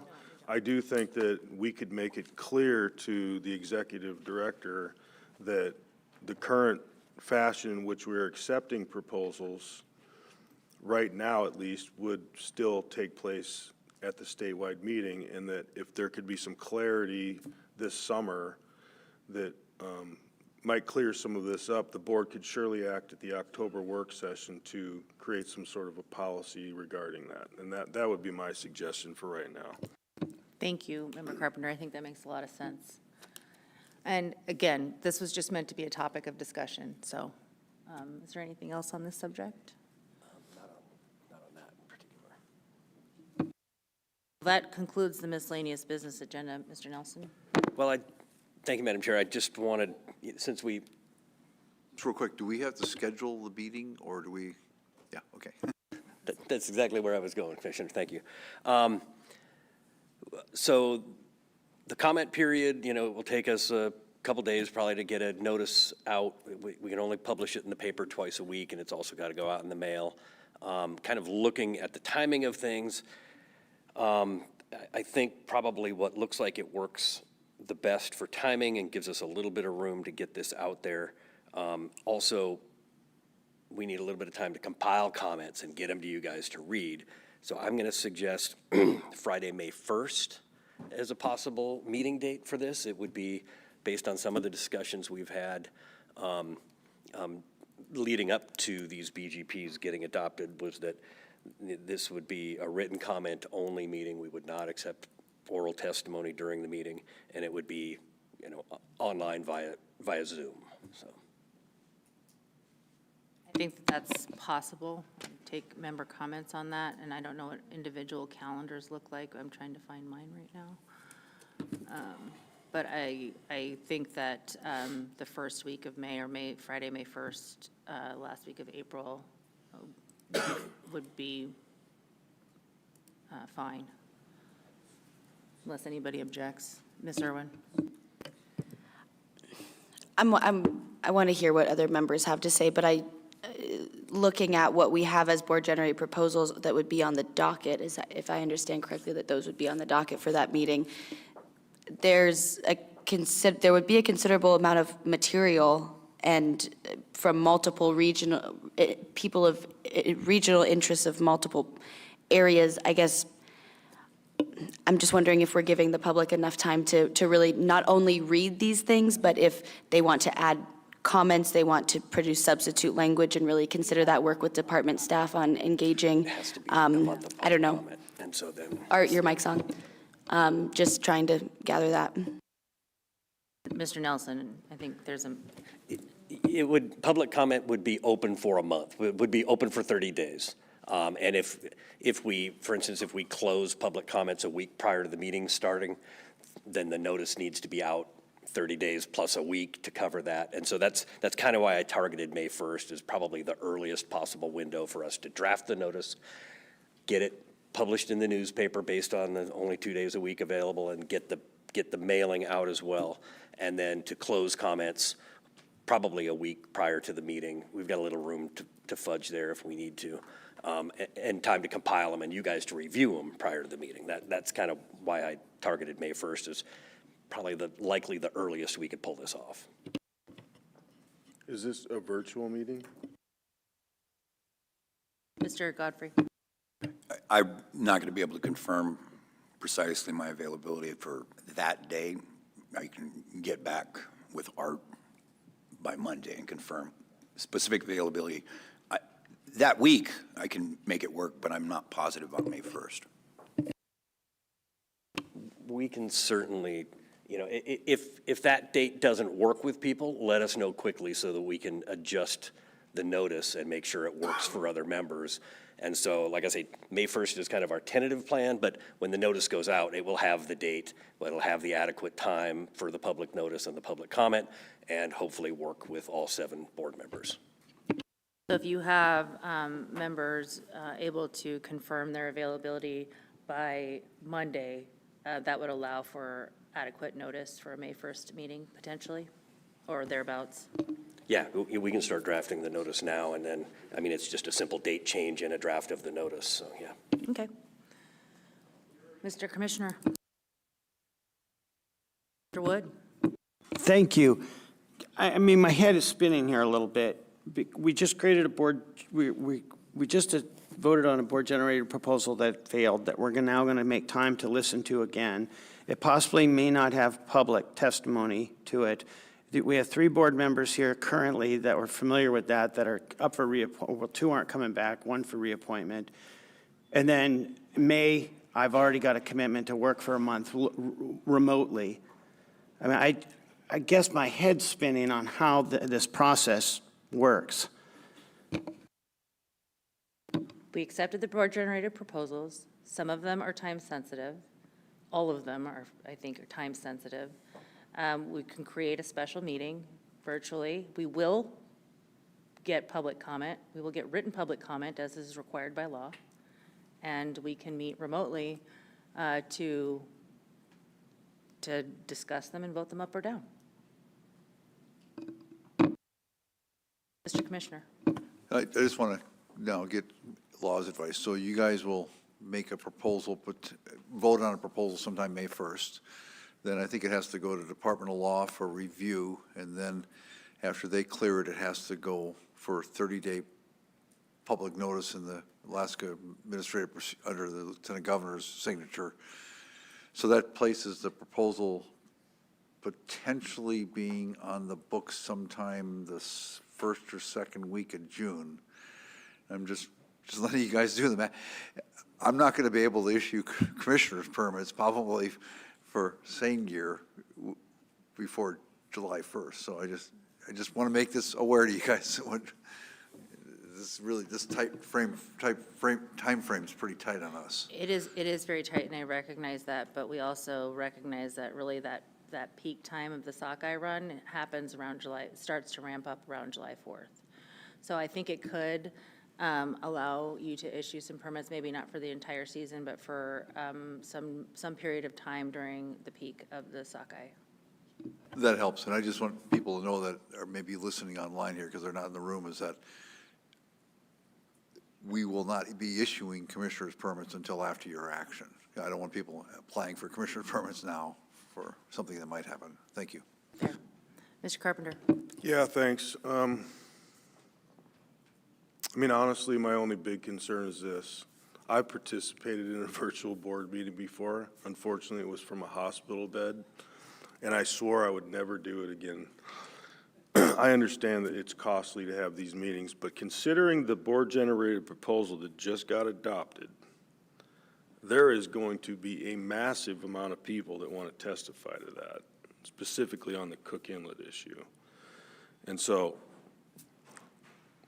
I just want to put that on the record. I'm not sure if a virtual meeting is actually a great idea for that particular one, considering the amount of traffic that might want to participate, but, you know, that's really up to the Commissioner and Director Nelson, I suppose, at this time. Other than that, I'm fine with it. Okay. Any closing comments since we've reached the end of our agenda? Ms. Irwin. Yeah, thank you, Madam Chair.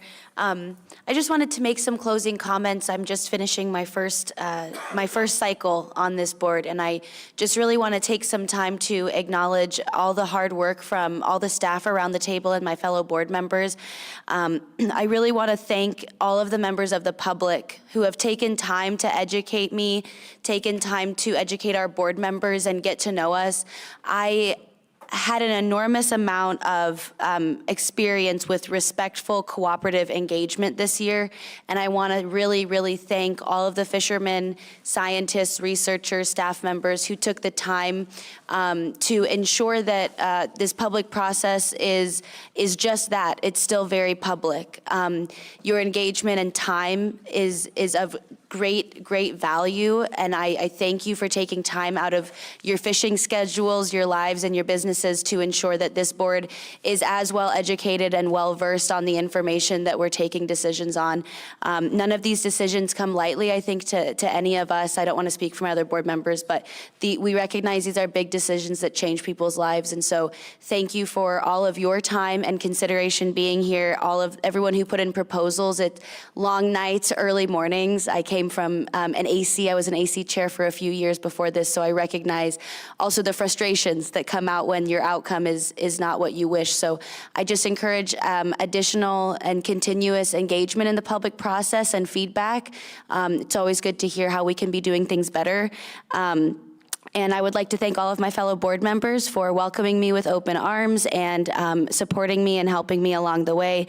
And for our 3 board members who may or may not be returning to us next year, I just want to wish you all the best of luck and thank you very much for all of your efforts in continuing to educate me on your given regions and fisheries. And just say, I hope everyone has a good summer. Thank you. Mr. Svensson. I would like to echo Ms. Irwin's expose there. This will be my last meeting, as I'm not going to re-up on the board. I'll have to say I've enjoyed my time immensely, and I am going to miss the people, all the staff and people I meet in the audience, and all the people that I've been associated with. So I'm a bit older than everybody else on the board, about 20 years and 50 over Miss Irwin. And so I just want to spend the rest of my time, not having to work around meetings and that sort of stuff. But I really appreciated the opportunity, and I'll miss you all. Thanks. Mr. Godfrey. I also had no intention of re-upping, so other than the special meeting, this is my last normal meeting. That having been said, won't say I'll never be back here again. I took a year off once and I came back. I might take 2 or 3 off and come back again, or try anyways, but I respect everybody that does consecutive terms. It's a huge commitment. I respect all of my fellow board members. I enjoy our collegiality and also our vigorous debate. I respect the stakeholders on all sides of the issues, and the fact that we can agree to disagree at times, but I do believe that this process is probably, as good of a process there is anywhere in the country when it comes to fisheries management. And while there's ways it can be improved here and there, I do appreciate the stakeholder engagement with this board and the fact that we can, work on things together and sometimes find compromises. And as usual, I appreciate the staff. They do a phenomenal job, and they make things look very seamless from my perspective sitting here, all of them, every one of you, and all the RCs. Man, that just never gets old, does it? So other than a special meeting, so long, until I might come back again. Director Nelson.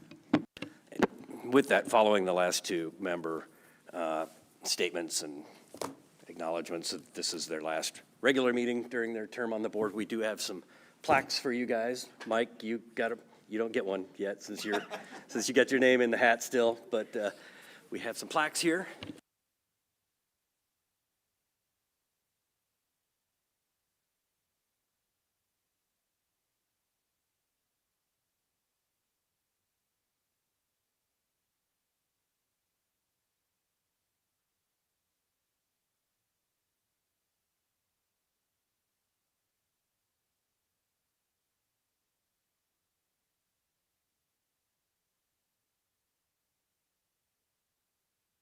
Thank you, guys. It's been real, right?